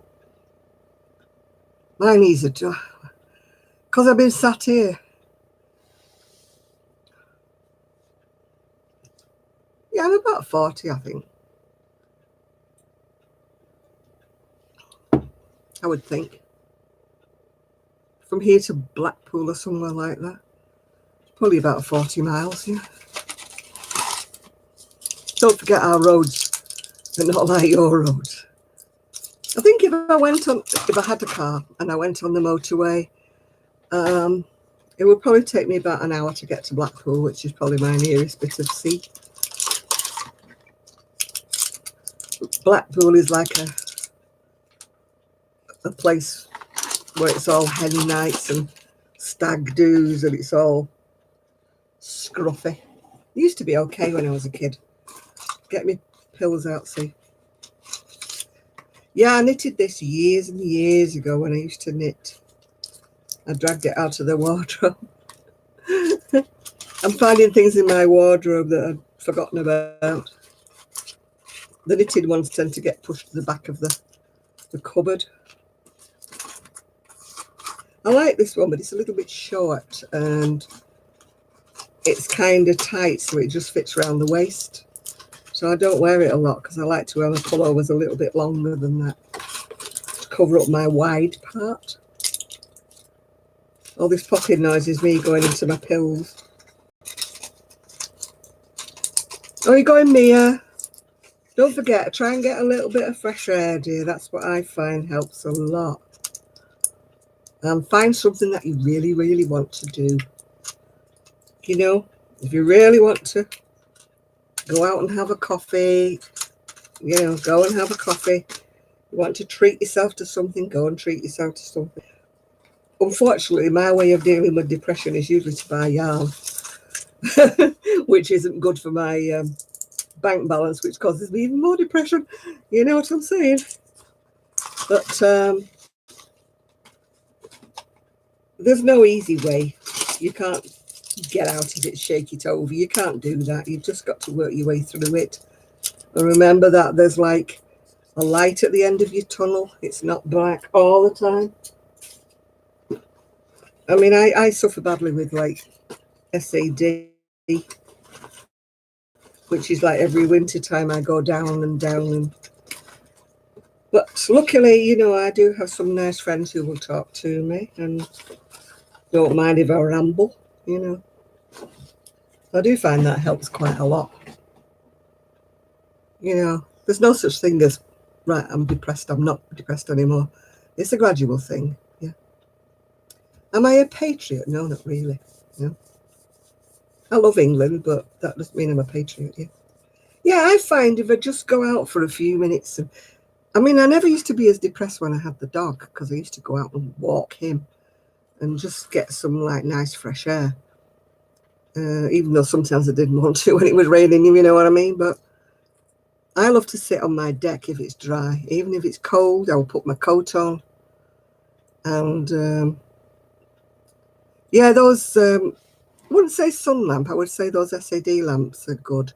The bright lights, you know, that wake you up in the morning. I've got a new alarm clock, which Kelly set up for me.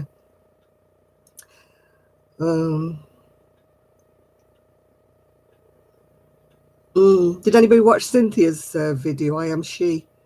She bought some beautiful hand-dyed yarns. But she'd been saving up for quite a while, so she had like $300 to spend. She didn't spend it all on hand-dyed yarn, but she bought some lovely ones.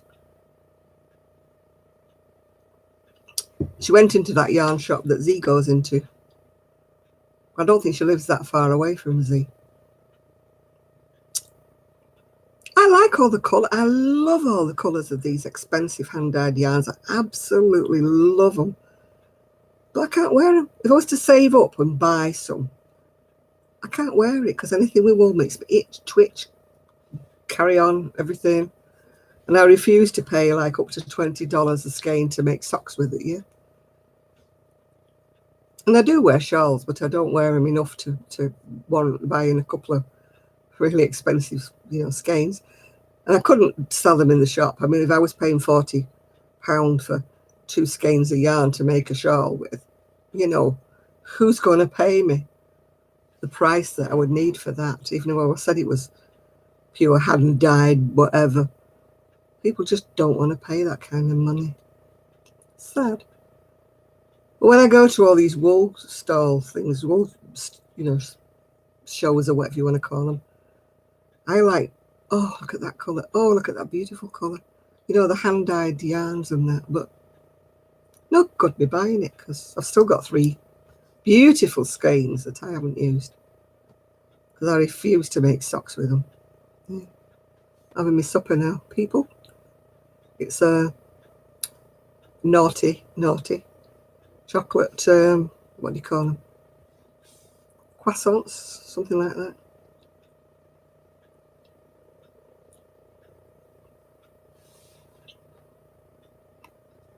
Yeah, it's nice when you find unexpected ones. It's like a barren waste in Manchester. Absolutely. I cannot understand why there isn't a proper wool shop. We've got Abercarn, which sells Moseley fabric. It does have some yarn, but not a lot. And then that's kind of it. You'd have to go out of town. That's why I can't understand why there's no craft shops in Manchester. You know, where they allow you to take your things in and sell them on a commission. Loads of places have them. Manchester is such a massive place. I cannot understand why there isn't a craft. Yeah, there's a craft place in where they all have separate little rooms and that. But I inquired about that, and it was £300 a month for this tiniest little cupboard of a place. And then you had to pay all your bills, electric and rates and everything else on top of that. I wouldn't make that kind of money, profit-wise, to even attempt. You know, even if I was to go house with Kelly. It just wouldn't be. Yeah, I would love to go and look at things, Jane. I really would, but there's just nowhere around here. Nowhere. You need a car to get anywhere. You know, to go and buy any yarn. We go to Bury Market sometimes, but that's just like market yarn. Nothing wrong with market yarn, but I wouldn't mind like somewhere where there was like more middle of the road stuff. You know.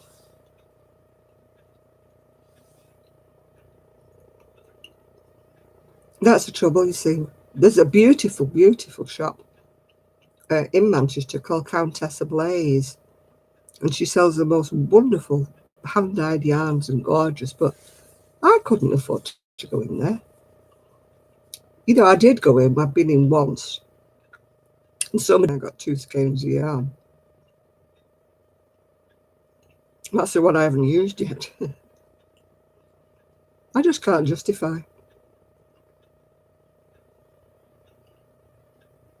All right, Granny D, I hope you stay safe. Don't know where Miguel's gone today. I've not seen him. I hope he's not got any gales or strong winds or anything. Oh my goodness me. We're supposed to be getting some bad weather, but I don't believe our weather people anymore. They just make it up as they go along, I think. Yeah, everybody stay safe if you're in the emergency zones. And if anybody's near to Shad, check up if he's okay. It's not like him to miss coming on. Yeah. Well, it's 25 to 2 here in the morning. I've been on for 4 hours and 25 minutes, so I think it's time I went to bed, don't you? So thank you, everybody, for your company and putting up with me. I've livened up now. It's bedtime. Have you noticed? I was half asleep before. So hopefully I'll liven up enough to make some videos during the week. I will liven up enough to do some crocheting.